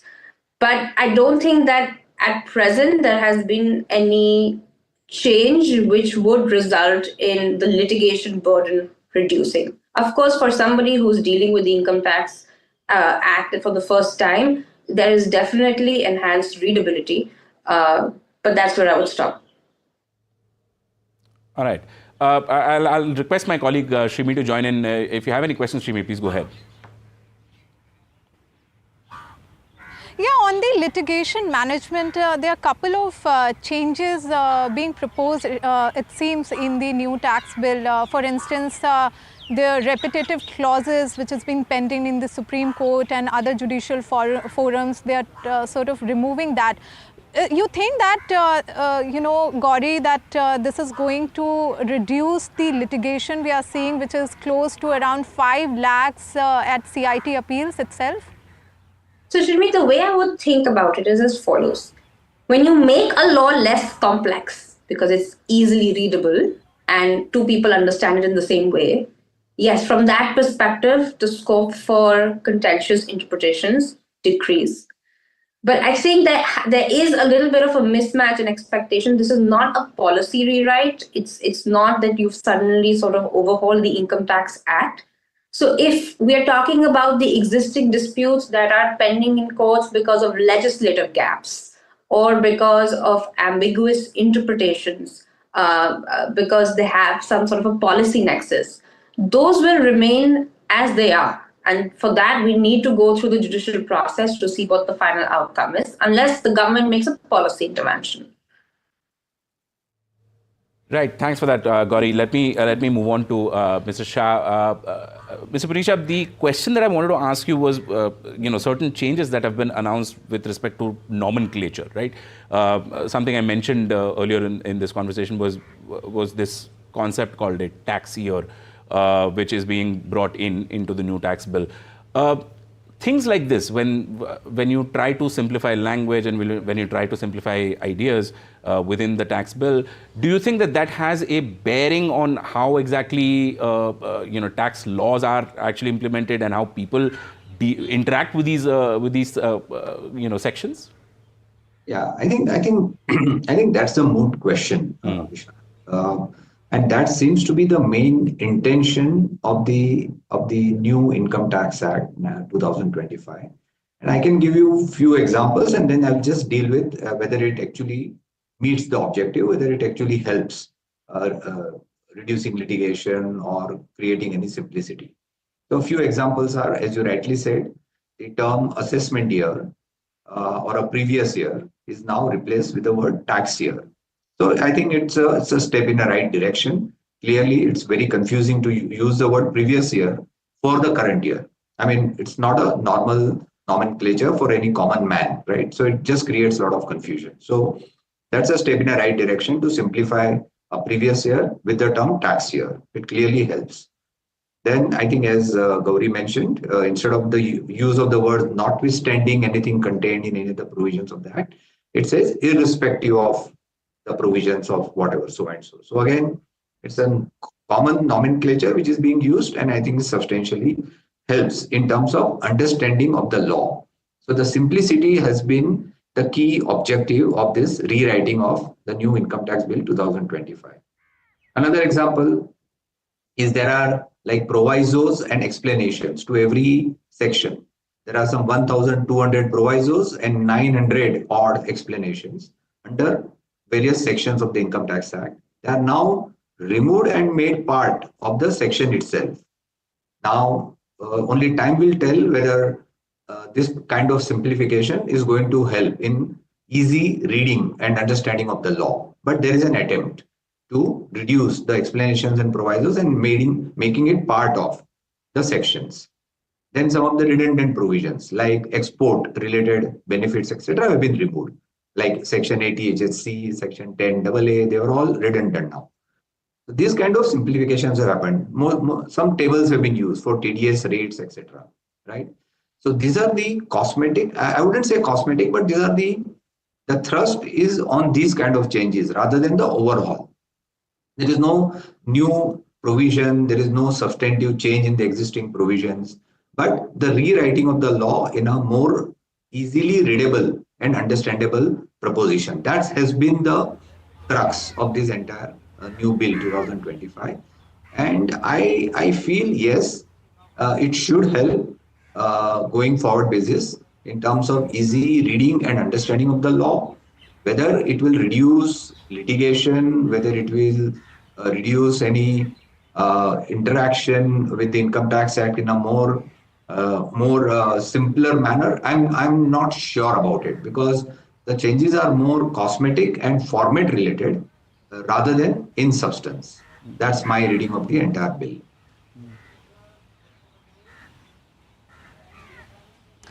So, Mr. Himanshu, a lot of focus being seen on, tabular form in terms of TCS and TDS rates are more now in a tabular form. In fact, a lot of focus on the formula, coming out with a formula rather than definition. So how you think this stance will change, and whether this will add more taxpayer, because as the numbers suggest, until FY24, we have 104 million taxpayers. So see, again, as Puneet mentioned, clearly this is a change which is meant to simplify reading of the provisions of the law. It is not a substantive change. So currently, if you go through the TDS provisions, for example, you have n number of provisions, and some of the provisions are quite complex in terms of reading, in terms of interpretation, and which lead to disputes and litigation. So what they are seeking to do is to simplify that, consolidate all the TDS provisions into one table and specify the rates of TDS vis-a-vis different categories of transactions.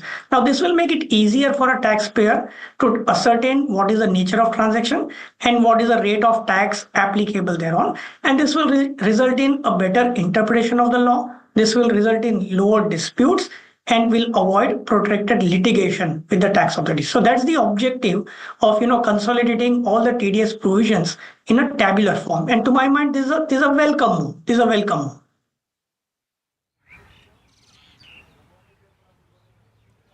Yeah, so Gauri, this question is for you. As you know that, direct taxes almost contribute 6% in the overall GDP. In fact, for next fiscal year, the target is around 4%. Now, in the whole scheme of things, how you think that revenue is going to be impacted? Because if you see the revenue estimates also, budget estimates if we talk about for next fiscal, it's around 25 trillion. You think these measures, which is now being, in the form of bill, and of course it will take a year time to sort of being implemented, is going to impact the overall revenue, because that is the main sort of focus as well here? So Srini, if you think about revenue collection, it's a function of two things. One is your tax rate, and then the other is your tax base. Rate, the finance minister has been very kind this year. She's given this leeway to the entire middle class, by reducing the slab rates, by giving a higher rebate.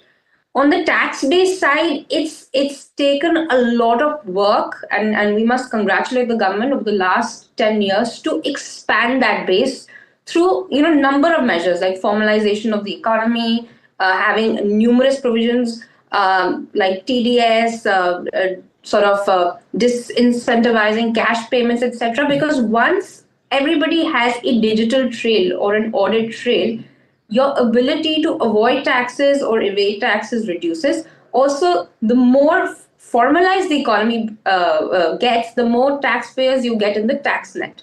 What this does, I would say, it's not the cake, it's probably the garnish over the cake.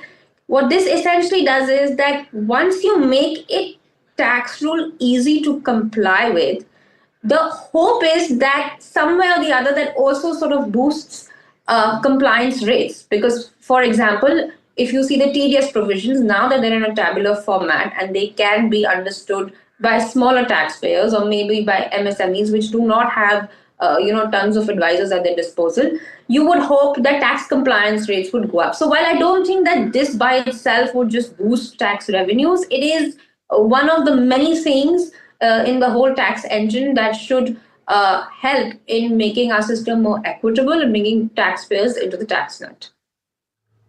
Right, thanks for that, Gauri. Let me take a slightly light-hearted question. I want to talk to Mr. Shah and then again Mr. Parekh. Mr. Shah, to start again, when you began your career and you were looking at the income tax law at that point in time, and you were thinking about how you building a career in this space, do you think maybe the language that is being used now would have supported you, would have helped you at that point in time?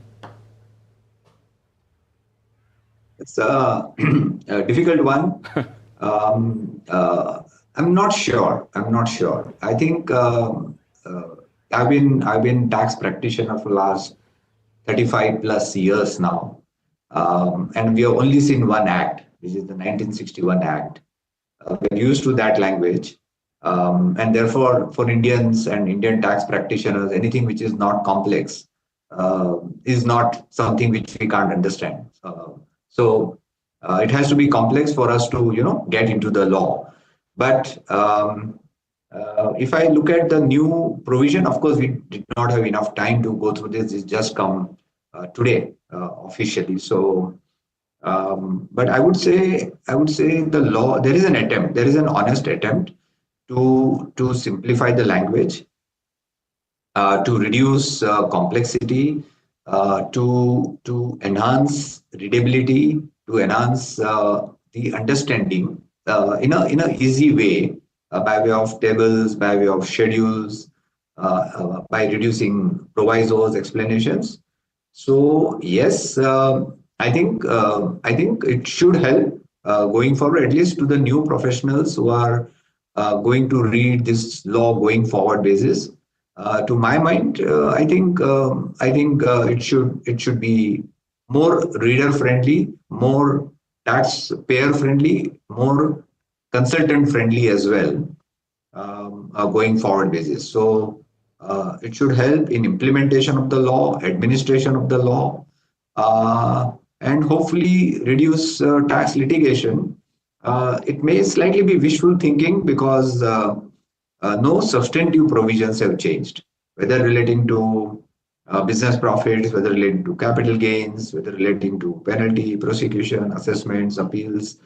No substantive provisions have changed. So not sure whether it will help in reducing tax litigation, but hopefully in easy readability and understanding of the law.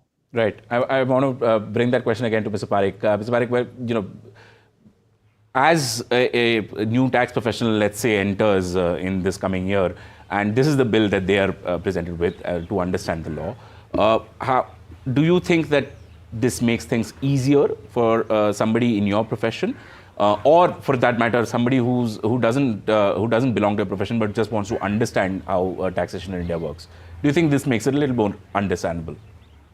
Yes, Vishwanath, I would think so. Be it for us professionals, be it for laymen, or be it even for the tax authorities. I do believe that the manner in which the new provisions have been drafted, they have tried to avoid lengthy sentences. They have simplified the drafting of the provisions. As Puneet mentioned earlier, they have done away with these explanations, provisos, etc., which definitely enhances the user friendliness of the provisions, which enhances the readability of the provisions. And therefore, to my mind, it will definitely be worthwhile for any new student of the income tax law to be able to read this and comprehend it in a better manner as compared to the way we used to read it in the past. Mr. Parekh, thank you so much for that. And with that, ladies and gentlemen, we will come to a close on this discussion. Thank you so much, Puneet Shah, Himanshu Parekh and Gauri Puri, for joining us on this conversation. And of course, thank you to my colleague, Shrimi Chaudhary, who's joining us from Delhi to talk about it. So that's where the new tax bill's verdict is. At this point in time, no substantive changes on the actual law part, but things have become a little bit more easier to understand for tax practitioners, the layman, as well as tax authorities. Thank you so much for watching NDTV Profit. Stay tuned for more news updates.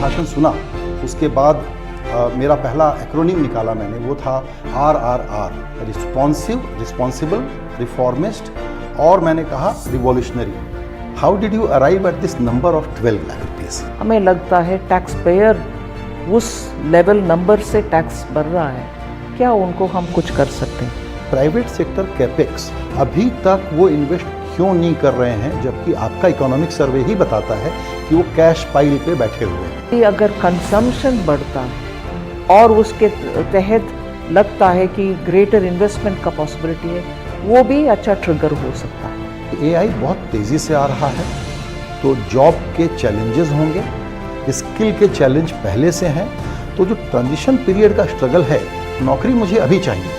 पूरे साल का exposure दिलाने के लिए हम internship programme ले आए और इसके साथ साथ इस बजट में भी ट्रेनिंग फॉर एआई इसके लिए सेंटर्स बनाए हैं।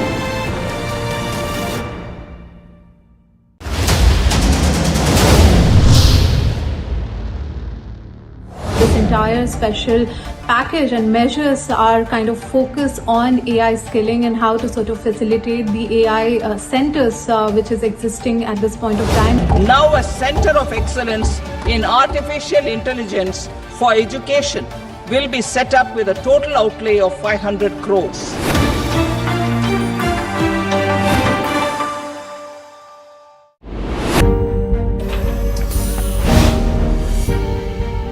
Do you really know the company you invested? What's the picture behind presentations and claims? Is the outlook as rosy as the company claims? Know Your Company, powered by NDTV Profits Research, shines a light on the biggest stock market movers. Know Your Company at 11:30 a.m. Monday through Friday, only on NDTV Profit. Headlines you start your day with. What matters worldwide is now in the palm of your hands. Get ready to seize the day and maximize your financial potential. Stay ahead of the curve with all you need to know on NDTV Profit.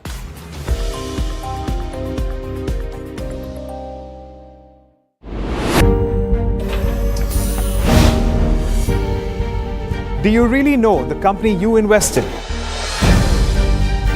What's the picture behind presentations and claims?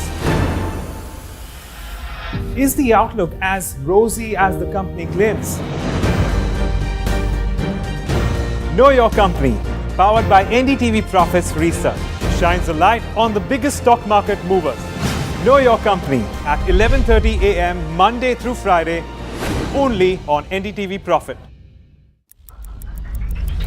Headlines you start your day with.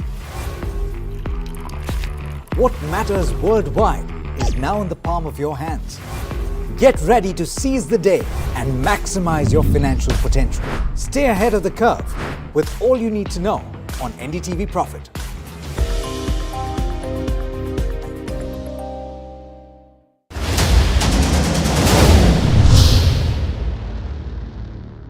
Sources telling us is that government is expected to provide a roadmap of the next phase of national monetization pipeline, where they are going to set a higher target for the next fiscal onwards.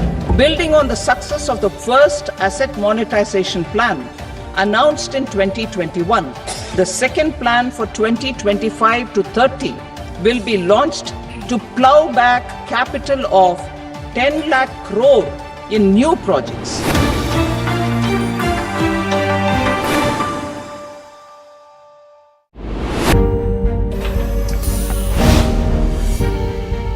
Do you really know the company you invested? What's the picture behind presentations and claims? Is the outlook as rosy as the company claims? Know Your Company, powered by NDTV Profits Research, shines a light on the biggest stock market movers. Know Your Company at 11:30 a.m. Monday through Friday, only on NDTV Profit. Headlines you start your day with. What matters worldwide is now in the palm of your hands. Get ready to seize the day and maximize your financial potential. Stay ahead of the curve with all you need to know on NDTV Profit.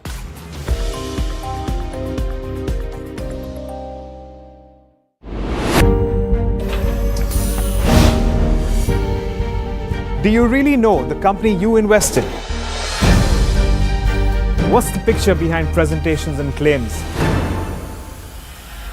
Is the outlook as rosy as the company claims? Know Your Company, powered by NDTV Profits Research, shines a light on the biggest stock market movers.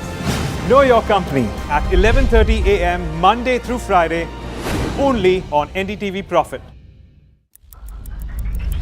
Headlines you start your day with. What matters worldwide is now in the palm of your hands. Get ready to seize the day and maximize your financial potential. Stay ahead of the curve.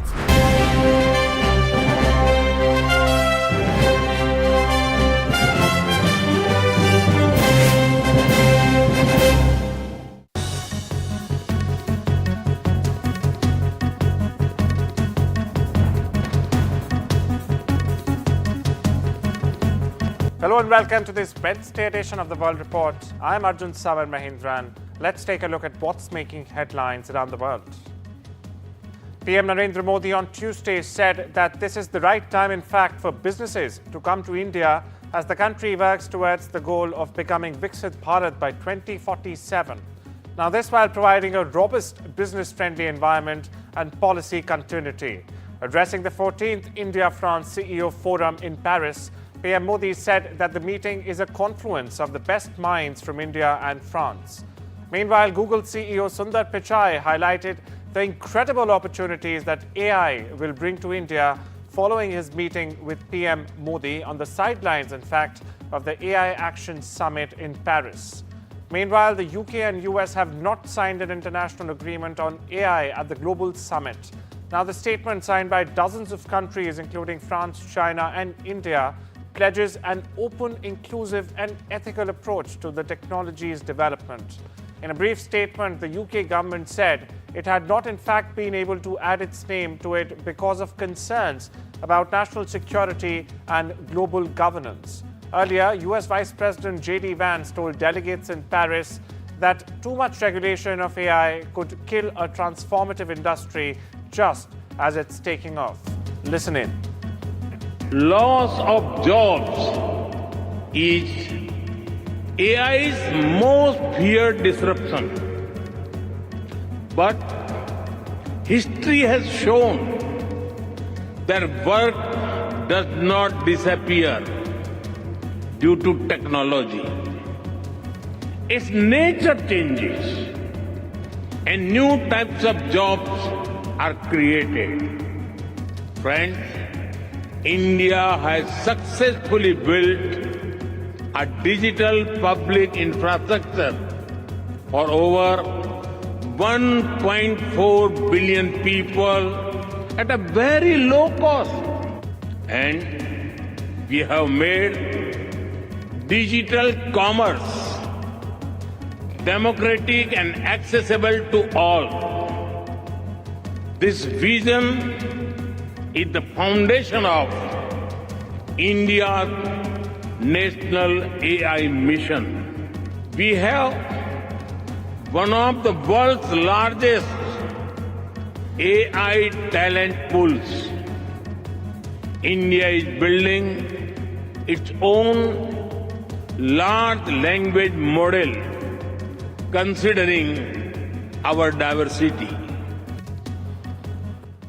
After France, the PM will leave for the United States. He is on a key two-day US visit starting Wednesday and is expected to, in fact, propose tariff cuts and increased energy and defense imports during a meeting with US President Donald Trump.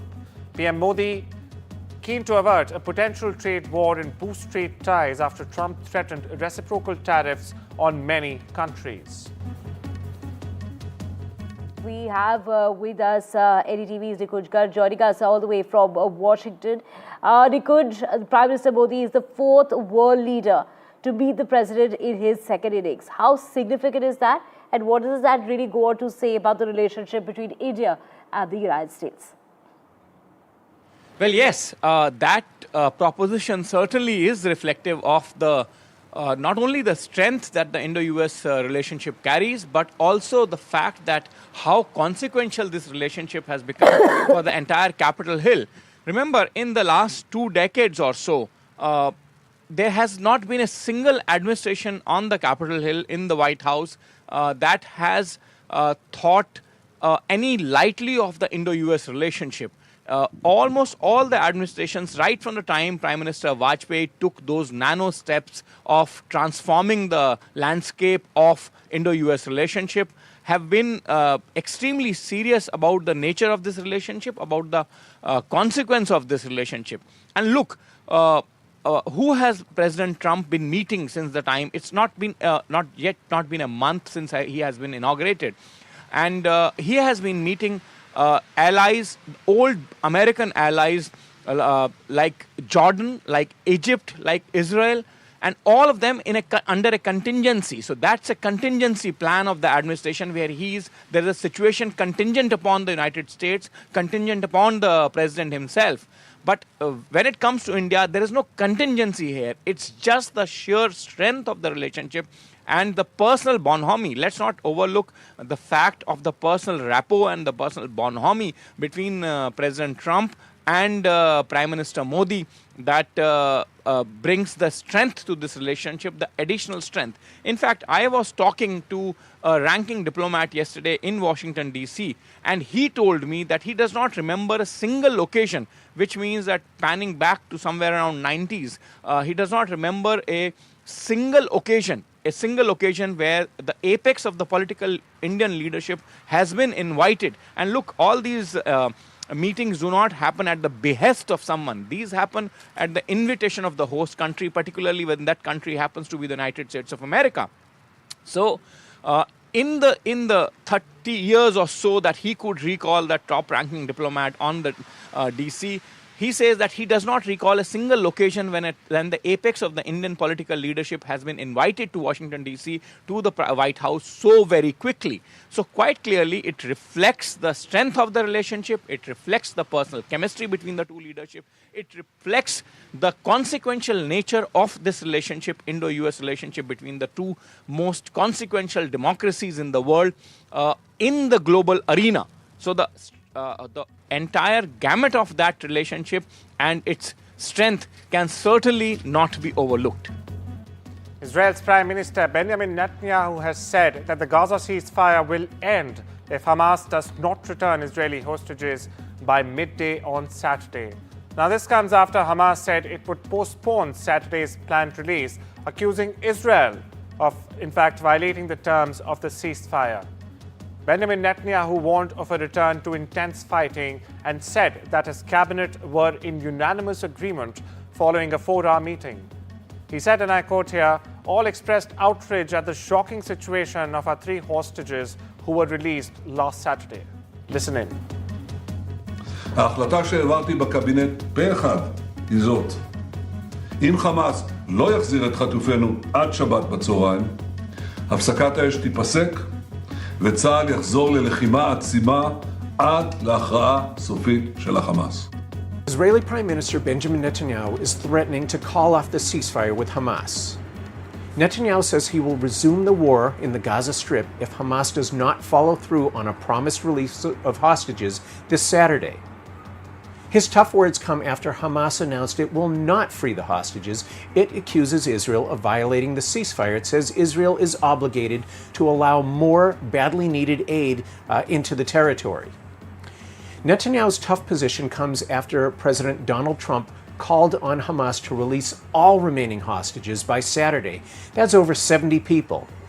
Now, this demand goes well beyond the contours of the current phase of the ceasefire, and it's unlikely that Hamas could meet this deadline. But the tough words appear to be emboldening the Israeli leader. Remember, Netanyahu was at the White House last week where he had a warm meeting with President Trump.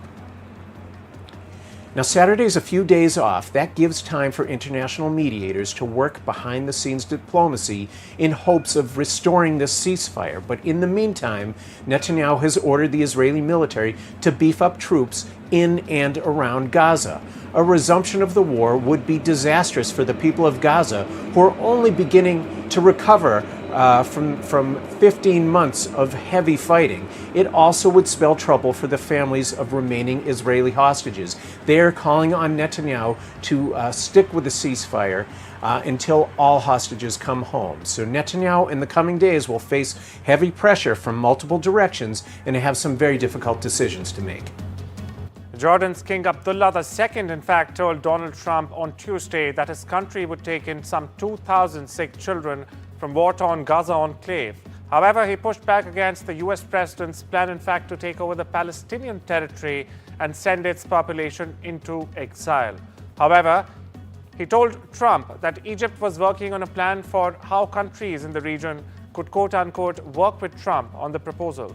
The Jordanian monarch also appeared to offer a sweetener to Trump, who had just the day before the visit floated the possibility of halting US aid to Jordan if it did not, in fact, take refugees. Listen in.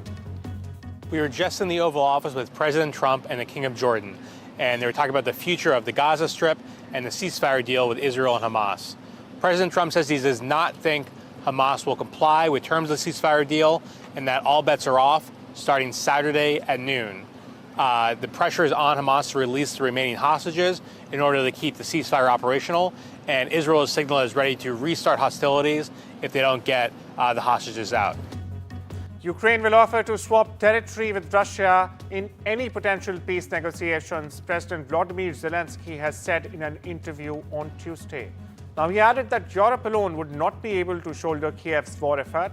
According to reports, Zelensky will meet US Vice President J.D. Vance on Friday at the Munich Security Conference as Washington pushes for an end to the nearly 3-year war with Russia. Now, Vance has been a frequent critic, in fact, of US support that has been vital for Ukraine's war effort. Listen. Meanwhile, the US Treasury Secretary Scott Bessent will travel to Ukraine this week, Donald Trump wrote in a social media post on Tuesday. Trump said that Bessent, in fact, will meet with Zelensky and suggested that the two leaders could discuss pathways to ending the conflict.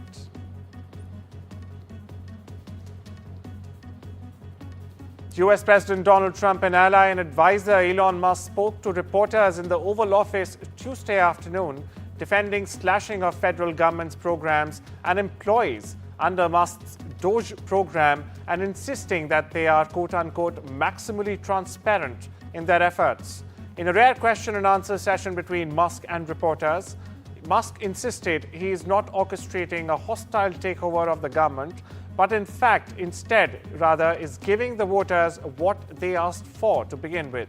Asked if he is in effect policing himself as he has a number of government contracts, Musk maintained there has never been an organization that has been more transparent than the Doge organization, and that the public can see for itself whether there are conflicts of interest. Now listen in to what Musk said. There are good people who are in the federal bureaucracy, but you can't have an autonomous federal bureaucracy. You have to have one that's responsive to the people. That's the whole point of a democracy.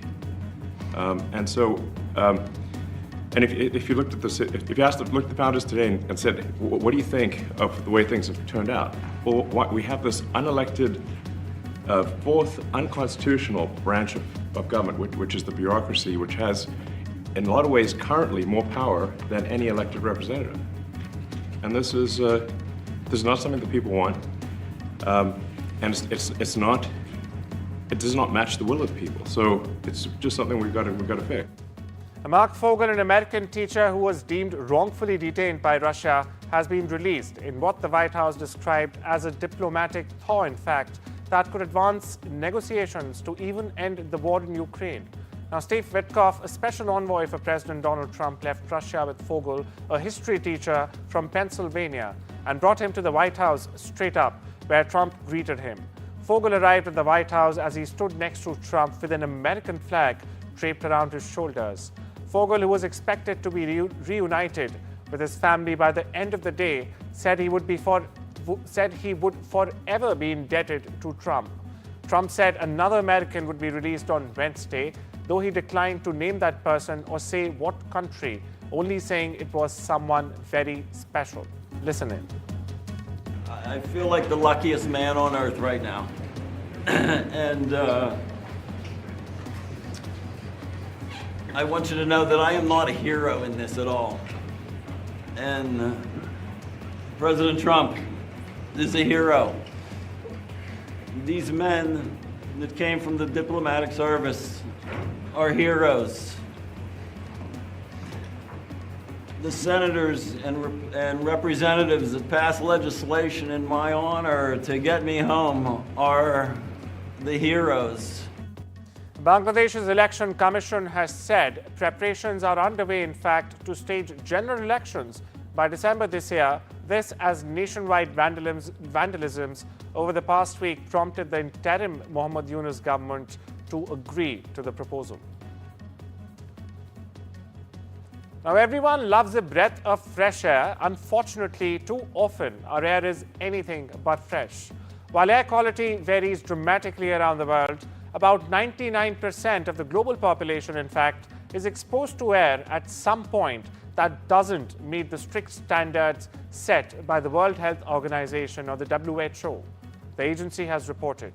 The UN Health Agency estimates that polluted air laden with noxious gases or tiny invisible particles that burrow into human bodies kills 7 million people prematurely every year. That's right, it kills 7 million people prematurely every year. And for the millions living in some of the world's smoggiest cities, many of them in Asia like New Delhi, Dhaka, Bangkok, and even Jakarta, bad air might seem unescapable. Listen in. And now the science is so clear, and they have been able to establish through a lot of their cohort studies and epidemiological studies that the evidence is very loud and clear. That's why air pollution, we really have to deal with it at a very urgent scale. The Kilwa volcano began shooting lava in the air once again Tuesday on the big island of Hawaii. Now, Kilwa, one of the world's most active volcanoes, in fact, has been erupting on and off for nearly 2 months since it burst to life on the 23rd of December for the first time. The eruptions has been taking place at the volcano's summit crater inside Hawaii Volcanoes National Park. No residential areas have been threatened by the lava. The latest release of molten rock began 10:16 a.m. local time with lava flowing on the floor of the Halemanu crater. Only a half hour later, in fact, a vent shot lava about 330 feet high into the air. According to reports, US President Donald Trump's trade advisors are finalizing plans for the reciprocal tariffs. The US President, in fact, has vowed to impose on every country that charges duties on US imports, ratcheting up fears of a widening global trade war.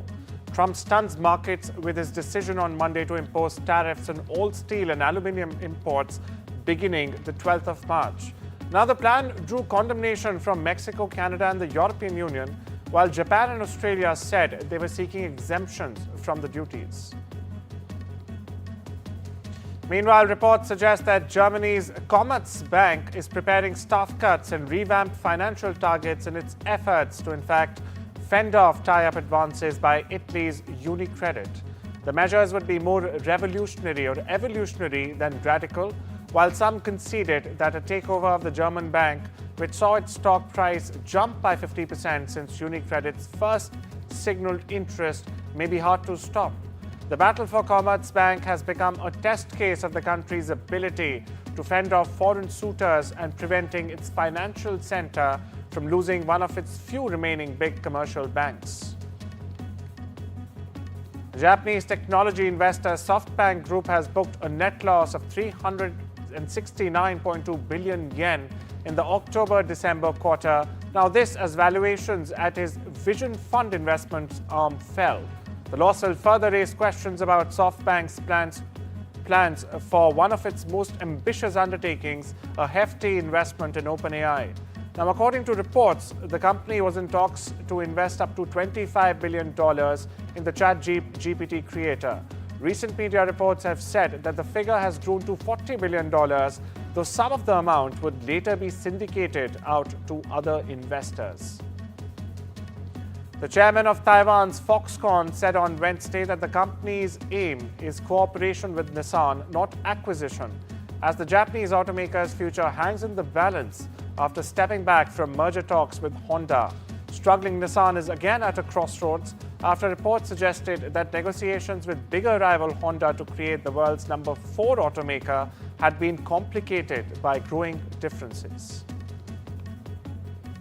An estimated 127.7 million viewers tuned in for Sunday's Super Bowl National Football League Championship broadcast by Fox, the largest audience in TV history for a single network telecast in the US, the Nielsen ratings agency said on Tuesday. Now, the figures also include US viewers who watched on the Fox broadcast network, Fox Deportes, Telemundo, and the Fox-owned streaming service Tubi in homes and at bars and restaurants. Indian pacer Jasprit Bumrah, meanwhile, has been ruled out of India's squad for the upcoming Champions Trophy 2025. BCCI confirmed the move late Tuesday evening. Now, the 23-year-old pacer Harshit Rana was named as Bumrah's replacement in the final 15-man squad. In another selection twist, young opener Yashasvi Jaiswal was also left out of the final squad, with 33-year-old mystery spinner Varun Chakravarti being named in his place.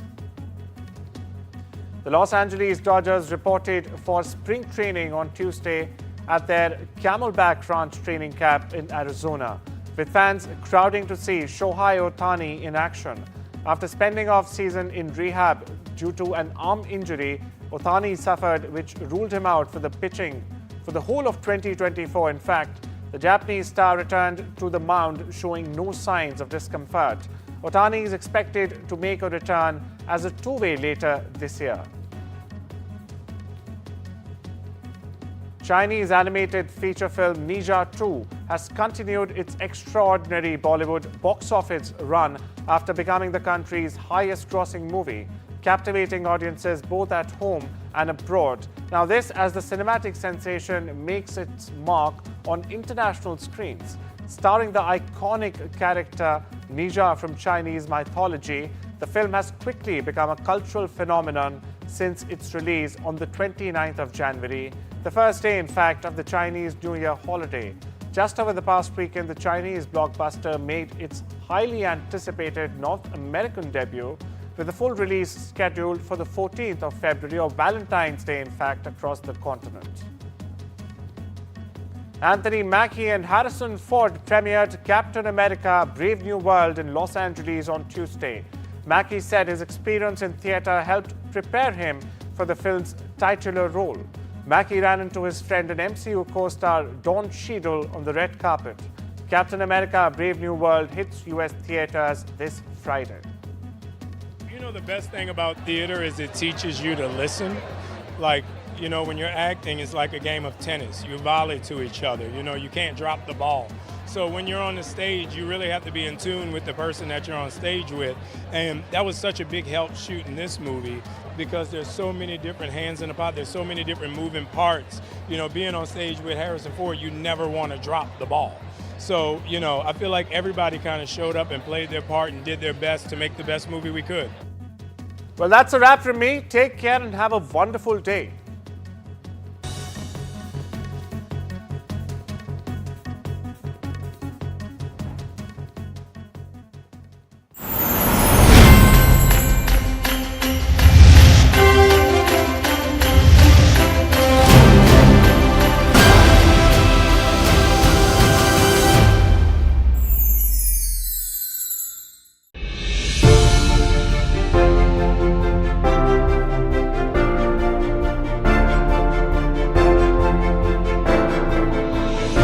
भाषण सुना उसके बाद मेरा पहला acronym निकाला मैंने, वो था RRR, रिस्पॉन्सिबल, रिफॉर्मिस्ट, और मैंने कहा revolutionary.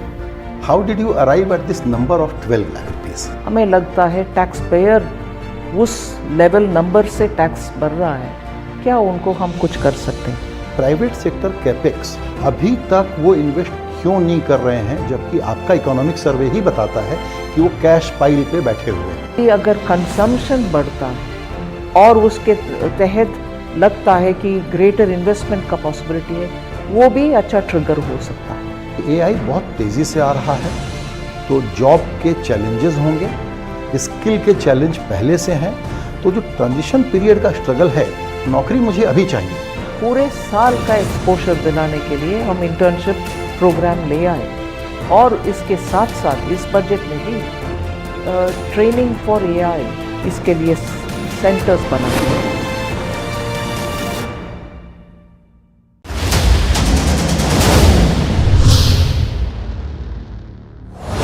Tax regime for individual. In fact, there has been discussion on how to sort of reduce the tax rate.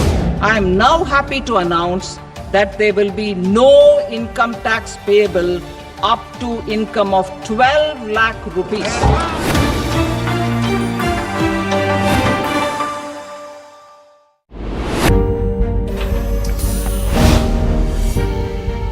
Do you really know the company you invest in?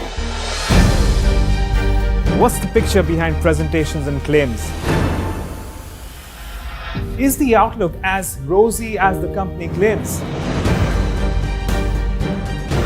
Know Your Company, powered by NDTV Profits Research, shines a light on the biggest stock market movers. Know Your Company at 11:30 a.m. Monday through Friday, only on NDTV Profit. Headlines you start your day with. What matters worldwide is now in the palm of your hands. Get ready to seize the day and maximize your financial potential. Stay ahead of the curve with all you need to know on NDTV Profit.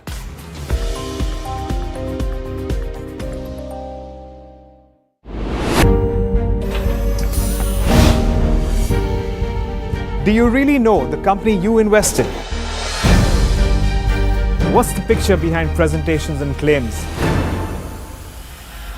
Is the outlook as rosy as the company claims?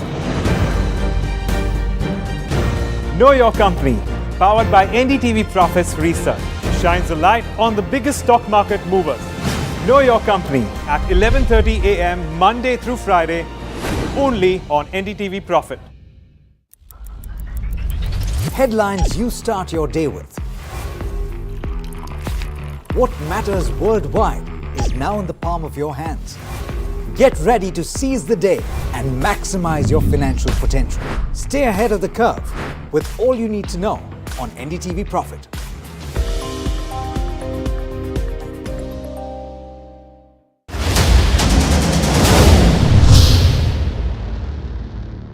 Government is considering to increase the custom duty on the imported finished goods ranging from consumer electronics to medical devices. And to rectify inverted duty structure, I propose to increase the BCD on interactive flat panel display from 10% to 20%.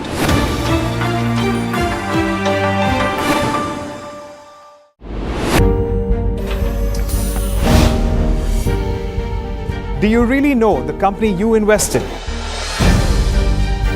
What's the picture behind presentations and claims? Is the outlook as rosy as the company claims? Know Your Company, powered by NDTV Profits Research, shines a light on the biggest stock market movers. Know Your Company at 11:30 a.m. Monday through Friday, only on NDTV Profit. Headlines you start your day with. What matters worldwide is now in the palm of your hands. Get ready to seize the day and maximize your financial potential. Stay ahead of the curve with all you need to know on NDTV Profit.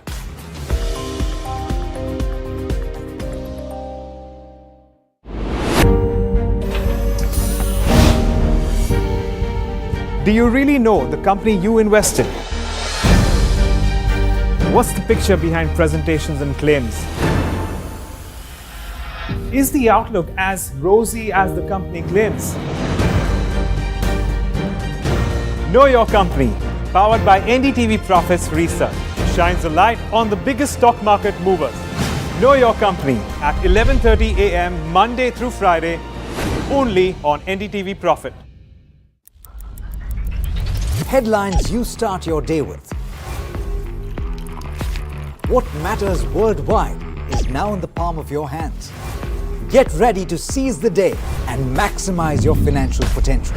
Stay ahead of the curve with all you need to know on NDTV Profit.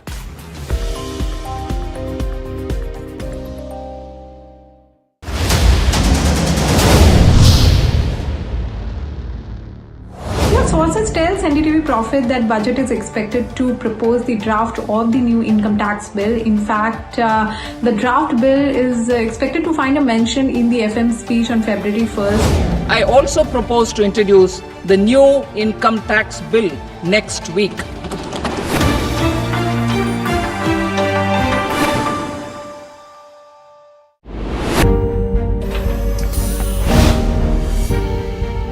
Do you really know the company you invest in? What's the picture behind presentations and claims? Is the outlook as rosy as the company claims? Know your company, powered by NDTV.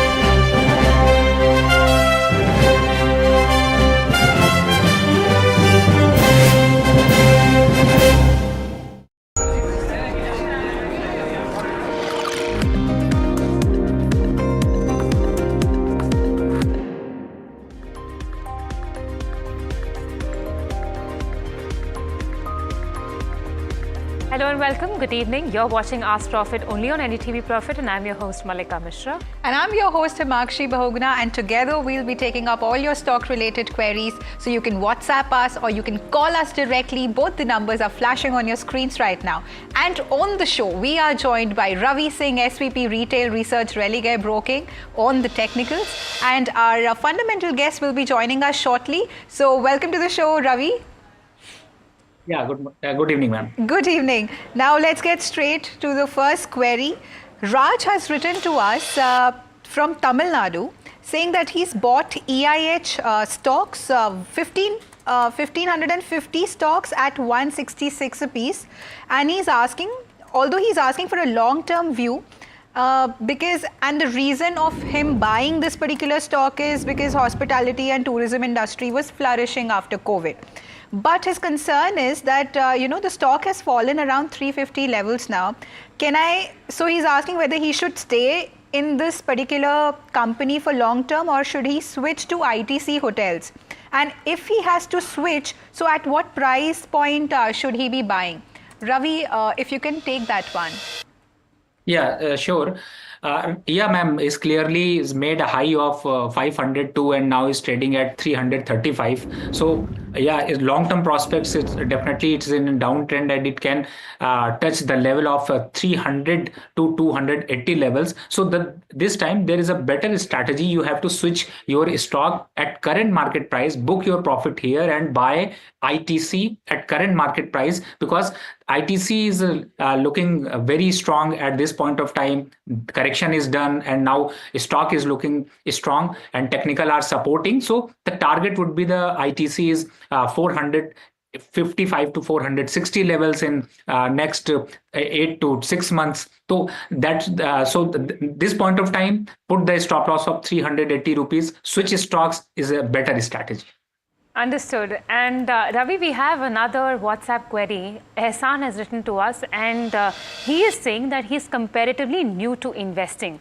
And he's saying that if he wants to know if this is actually a good time to invest in the markets, given so many mixed views and opinions on whether or not one should enter. And today I was reading that, a couple of reasons behind the fall or the kind of negativity that we're seeing in the markets at the moment: poor corporate earnings, unambiguous guidance for strong growth, stretched valuations, Trump tariffs and whatnot. So given all this and seeing this, trepid context that we have of the markets, do you think an investor that is relatively new should enter at the moment? See, ma'am, if you follow a reel or YouTube videos or something like that, then it's very dangerous for the market investment, right? So this, I suggest better place. You have to this program. Ask Profit is a very good program. Here you can discuss this type of serious interest that what you want to invest, right? So what I suggest, market is still in downtrend, but market still has some opportunities, right? So you approach in a right way. So this point of time, for new investor, definitely there is an opportunity that whatever stock you think they are in discounted about to 40 to 50%, right? Fundamental are same. Let be talk a practical, maybe earnings are bad in this quarter, but next quarter we may expect some earning positive. So this type of situation. So I suggest, if you want to invest 10,000 rupees in this market, then this is the right time where you invest only 30,000 rupees. Yani that means 30% fund you should invest at this point of time, and you have a large opportunity. That means in large cap, small cap, mid cap, make a basket of 25 stocks, choose 5 sector, at least minimum 5 sector, and all these sectors is take single sector is 5 stocks. So this type of strategy would run tremendously. So I think better you take consent and do investment at current market price, but cautious. 30% is this point of time. After 3 or 6 months, you invest 30-40%, and so you divide your principal amount in next 6 to 8 months in 3 portion and invest. Definitely, you get more than expected return. Right. Understood your point, Ravi, and I was actually coming to that. If you had to suggest 5 companies to invest in, given the current market scenario, would you be able to give us a couple of names? Ma'am, I'll suggest 5 sector and choose 5 sector top companies. For example, I'll talk about auto, choose Maruti. I'll talk about power, choose Tata Power or Power Grid. I'll suggest in IT, choose IT stocks. That means Mahindra and Mahindra, Tech Mahindra or Infosys. I'll suggest another pharma sector, choose Cipla. And another sector, if I'll choose, for example, a banking counter, choose SBI. So this kind of stocks, they have a more potential, but strategically you should invest whatever I had told you. All right, so that's the view coming in. With that, we have another caller from Chennai. Hi, Venkat. Good evening. Yeah, hi. Good evening. How can we help you, Venkat? Yeah, I have 320 shares of Ashok Leyland at the price of 126. Right. Can I accumulate more for a long-term investment? And when did you buy it exactly? Maybe I'm accumulating for the past 1 year.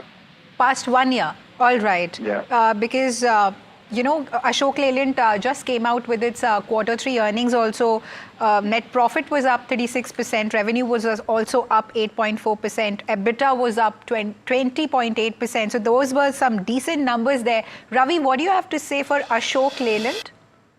Yeah, a strong fundamental and a strong consolidation also. So I'll suggest, whenever this stock is near to 200 rupees, right now is trading at 217 rupees. Whenever you get opportunity 200, 205, recent days we have seen this price, right? So 210 to 200 is a very strong level where you can invest and earn more profit, because this stock long-term target is 240, but it will take time, 8 to 10 months. So in 1 year prospects, 20% return, I think this stock have a potential. So please do average, don't leave this stock. In fact, the new investor is also can invest at this level.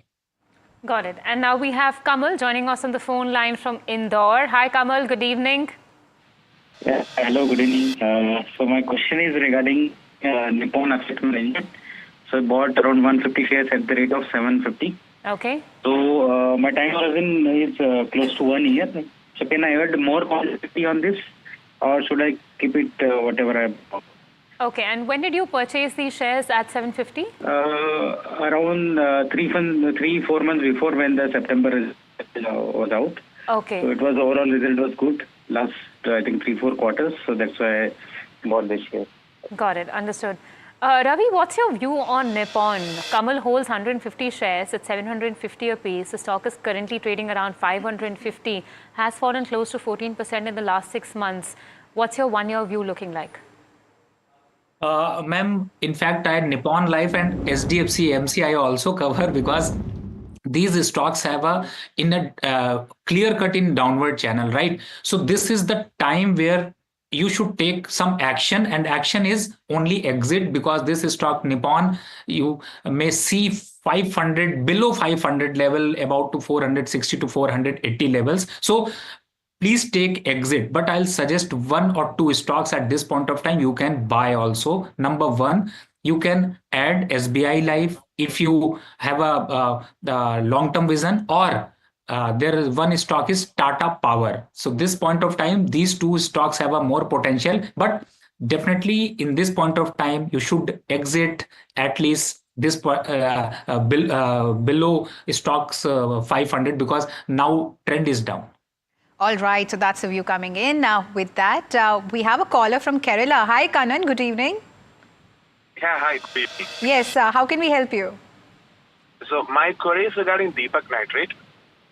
So Yes. I hold 41 shares at an average price of 1,900. Right. So its Q3 results are due in a few days, and the analyst estimations are that it could not be that good. Mm-hmm. So would it be wise to sell this and enter maybe a Varun Beverages, which is now trading at a good price to entry? Right. So are you looking for a short-term view? Yes. Okay. So Ravi, I'm sorry. Till now, there were all fundamental queries that you were answering. So this is your query now. Please take it away, Deepak Nitrite. See, I'll compare with the pair trading firm and Varun Beverages and another stock, both chart are literally same and correlation is about to same. So I'll suggest you wait some time because below 2,100, I can say that this stock is in a strong downward channel. But this point of time, Deepak Nitrate or Varun Beverages both are trading in a same chart pattern. So I think you should wait for some time. And the next target would be the 2,400 to 2,450 levels. So strictly put the stop loss of 2,100. If cross 2,100, then you take exit and buy Varun Beverages because Varun Beverages is also in a downward channel and it may go up to 450 levels, right? So I think in below support level. So wait for some time, but yeah, definitely in next week you should ask again in Ask in Profit so that we will suggest again. Got it. And now we have Vishwas on the phone line from Mysuru. Hi, Vishwas. Good evening. Hi, ma'am. Good evening, ma'am. Good evening. How are you doing? Ma'am, KPIT Technology, 300 stock, average price 1,500. Okay. 5 month buy, ma'am, stock. Ivaga seller hold, ma'am. 3 months in the consolidation, ma'am. Okay, got it. So Ravi, what's your view on KPIT Technologies? Vishwas holds 300 shares at 1,500 apiece and he is sitting on a loss at the moment. And plus the stock also has seen a beating of close to 23% in the last 6 months. Is it a good stock to remain invested in, even if it is from a short-term perspective?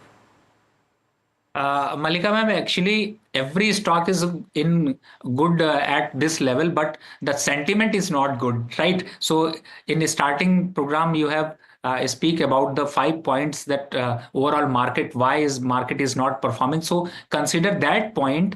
I can say that do one thing, you just patiently sit this stock, put the stop loss of 1,200 rupees. If breach 1,200 rupees or touch 1,200 rupees, you ask again. Till the time you should invest in this stock, you should wait this stock, and at least this upward will come, but it will take 6 to 8 months more. So patience is very important at this point of time. So please consider the patience, sit with the stock, choose your stop loss is 1,200 rupees. Once it's breached, then you ask again.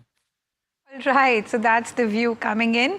With that, Munir is calling us from Chennai. Hi Munir, good evening. How can we help you? Good evening, madam. Good evening, madam. Yes. Yeah, actually, I'm holding 100 shares of Lupin Limited. Okay. At the price of 2,130.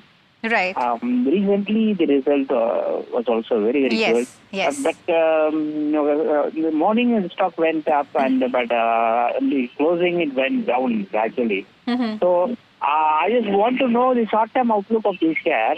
Okay. So is it advisable to average it at the current price level? Yeah, because you're sitting on a loss of almost 8,000 there is what I can see. So,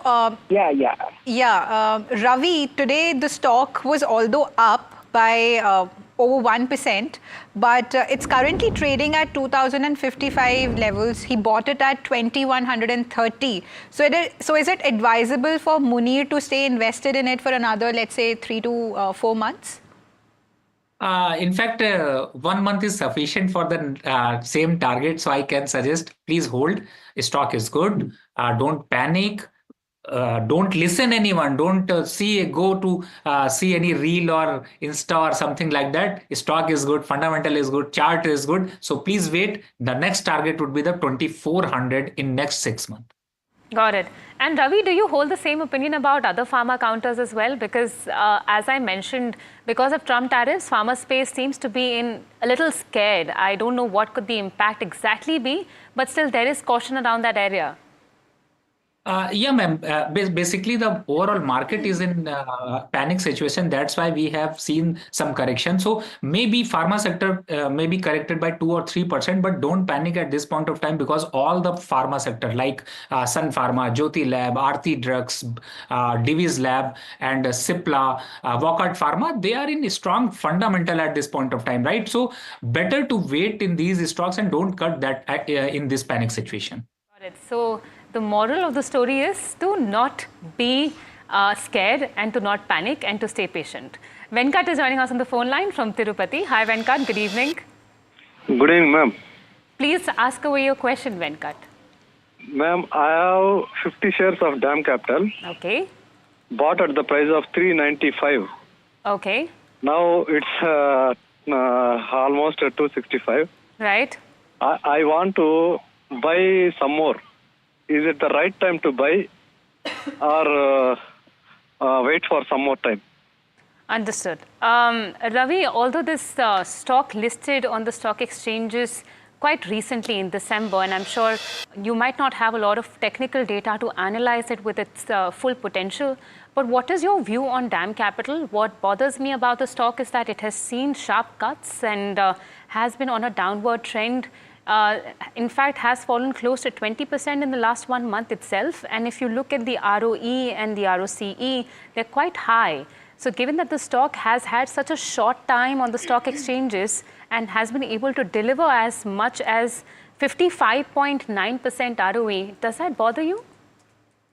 Yeah, definitely, ma'am, because the ROE is very high, and I can say that the moral of the story, I want to say that DAM capitalists, you should dump this stock because I don't think so. They have a more potential to go upside, but it still is in downtrend and it will achieve the target of 200 rupees. So better to take exit. Don't wait for long term at this stock. But yes, they have some stocks have a more potential. So do buying in a pharma sector or whatever stocks we have discussed here, but DAM Capital should exit. So that's a strong view on DAM Capital by Ravi. He's suggesting that you should sell it right away. With that, we have a caller from Bengaluru. M. Venkateshwar Rao is calling us. Hello. Hello, madam. Good evening, madam. Good evening. How can we help you? Madam, I have bought Security Industries, madam. Right. Around 44.50. Around 2 months back, madam. Okay. So are you looking for a long-term view? Long-term basis, madam. And why did you? Because now. Yeah. Yes, madam. Tell me, madam. I was asking that why did you opt for this particular company? Madam, actually, it's the public issue has come around last 3 to 4 months back only. My friend has strongly recommended this one. That's why I purchased it. Okay. I think the fundamentals are also good. In this weak market also, now it is moving around 50 rupees, madam. That's a big thing for me. That's why I wanted to know whether I can accumulate at this stage. Right. Can I hold it for a long time? That's Okay. So Ravi, since Sedulity is one of the small cap funds, that has started bucking up. So what do you have to say about this particular company? See, ma'am, at the listing point of time, we are suggested that book your profit at this point of time. I'll suggest also you have 5,000 rupees. So book your 5,000 rupees profit. Wait for some time. This stock is in profit booking zone, and you may see 42 or 40 levels again. And for long-term investment, I'll suggest a strategy that book at profit at this point of time and wait for some time. If you want to invest, when it come at a 42 or 43 levels, then invest only the 20 or 30%. This is not right time to do the average. So better book profit. Got it. And now we have Suresh joining us on the phone line from Karnataka. Hi, Suresh. Hi, good evening. Good evening. Dr. Suresh. I bought Glenmark Pharma at 1,606 rupees, 200 shares. Okay. I really don't know whether to switch over to, on a short-term to mid-term basis. I really don't know whether to now switch over to some other company or hold patiently for a long time for it to bounce back. Please advise me. Got it. Ravi, this is an interesting one because we were just talking about Lupin some time back and you said it's the right time to stay patient right now, especially given the market scenario. And we have another pharmaceutical counter to your perusal. What is your view on Glenmark? The stock has not been performing too well. And Suresh initially had bought these stocks for a short-term view. Now he is confused whether or not to exit or to hold.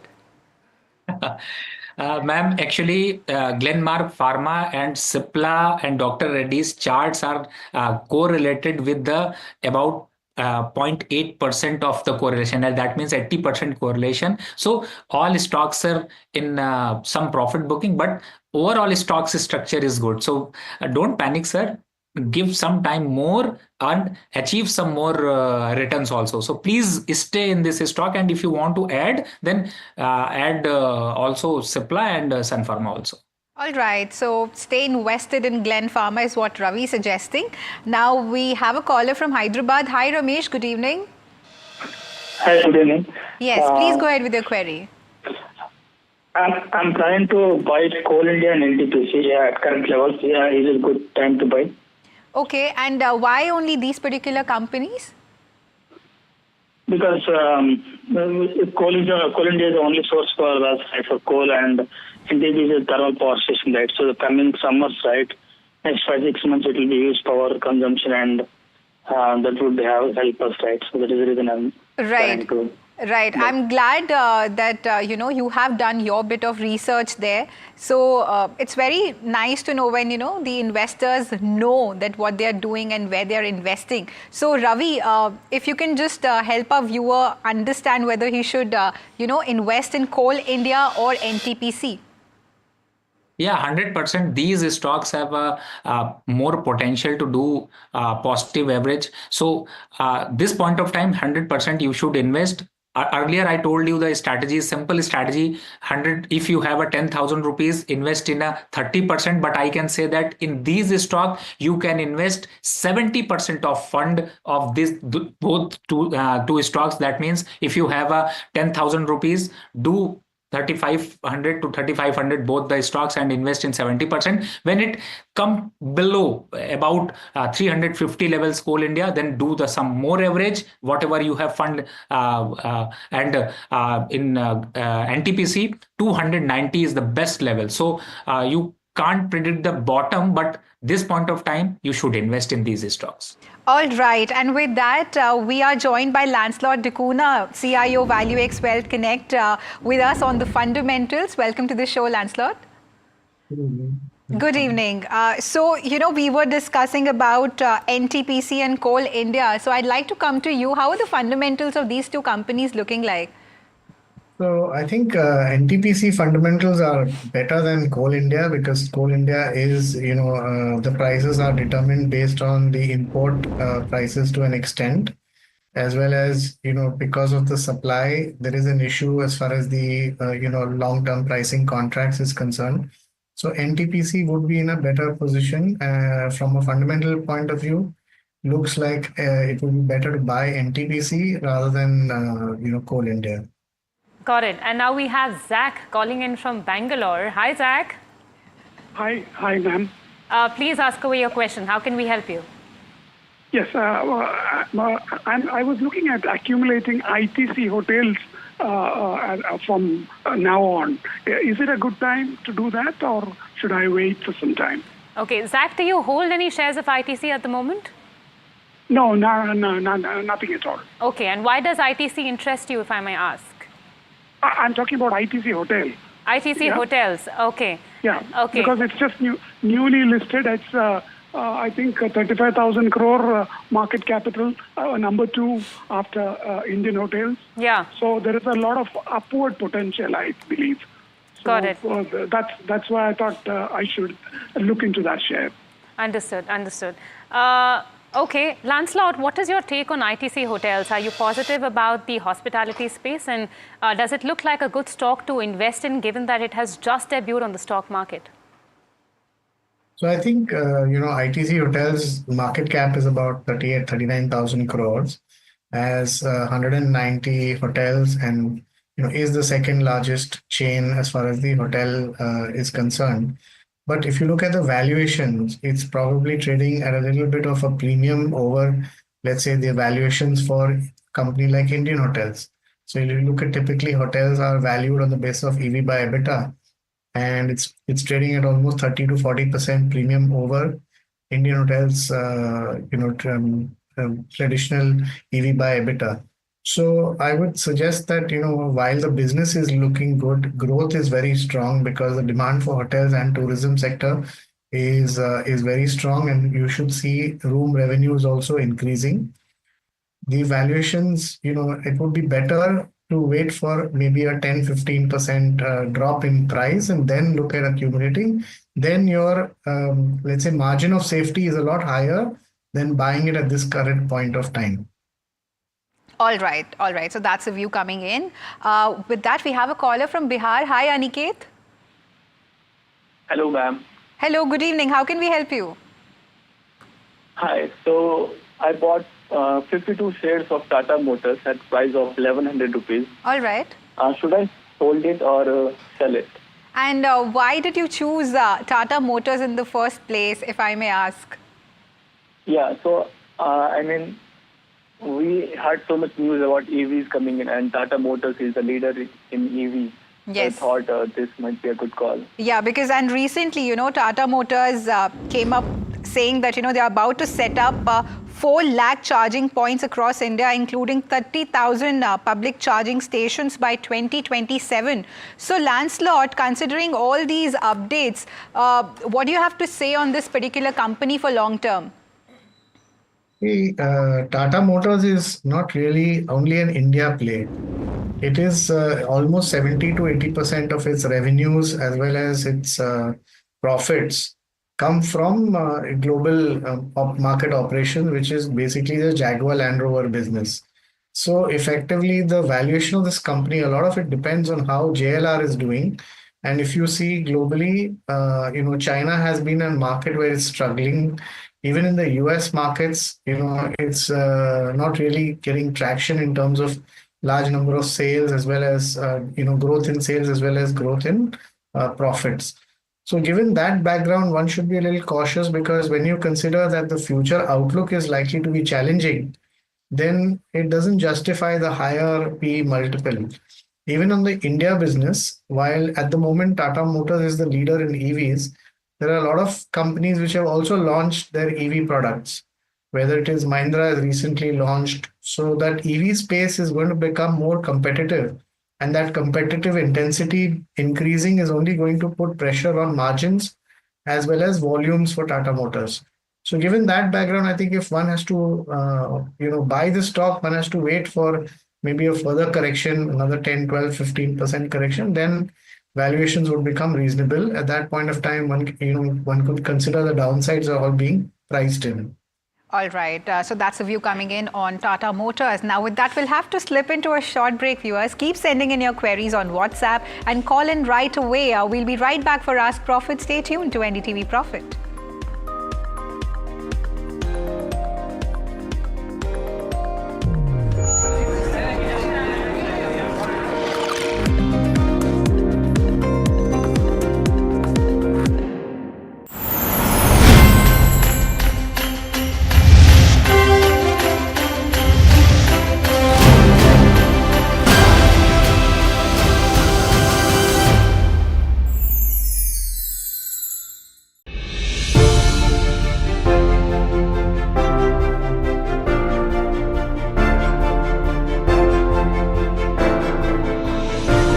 Presentation सुना उसके बाद मेरा पहला acronym निकाला मैंने, वो था RRR, responsive, responsible, reformist, और मैंने कहा revolutionary. How did you arrive at this number of 12 lakh rupees? हमें लगता है टैक्स पेयर उस लेवल नंबर से टैक्स भर रहा है, क्या उनको हम कुछ कर सकते हैं? प्राइवेट सेक्टर कैपेक्स अभी तक वो इन्वेस्ट क्यों नहीं कर रहे हैं, जबकि आपका इकोनॉमिक सर्वे ही बताता है कि वो कैश पाइल पे बैठे हुए हैं। अगर कंजम्पशन बढ़ता और उसके तहत लगता है कि ग्रेटर इन्वेस्टमेंट का पॉसिबिलिटी है, वो भी अच्छा ट्रिगर हो सकता है। एआई बहुत तेज़ी से आ रहा है, तो जॉब के चैलेंजेस होंगे, स्किल के चैलेंज पहले से हैं, तो जो ट्रांजिशन पीरियड का स्ट्रगल है, नौकरी मुझे अभी चाहिए। पूरे साल का एक्सपोजर दिलाने के लिए हम इंटर्नशिप प्रोग्राम ले आए और इसके साथ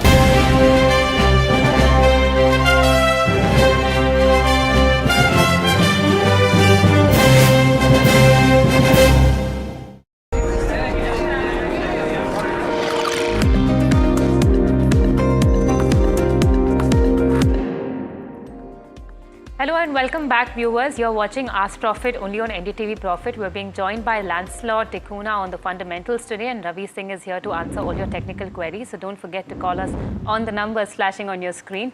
And let's head straight to our first caller right after this very short break. Rajesh is joining us on the phone line from Karnataka.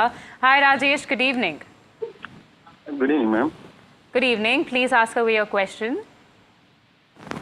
Ma'am, I bought Ircon International at the price of 320, okay? Okay. So, can I hold it or is it time to average? And since when do you hold on to these shares, Rajesh? From last 6 months, I am holding. Okay, okay. And when you bought these shares, did somebody recommend them to you or did you read about them? Yeah, by that time there was a hype created like railway share. There was good news for railway shares. Right, right. Because of that, I got your question. this one. Yeah. Understood, understood. Lancelot, what is your take on Ircon International? The company is involved in railway construction and highways, etc. So it's a capex-driven company. However, you know, as Rajesh mentioned that 6 months back, there was a lot of chatter about railway stocks and so much confidence in capex-oriented stocks. But now that, you know, government's allocation towards capex hasn't changed pretty much and the narratives, it looks flat, not very confident, I would say. Stocks seem to be shaking a bit. What is your take on Ircon? So I think you know, most of these stocks had run up, you know, on the basis of anticipating huge orders going forward. And what we have been seeing is that while the government has announced that it will you know, continue to give orders, the quantum of the orders may be a little bit lower than anticipated. But if you really look at it, the stock is trading at a 20 times multiple. Now, for a construction company or a project engineering company, you know, focused on one major segment, I think that valuation still is on the higher side.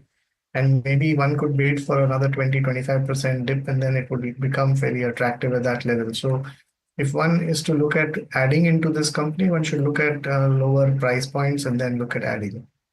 Okay, so what is your prime reasoning behind the stock price falling for Ircon? Is it because of high order books and that taking time to materialize, or is it something else?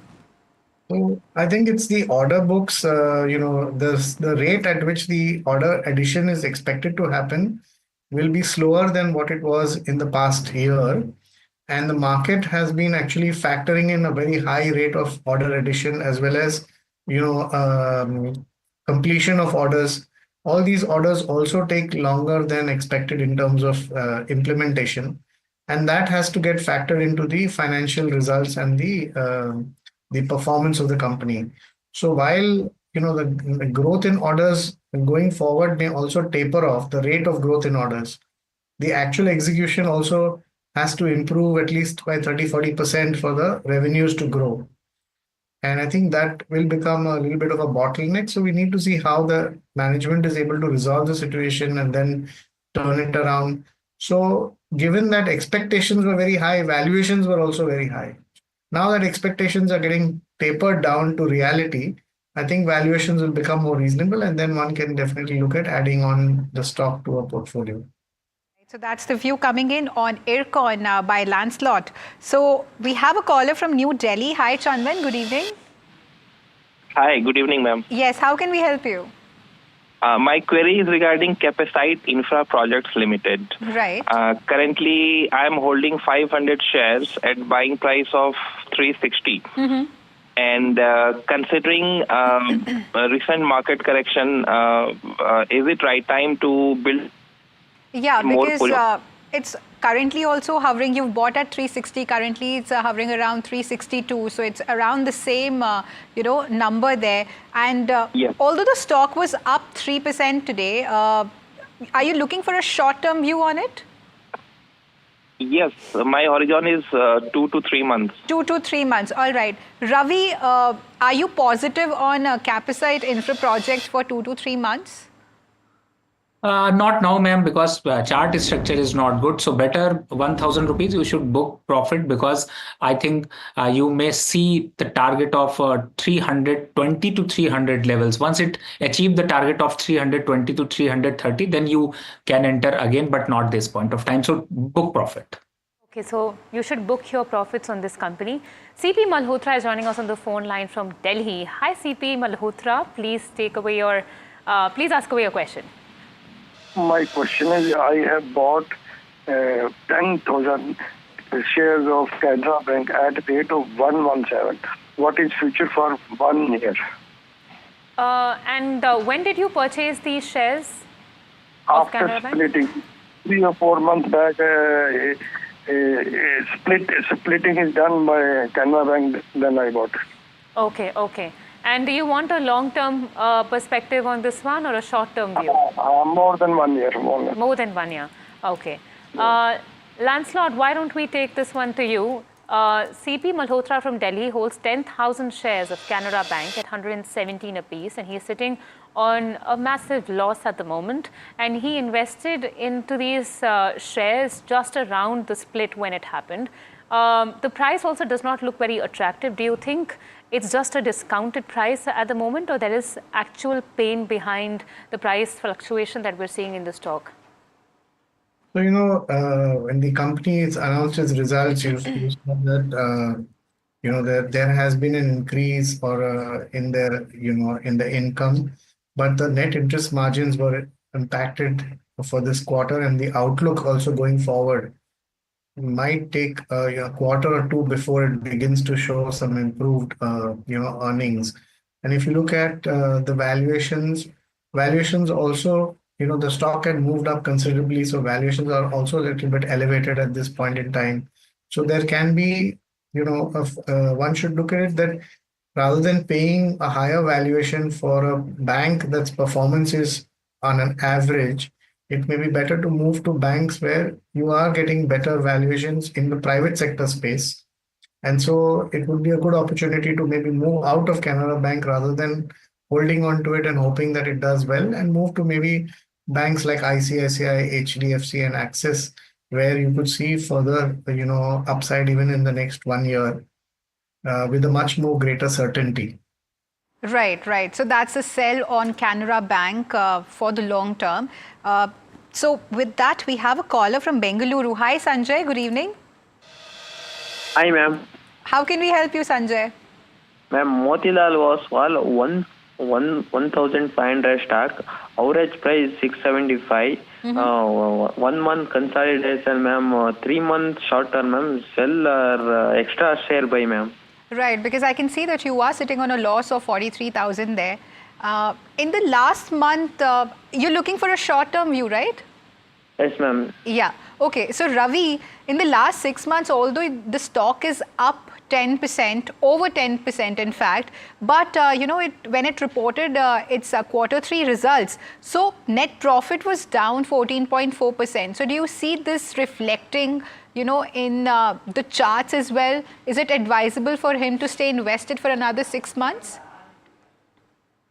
See, overall structure is now looking weak, but I can say that put the stop loss of 620 rupees and you can consider. But my suggestion is that once it achieves the target of 680, you should exit, but put the stop loss. So this is the good strategy. If stop loss is not triggered, then definitely target will achieve. Okay, and now we have Rohit from Bangalore joining us on the phone line. Hi Rohit, can you hear me? Yeah, I can hear you. Good evening, ma'am. Good evening. Ma'am, my query is regarding Aster DM Healthcare. I'm holding 1,000 shares at around 525. Okay. I've been holding from the last, I think, 1 year. Okay. And I'm looking to hold it for another 4 to 5 years.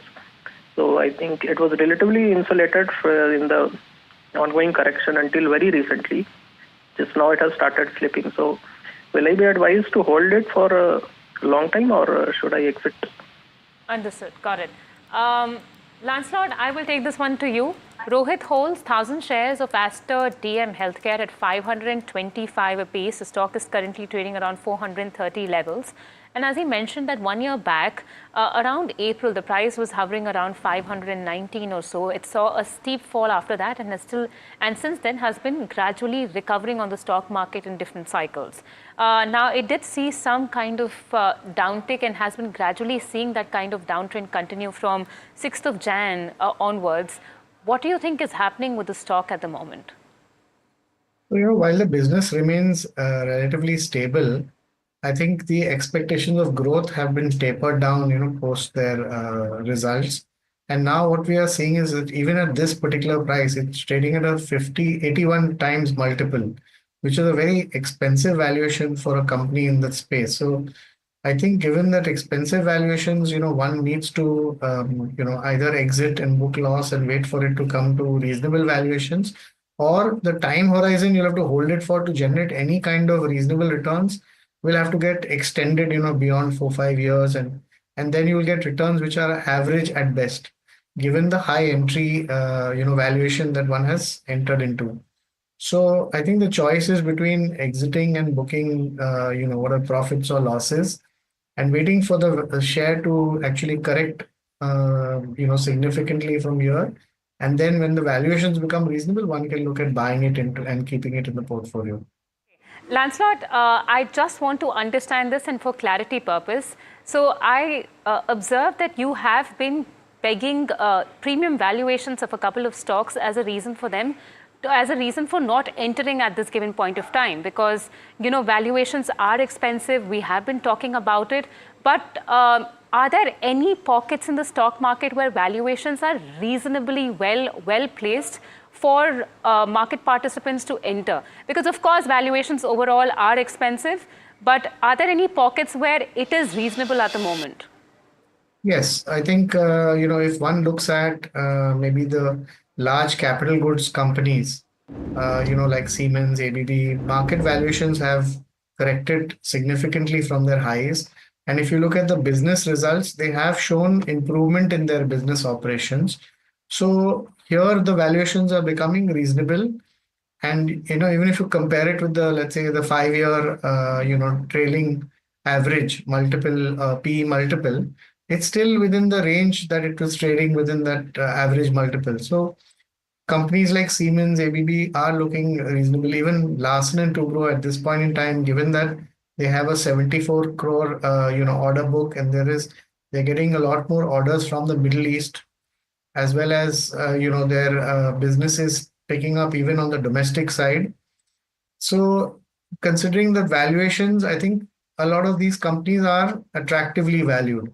So in the large cap space, you will get a couple of companies which, a good number of companies where valuations have corrected and they are looking reasonable. So one can accumulate some of these spaces. It is where in the mid and small cap space, where you have seen, a huge run up in the stocks, there still would be some amount of pain left in terms of downside before valuations become reasonable. Because in an economic downturn, the smaller companies will get affected, much higher than, let's say, larger companies. Absolutely right. Thanks for that view there. We have a caller from Bengaluru. Let's go across to her. Hi, Chandra. Hi, good evening. Good Thanks evening. for taking my call. Yes, please go ahead with your query. Yeah, I have shares of 7,000 shares of SpiceJet Right. at the average price of 86, holding from almost 3 to 4 years now. Yes. So my query is whether I can accumulate at this stage and exit in with any bounce, Right. or should I hold it for long term, let's say 3 to 4 years? Yeah, because I can see you're sitting on a significant loss of almost 3 lakh rupees there. Yeah. Lancelot, coming to you, if we talk about last 1 year, it has just peaked in September and since then it has been declining. And I think Chandra has bought at really elevated levels of 86 because currently it's, trading at 45. But do you see it, recovering and crossing these levels in the near future? Yeah, I think the issue with SpiceJet is not really the industry. The industry is growing. If whether you look at, Indigo or you look at the other Air India, there is more scope. It's a question of, the financial management of the company, its ability to raise resources and deploy its aircraft, at reasonable rates. Given that, they are struggling as far as the, raising of finances is concerned, as far as being able to put more aircraft in the air and get pilots, etc., on the space. It is becoming rather difficult for this company, and unless there's a significant change or there is some permanent change in the financing structure of the company, it's very difficult to see any kind of major improvement. Because as of now, in the next maybe 2 years or 1 year, you will see a buoyant airline market. But once the airline market starts to correct, the fundamentals of the company, if they haven't improved by then, it's going to be very, very difficult. And you could see this go down, even further from here. So I would say that, even as Warren Buffett said, if you want, you should avoid companies that airline industry can be very brutal, especially when competition creeps in. So it's best to avoid it at now, maybe liquidate and look for other opportunities. Okay. Okay, got it. And now we have another caller, Tarun, joining us on the phone line from Ranchi. Hi, Tarun. Okay,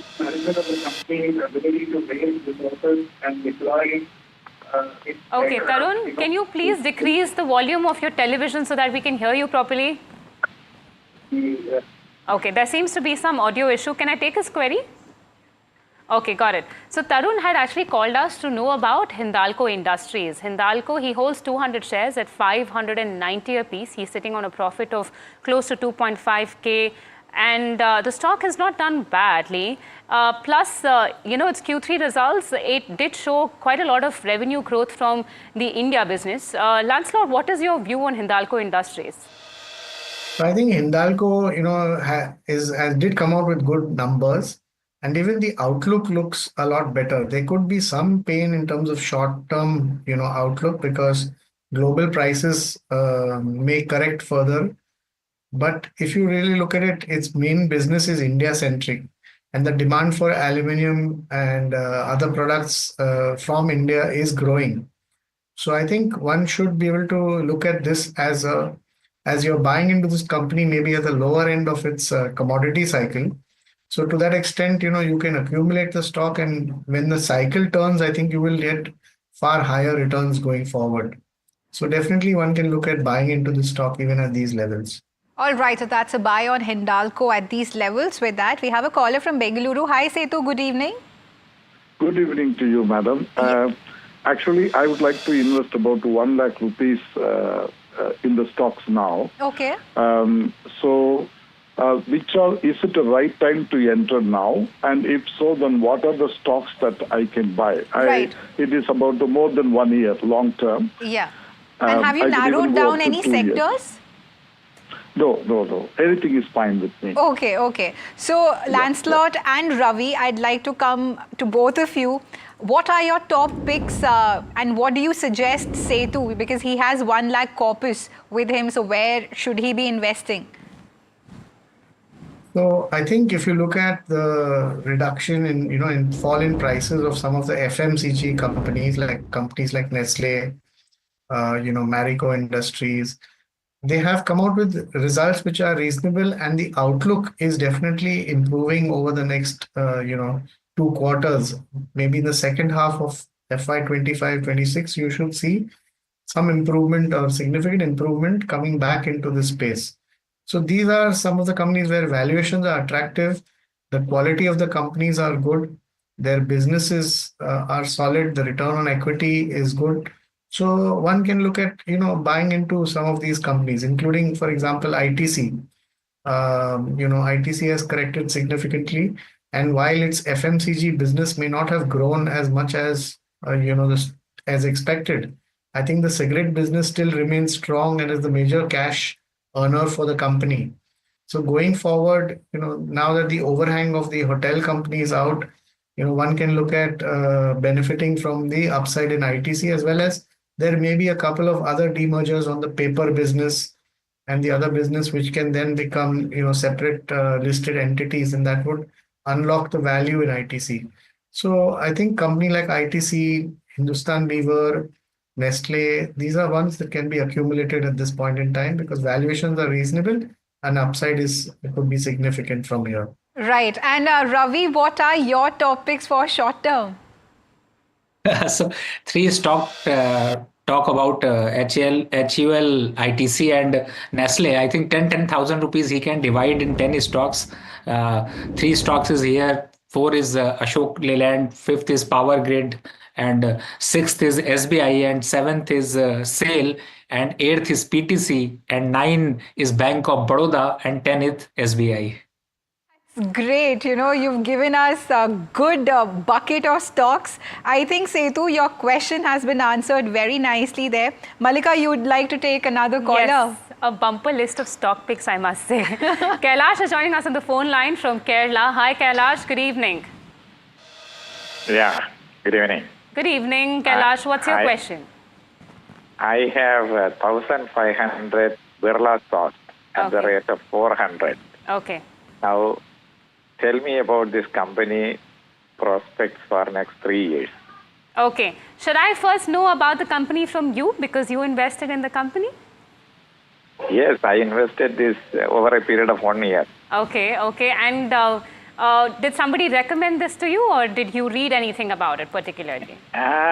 Partially, my stock broker has recommended accumulation. And yeah. Understood. And I am pretty experienced also. Okay. So firstly, congratulations. You're sitting on a good amount of profit, and we'll ask our experts if you should book them or you should continue holding on to the shares of Birlasoft. Ravi, I would take this question to you. Kailash holds 1,500 shares of Birlasoft at 400 rupees a piece. The stock has not performed well recently in the stock market simply because Q3 results did not look very promising. Brokerages have been cutting their target price, seeing, like weak revenue, weak EBITDA, and, the pain in the IT space has also been quite prevalent across the board, across the pack. Do you think Birlasoft, going ahead from that perspective, is a good company to remain invested in, or should Kailash book at least a small portion of his profits that he has made? The stock has shown their correction, right? So this point of time, I don't think so book profit because the bottom out facing is start and now very strong support at 500 to 480 or 490 levels. So give some time more and the stock have a potential to achieve 680 to 700 levels in 1 year. So I can suggest just wait and watch. Just see you increase your profit. So I think best strategy is hold at point of time.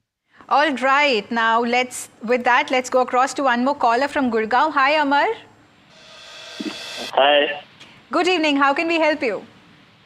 Yeah, I have Angel 1. Okay. 170 stock at the rate of 2789. Right. What can I expect in next 6 months? Because you are sitting on a loss of almost 81,000 there. Yeah. So are you looking for a short-term view on it?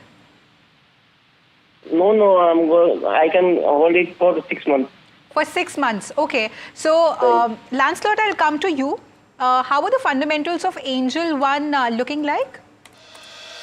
So, One is, just wanted to point out that 6 months really is not a long term. It is more of a short term, but I'll give you the fundamentals. I think if you look at this business, they are one of the premium brokerage houses with a very good platform that provides, app-based digitized broking. And there have been significant increase in the number of people using the the phones for their broking transactions. And so in a platform business, once you've invested in the infrastructure and you cross the relevant number of users which are generating revenue, then all additional income actually flows directly to the bottom line. So I think the business model is very good. Angel is one of the top brokers in the space, and given that the number of demat accounts is increasing, the number of young people taking to trading using their phone is also increasing month on month. You will see this company grow, but you need to give it time. It might not happen in the 6 months, maybe a year or two. If one is willing to wait, one can get very good returns from this stock. Okay, so not a very short-term view, but quickly for 6-month view, Ravi, do you see the stock reaching 2,700 levels? See, ma'am, the market situation for all broker is now very poor. The brokers are down. So I think in 6 months, we can see some more correction, not upside. So below 2,000 level, you can see that. But yeah, little bit pull back, but around to 2,450 to 2,400 maximum side. Ravi, by now, I would want to say thank you so much for joining us on this edition of Ask Profit, Ravi and Lancelot, and being such great experts in answering all our viewer queries. And viewers, thank you so much for joining us. Like always, you can continue to send in your queries on WhatsApp as well as on the numbers flashing on your screen. We will be back with more news and updates. Stay tuned to NDTV Profit.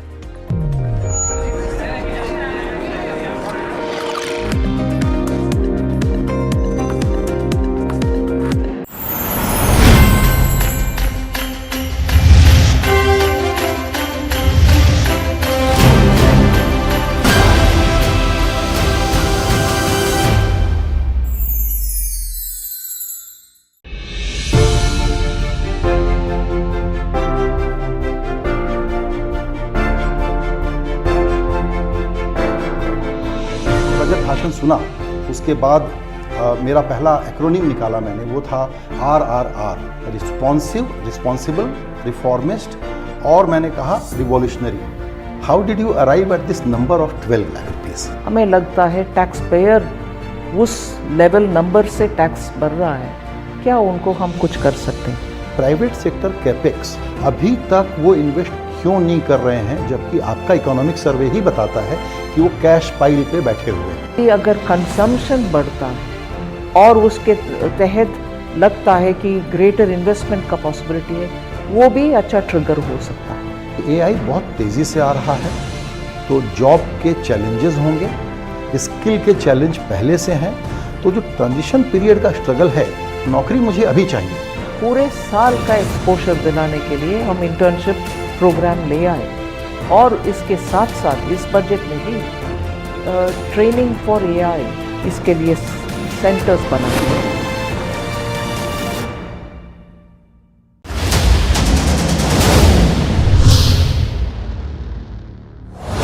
Tax regime for individual. In fact, there has been discussion on how to sort of reduce the tax rate. I am now happy to announce that there will be no income tax payable up to income of 12 lakh rupees.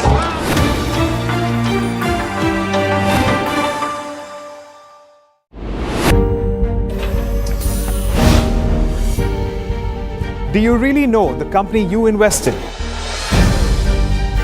What's the picture behind presentations and claims? Is the outlook as rosy as the company claims? Know your company, powered by NDTV Profit's research, shines a light on the biggest stock market movers. Know your company at 11:30 a.m. Monday through Friday, only on NDTV Profit. Headlines you start your day with. What matters worldwide is now in the palm of your hands. Get ready to seize the day and maximize your financial potential. Stay ahead of the curve with all you need to know on NDTV Profit.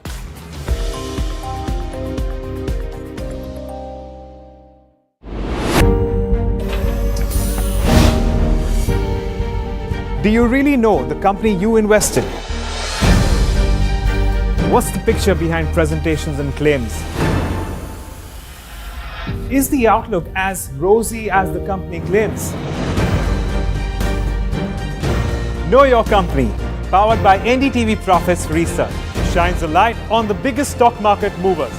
Know Your Company at 11:30 a.m. Monday through Friday, only on NDTV Profit. Headlines you start your day with. What matters worldwide is now in the palm of your hands.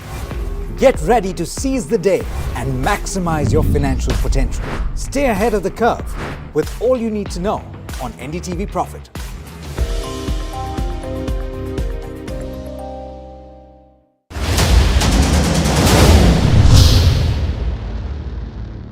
Government is considering to increase the custom duty on the imported finished goods ranging from consumer electronics to medical devices. And to rectify inverted duty structure, I propose to increase the BCD on interactive flat panel display from 10% to 20%.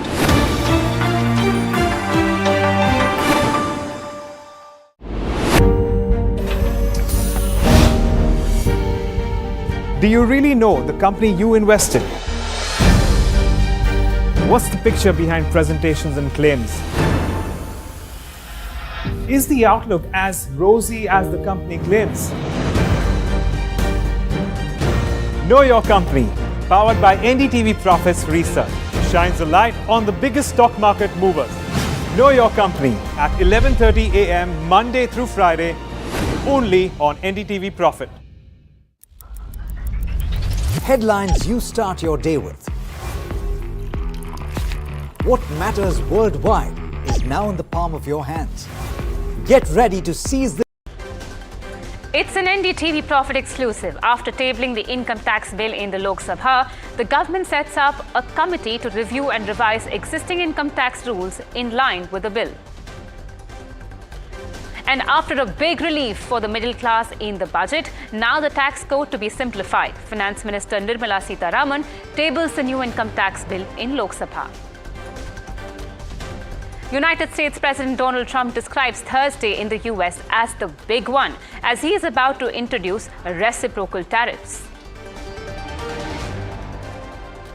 Prime Minister Narendra Modi arrives in Washington, D.C. for a bilateral meeting with President Donald Trump. He also met US Intel Chief Tulsi Gabbard and will later meet tech billionaire Elon Musk.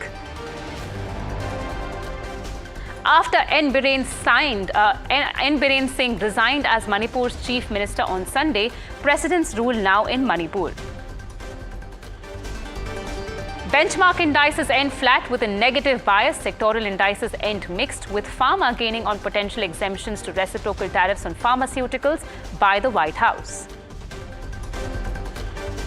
Rashmi Saluja is no longer the director of Religare Enterprises, says the company in a filing. The decision comes after the Reserve Bank sought a clarification on the matter. Swiggy looks to revise its commission structure, impacting a select group of merchant partners still in older commission models. Around 1,000 restaurants could see a 2% increase in the fees they pay to the platform, while nearly 90% of its partners will remain unaffected.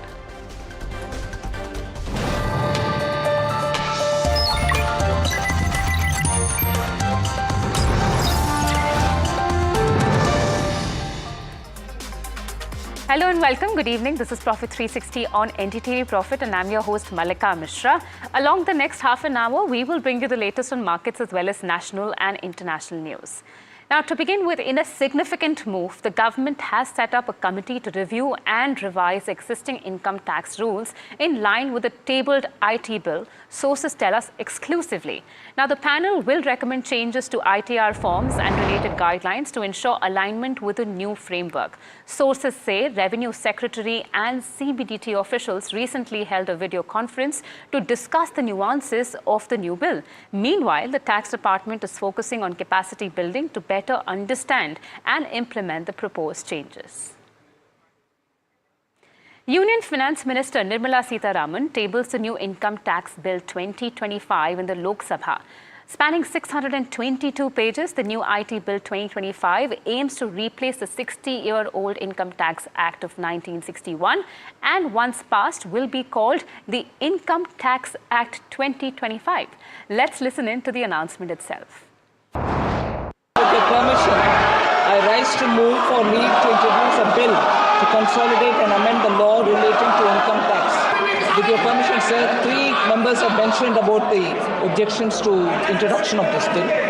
I'd like to say that actually Sri N.K. Premchandran's objection doesn't seem to be correct at all because, and that's also mentioned in my introductory remarks, the Income Tax Act was originally enacted in 1961, came into effect in 1962, sir.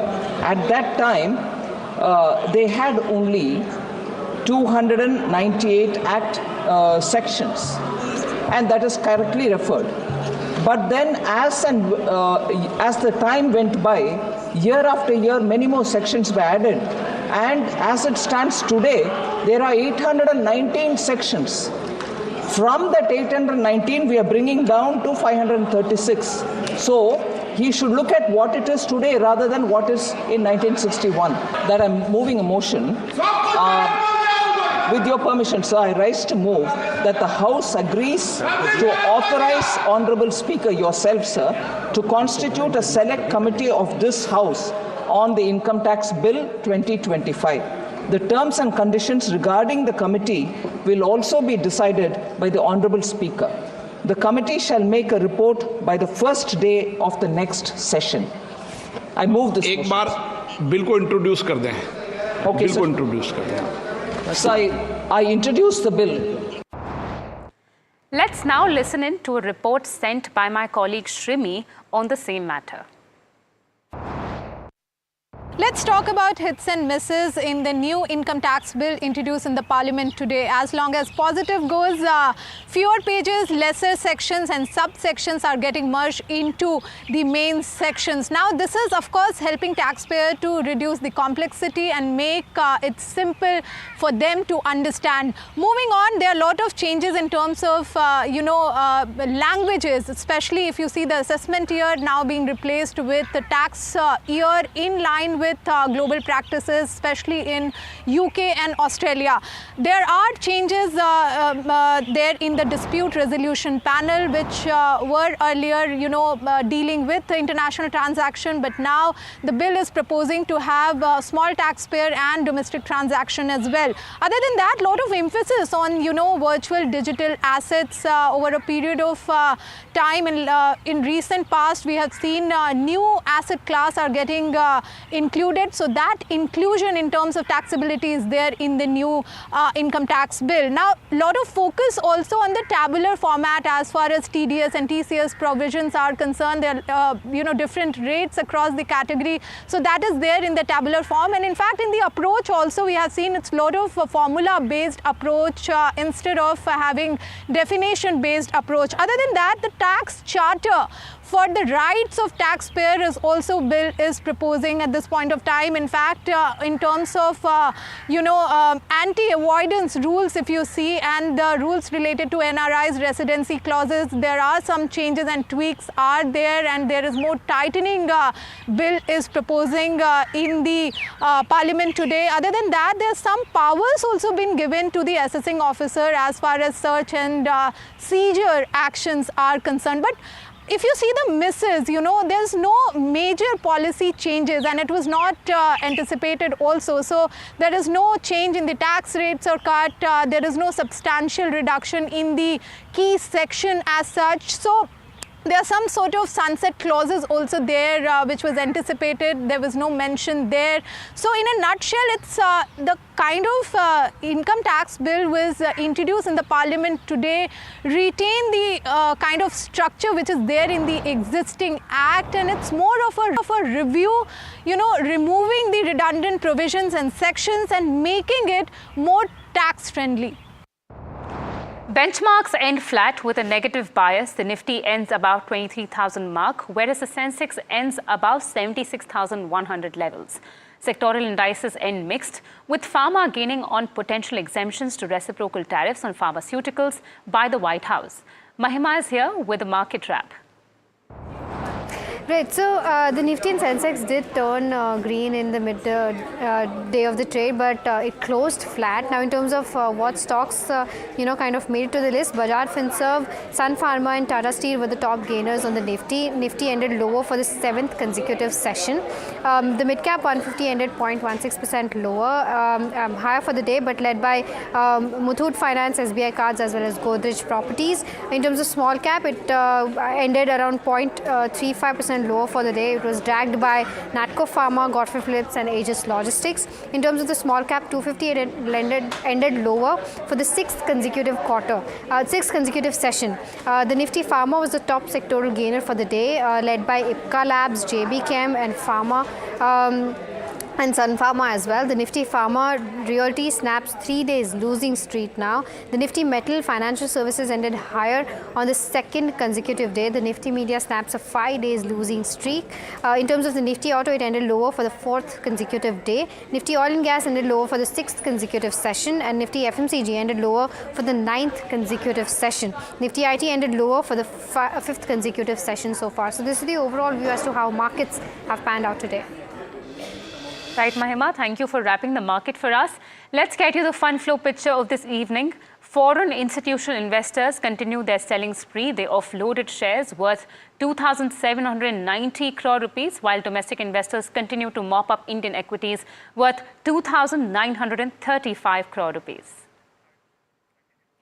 Your ghar kharcha in February might have been easier on the pockets in January for the same amount of groceries than it was in December or even September. But why is that? Well, Pallavi is joining us here to give us the report.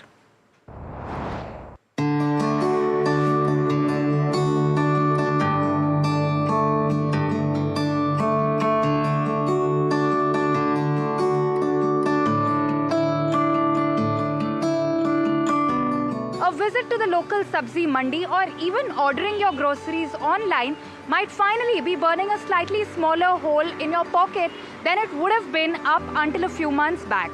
Well, India's headline retail inflation has moderated to the lowest in 5 months, coming in at 4.3% for the month of January. Now that's led by the decline in food and beverage inflation that's come in at 5.7% in January, and that's led by the decline largely in vegetable prices that have risen by 11.4% for the month of January on an annual basis, again the lowest in 5 months. Key vegetables such as potatoes, onions and tomatoes have seen a sequential decline of anywhere between 20 to 35% for the month of January. Well, are consumers better off, or are they feeling the relief? Let's find out. फिलहाल तो टमाटर, पत्ता गोभी, ऐसे flower, मटर, ऐसे seasonal भाजी है, सब सस्ता हो गया है। इस समय थोड़ा सब्जियों के दाम कम है क्योंकि सीजनेबल है और शायद मार्च या अप्रैल में सब्जियों के दाम बढ़ने की संभावना है क्योंकि इस समय ज़रा कम दाम है सब्जियों के। अभी ठंडी की मौसम मतलब स्टार्टिंग होती है तो बारिश के बाद ऑलमोस्ट सभी सब्जियों के रेट कम होते हैं, वही अभी फ़िलहाल कम है सभी के रेट। कोतमीर सारी सब्जियां अभी पहले से बहुत सस्ती हुई है, जैसे कि मटर, टमाटर, और टमाटर मई में बहुत महंगे थे 100 रुपये किलो, अभी तो बहुत सस्ते हुए हैं, तो अभी और भाजियाँ भी अच्छी आई है अभी बहुत। So I feel it is quite good, and fresh vegetables if we are getting at a reasonable price, that is always a good welcome. Prime Minister Narendra Modi has arrived to US to hold high-stakes talks with President Donald Trump. PM Narendra Modi's visit to the US will focus on negotiations with President Donald Trump to secure a trade deal and evade tariffs. NDTV's Nikunj Garg is sending in a report from Washington with more details. Look at the star-studded gathering that is lined up to meet the Prime Minister today. He landed, hit the ground running in true Modi style, met the Director of the National Intelligence, Ms. Tulsi Gabbard, and this morning, right from the morning, the National Security Advisor of the United States of America, the boss, the czar of the entire intelligence community of the United States and the allies in so many ways, is lined up to meet him. Elon Musk, closest aide, top businessman, owner of Tesla, and someone who's widely seen as a tech innovator of almost class A, degree 1. And he's lined up to meet the Prime Minister. His closeness to Mr. Trump, the President of the United States of America, is something that many people have actually been trying to covet Mr. Musk, and he hasn't been actually going out for any public meetings. But he's lined up to meet Mr. Modi. If Xavier can pan this camera to my left and show you where those meetings are actually lined up, you can actually see the security detail lined up there for the Prime Minister. That's the Blair House. Next to where those vehicles are parked, that's the Blair House. That's where Prime Minister is lodged by. It's the sort of the state guest house of the United States of America. For the ranking visiting dignitaries, heads of states, that's the place reserved almost next to the White House, in the precincts of White House for sure.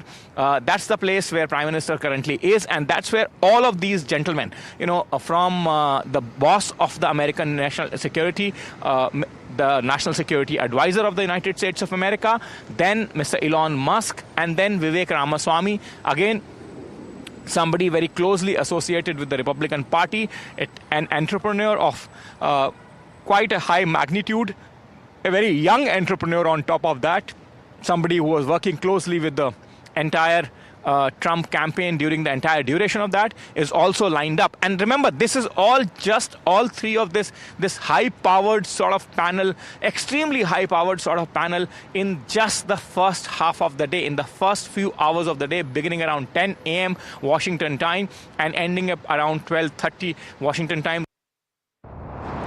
At the same time, US President Donald Trump has signaled a major trade move, calling Thursday the big one, as he prepares to introduce reciprocal tariffs. In an all-caps Truth Social, Trump claimed the past 3 weeks have been among the best ever, but said today's action will be significant for his Make America Great Again agenda. While details remain unclear, Trump has previously hinted that these tariffs could target countries like Brazil and Vietnam. However, no official announcement has been made yet. President's rule has been imposed in Manipur 4 days after the resignation of N. Biren Singh as the chief minister, as the ruling Bharatiya Janata Party leadership failed to name a new leader for the chief minister's post days after N. Biren Singh's resignation. The Ministry of Home Affairs, MHA, has issued an official notification declaring the president's rule in the state. This decision comes after ethnic violence broke out in the state in May 2023. The BJP's Northeast in charge, Sambit Patra, has been holding discussions with MLAs from the party, but sources said despite initial signs of a breakthrough on Tuesday, no decision was made. Religare Enterprises said Rashmi Saluja, the executive chairman of the company, ceased to be the director of the board as she did not get approval from shareholders for her reappointment. The exit of Saluja, who has been executive chairperson of Religare Enterprises, comes amid Burman's open offer to acquire an additional 26% stake in the company. At the company AGM, Saluja had disallowed live voting on the resolution. The company's act mandates retirement by rotation for executive directors, but Saluja has insisted that her term runs until 2028. Proxy advisors had recommended against her reappointment at the AGM over governance concerns. Swiggy is looking to revise its commission structure, impacting a select group of merchant partners still in older commission models. Around 5,000 restaurants could see a 2% increase in the fees they pay to the platform, while nearly 90% of its partners will remain unaffected. My colleague Agnidev Bhattacharya is here with the key details. Right, so Swiggy is eyeing a rate standardization for all its merchant partners. So this will be a standardization of 2% on the collection fee that Swiggy charges on its merchant partners. In an email sent out to select merchant partners who are currently based on the old way of paying commissions, Swiggy has said that by the 16th of February, it will be standardizing commissions for all the partners. Now, it says that this will be done from Feb 16th, but industry sources have told us that lobbying by restaurant bodies have yielded results, and that this will lead to a delay beyond the deadline of Feb 16th, and Swiggy is likely to defer the implementation for a few more months. What this will lead to is interactions between POCs and merchant partners on a one-to-one basis, where discussions will be carried out between the two parties involved. Industry sources have told us that only about 10% of merchant partners will be impacted by this rationalization exercise, as 90% of partners are already following the new method of paying commission. So this is likely to result in some windfall for Swiggy in terms of contribution to the top line, but as of now we don't have clear estimates on how this will impact the overall profitability of the company. Thanks for bringing us those details, Agni. Now, the Bengaluru Metro Board seems to have taken a U-turn on the fare hike after receiving severe backlash. The board has issued a statement that it will cap the abnormal price hike to 70%. This is in the cases where the hike exceeded 70%, reaching up to 100% in some. The move comes after Chief Minister Siddaramaiah wrote to Maheshwar Rao, the board's managing director, to reduce the prices. Rao said the fare hike anomaly is due to an error in the clubbing of fare slabs, and errors were identified in fare calculations across 450 different station-to-station combinations. The new fares are set to be effective from the 14th of February. Narayana Health has plans of launching an insurance product for the working class very soon. That's the word coming in from the founder Devi Shetty on the sidelines of the Invest Karnataka event. Here's what he had to say on the budget boost to healthcare and the push towards medical tourism. One of the best decisions government has taken is to add 75,000 additional medical seats in the next 5 years. This is going to be the game changer, because India will become the first country in the world to dissociate healthcare from wealth. And that cannot happen unless we have millions of doctors, nurses and technicians. So from all the angles, India is poised to change the way healthcare is delivered and ensure that within the next 5 to 10 years, everyone has access to high quality healthcare. How does promotion of medical tourism help a player like you? See, the medical tourism, large number of countries, especially neighboring countries, don't have the expertise in healthcare as what India has. So they are coming here. One is affordable and high quality care. And our Indian doctors, as you know, are recognized all over the world as some of the most accomplished doctors. The Gas Authority of India is now looking to invite expression of interest for assets in the United States. In a conversation with NDTV Profit, CMD Sandeep Kumar Gupta shares more on recent overseas projects and deals. Listen in. Recently, we signed a 5-year contract again with Qatar Energy, one cargo per month, which is again 0.75 million ton. So this makes our total portfolio to 16.5 million ton, which is the highest in the country and very robust.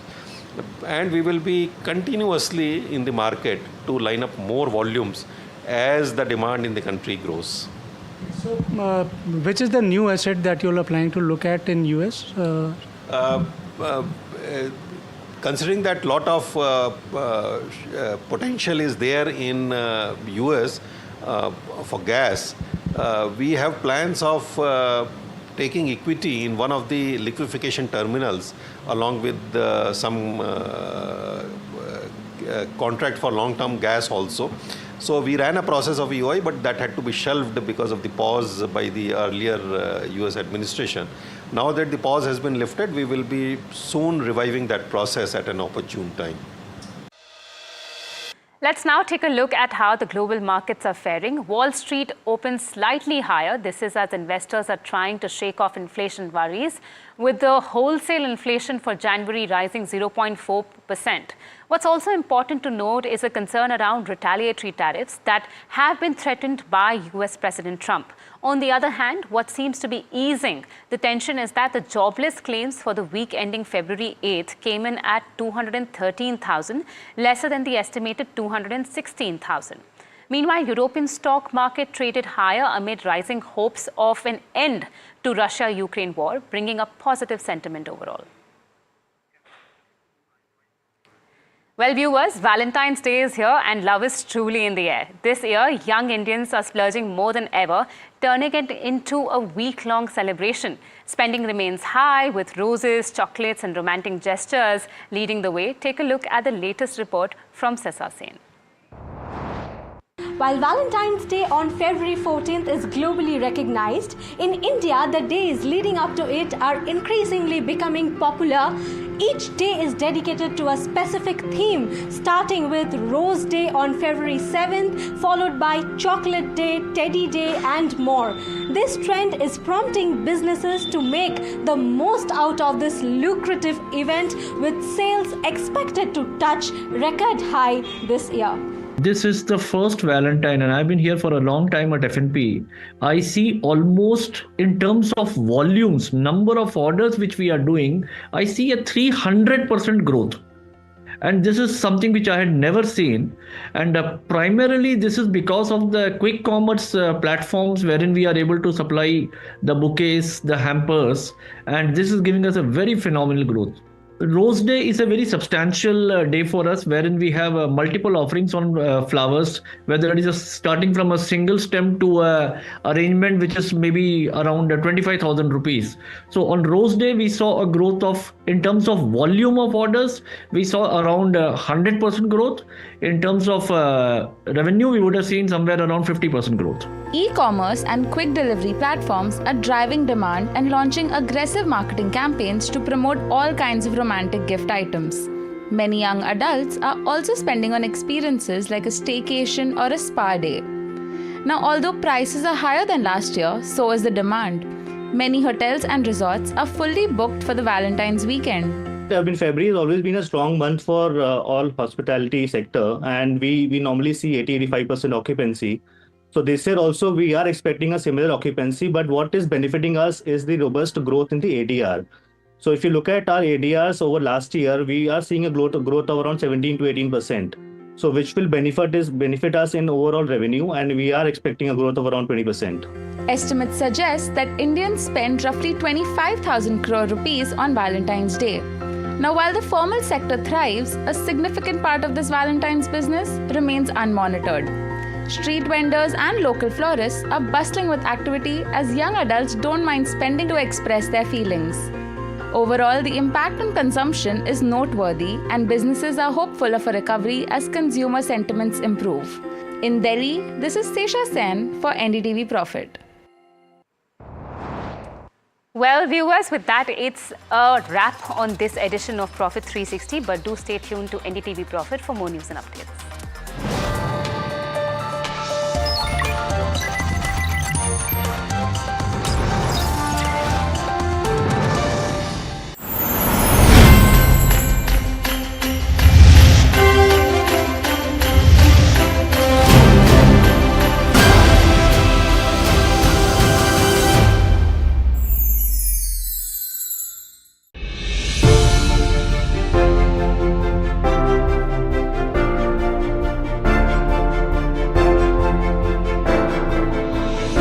भाषण सुना, उसके बाद मेरा पहला acronym निकाला मैंने, वो था RRR, रिस्पॉन्सिव, रिस्पॉन्सिबल, रिफॉर्मिस्ट, और मैंने कहा revolutionary. How did you arrive at this number of 12 lakh rupees? हमें लगता है टैक्स पेयर उस लेवल नंबर से टैक्स भर रहा है, क्या उनको हम कुछ कर सकते हैं? प्राइवेट सेक्टर कैपेक्स अभी तक वो इन्वेस्ट क्यों नहीं कर रहे हैं, जबकि आपका इकोनॉमिक सर्वे ही बताता है कि वो कैश पाइल पे बैठे हुए हैं। अगर कंजम्पशन बढ़ता और उसके तहत लगता है कि ग्रेटर इन्वेस्टमेंट का पॉसिबिलिटी है, वो भी अच्छा ट्रिगर हो सकता है। एआई बहुत तेज़ी से आ रहा है, तो जॉब के चैलेंजेस होंगे, स्किल के चैलेंज पहले से हैं, तो जो ट्रांजिशन पीरियड का स्ट्रगल है, नौकरी मुझे अभी चाहिए। पूरे साल का एक्सपोजर दिलाने के लिए हम इंटर्नशिप प्रोग्राम ले आए और इसके साथ साथ इस बजट में भी ट्रेनिंग फॉर एआई इसके लिए सेंटर्स बनाए हैं।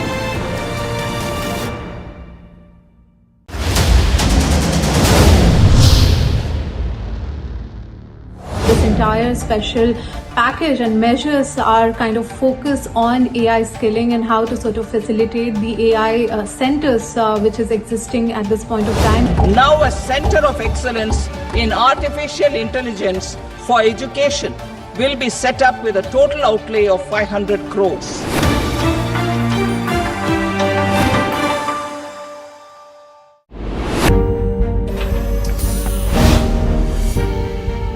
Do you really know the company you invest in? What's the picture behind presentations and claims? Is the outlook as rosy as the company claims? Know your company, powered by NDTV Profits Research, shines a light on the biggest stock market movers. Know your company at 11:30 a.m. Monday through Friday, only on NDTV Profit. Headlines you start your day with. What matters worldwide is now in the palm of your hands. Get ready to seize the day and maximize your financial potential. Stay ahead of the curve with all you need to know on NDTV Profit.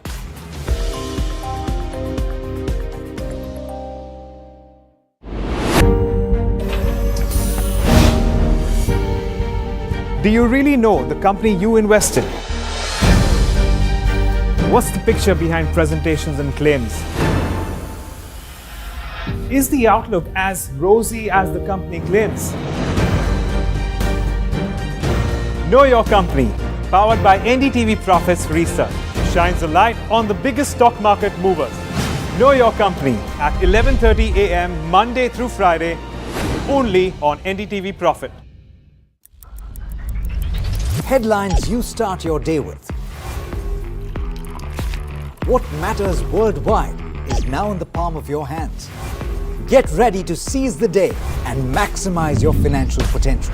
Stay ahead of the curve with all you need to know on NDTV Profit.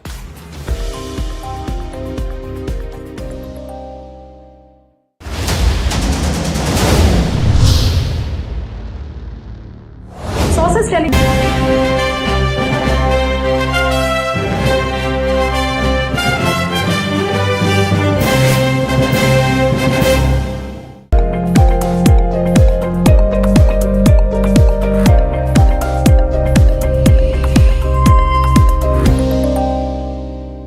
Sandeep, great having you. Thank you so much for taking the time out. Important to have you today. Also because at this point of time when the market, certain quarters of the market are a bit scared around what could be happening to the broader end of the spectrum. Now, correct me if I'm wrong, but you went out and said in this scenario that you are going out and buying small caps. I would love to understand from you how you think of the texture of the market currently. See, Neeraj, you recollect, we were very early in July 2024 itself, and none of the economists were downgrading India. We talked about the macro data has deteriorated, whatever predictive analytic thesis we have built, and we talked about that something is deteriorating, and it's a mild risk of environment for us, and that's the reason we turned cautious in July 2024 itself, and been since then we talked about that we have moved from mid and small to large and mega large cap. We have moved from illiquid to liquid and from high beta to low beta. That was a strategy. Now you come to September, October 2024 when the unknown risk hit us with the China stimulus thing, and money shifted big time towards China. Okay, because ultimately we're part of same emerging market basket. Okay, and then the mild risk of become slightly a major risk of sort of thing. Now let's look at we have corrected for nearly, when I'm talking about not the market correction, I'm in terms of risk appetite data points of view or some of the macro data we look at, it has deteriorating or corrected a lot from last 9 months. I think as per our understanding of risk metrics, we think we have covered 60% of the journey. Okay. Now, nobody has bought virtually at the top of the cycle and nobody has sold it virtually at the bottom of the cycle. Okay. So what we are looking at, that this time has come where most admired territory stocks are now trading in neglected zone. Multiple stocks in large caps are in neglected and, neglect sort of phase is there. I think some of these names have bottomed out, which means selective buying opportunity is definitely there in the large caps in particular. And now in last few weeks, the way small and mid has butchered, I think we are still remain cautious on the mid cap space because they're still very expensive. And if I have to say the number of quantities also right from Nifty 100 to 250, so only 150 stocks. So the scarcity premium which was there in the past, I think that needs more correction. But I made a statement on small cap. Yes, we are buyer in small cap because we think many names have now trading in the neglected zone. So selectively I'm buying. See, I will not able to, as an institution, the size which we buy, we will not able to participate virtually at the bottom of the cycle. So if we believe that 60% of journey is largely over, and I still expect that maybe end of March, beginning or mid of April sort of thing, this cycle of risk of which is playing out should peak out, which means select buying opportunity has come, and this is exactly what we are doing, because if you recollect, we were sitting around 20% cash few months back. So it's a great opportunity for us to deploy money, and this is something what we are doing very selectively. Hi, Alex joining in. I'm looking at the fact sheet for the February, the most latest data point that you've shared, and I'm specifically looking at the small cap fund because really that is the main subject of conversation today. And I see, as you've pointed out, cash levels have come down. It's 6% odd in the small cap fund. As a percentage of the whole, small caps accounting for just about 65%, which is the regulatory limit. Part of that, I'm assuming, is because of the kind of drawdowns you've seen. But how does that change? If you are buying selectively, in your estimation, does that share change materially in this month onwards, or will it take a few months for that to go back up? See, if you understand, selling from or shifting from mid and small to large takes time. And other way is very easy. So it took, let's say, 7 months to unwind from mid and small towards large or mega large. And shifting from large to, let's say, small cap is a week, 10 days process. Okay, maybe a month's maximum. But as you rightly understood that we have been running in a very cautious approach. We were one of the few fund house, okay, who are virtually running small cap at closer to 65% only, which is that the limit, okay. So it give you a perspective that our cautious approach, which we had, and not now, it has been there from last many months. Within the small cap, people used to make fun of us, within the small cap, we used to own large cap stocks. And that is the base on the environment which we play. In the past, we were running 99.9% small cap. For last many months, we are running 65% only, which is bare minimum threshold required by the SID. So going forward, yes, we have deploying money in the market, but if you expect that next month fact sheet, you will see a reversal of that, is not going to happen because it's a gradual process. Because I said that we have covered the 60% of the journey of risk of environment, 40% journey is still pending, and hence select buying opportunity is visible, and which we are doing. So we are flipping also some of the stocks, and where we see better opportunity somewhere